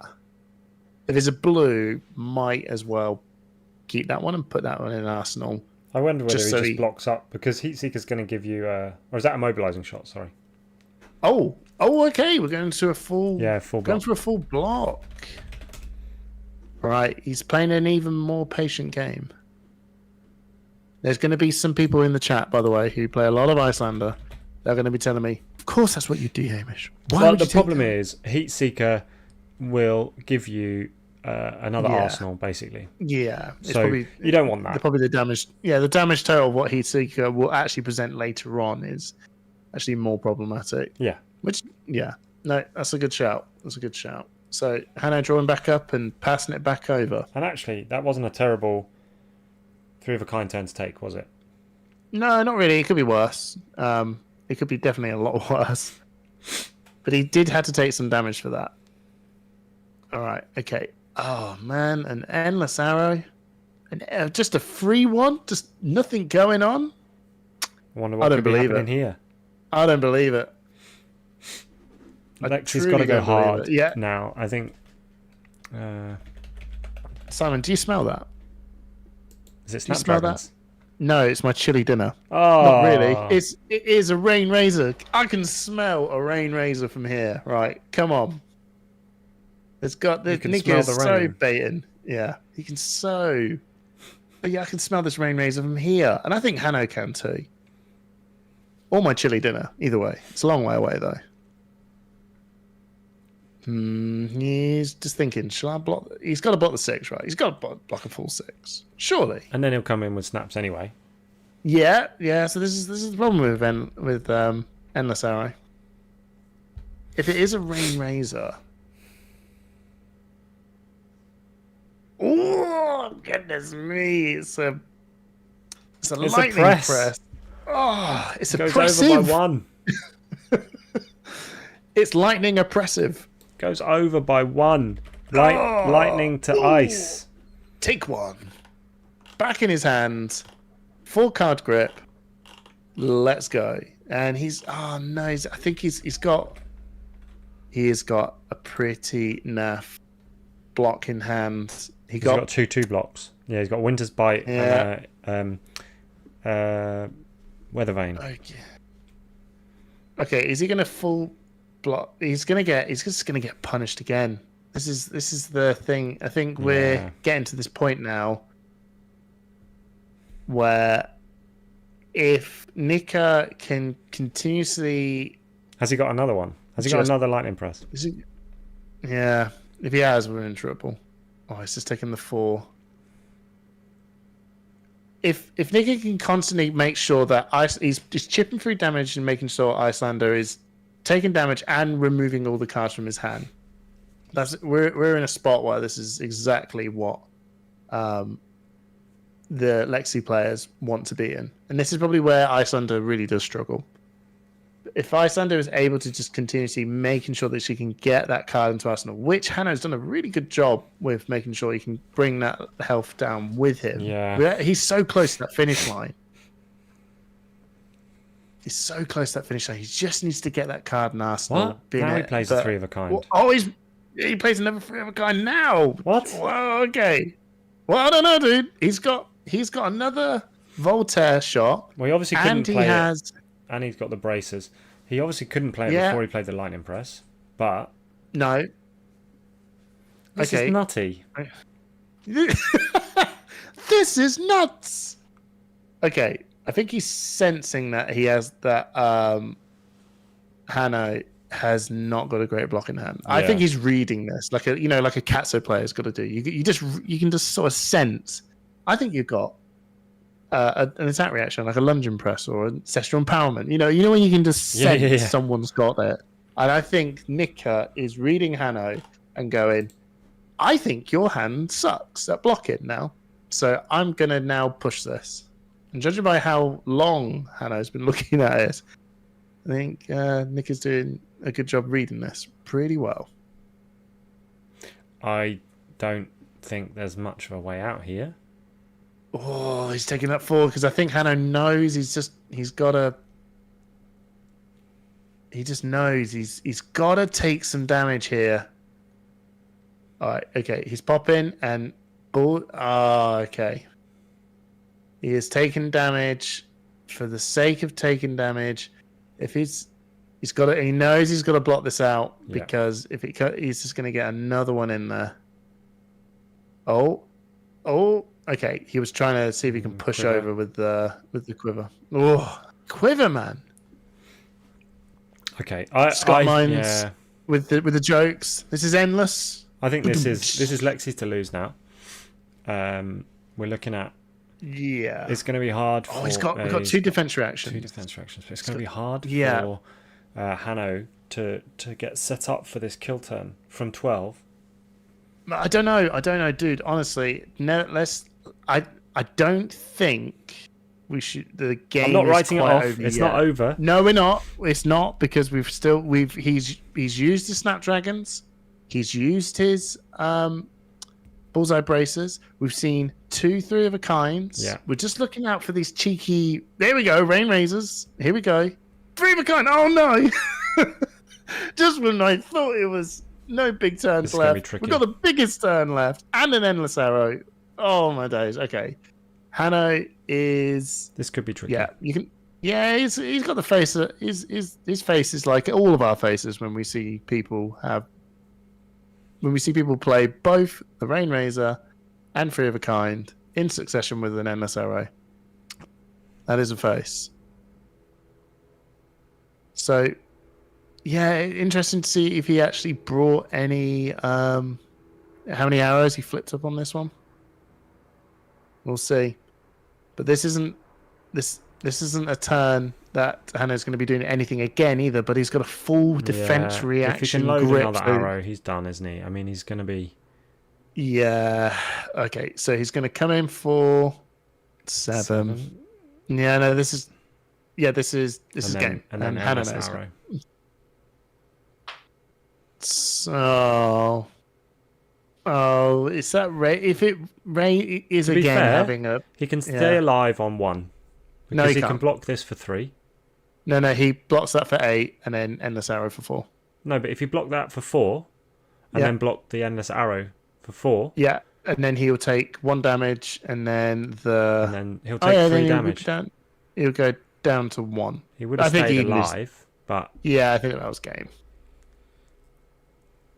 Yeah, that was game. And maybe actually the tunic having that -1 counter was actually more impactful than we thought. Oh, he would have taken 2 off the blood rot, wouldn't he? Sorry. Yeah. That's what I thought. It was coming in for 7. It was lethal. 3. It was lethal either way. Wow, I mean that was a really interesting matchup. I am surprised that Lexi got through that. However, there were a couple of really big turns in there. Yeah. I think that a lot of people have been saying this is kind of really how the matchup tends to pan out. I think that the Icelander did have some cool tech cards in there. And if he was able to keep that 1 card into his arsenal, I know that he would have, when he was doing that big, when he blocked for 6 on the, what was the arrow that puts the cards in arsenal? What was that one again? I'm trying to remember what that card's name was called. Which one? The one that, if it hits, look at the top card and put it into your arsenal. Heatseeker. That's the one. I think if he actually just blocked the 3, took the 2, put the card, and maybe potentially having that arsenal, putting that card into arsenal, just so he could just have a card in arsenal himself, just to be able to continue applying that pressure back. I know what you mean. The second he turned around and went, I'm going to give up my tempo to stop this big tempo of yours. That's kind of really what Icelander always wants for Iceland. That's what Lexi wants Icelander to do. Yeah. Have nothing to come back at me at. And he went out, and I think that's the moment that the tempo and everything shifted towards Lexi's favor. Yeah, but regardless, fun game, amazing game. It was a great game. Chat. And thank you, Hamish, for joining me. We will be back, guys, shortly for the final. The Oldhim Dromai game is still going on. They still got plenty of time left in that, I believe. Obviously, it's not timed because it's top 8. Please, if you've enjoyed the stream today, we've been going now nearly 12 hours. Give us a like, give us a subscribe. I can't even talk now, it's been so long. Go and take a look at our Patreon. You get access to our Discord, where we have all the best chat. And also take a look at our... I don't want to interrupt, Simon. Oh, what? I don't want to interrupt, but I will interrupt. But we can see our partners in the screen. Oh, I'm just about to say, go and look at our partners. Living Realm.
I know what you're thinking. Impressive, isn't it? The flames, the armor bottle. But wait until you find out that Stone Forge is made from 100% raw honey. Look at those bubbles. Look at that tasteful color. Don't just quench your thirst after a battle. Vanquish it! Also, we have our own lore.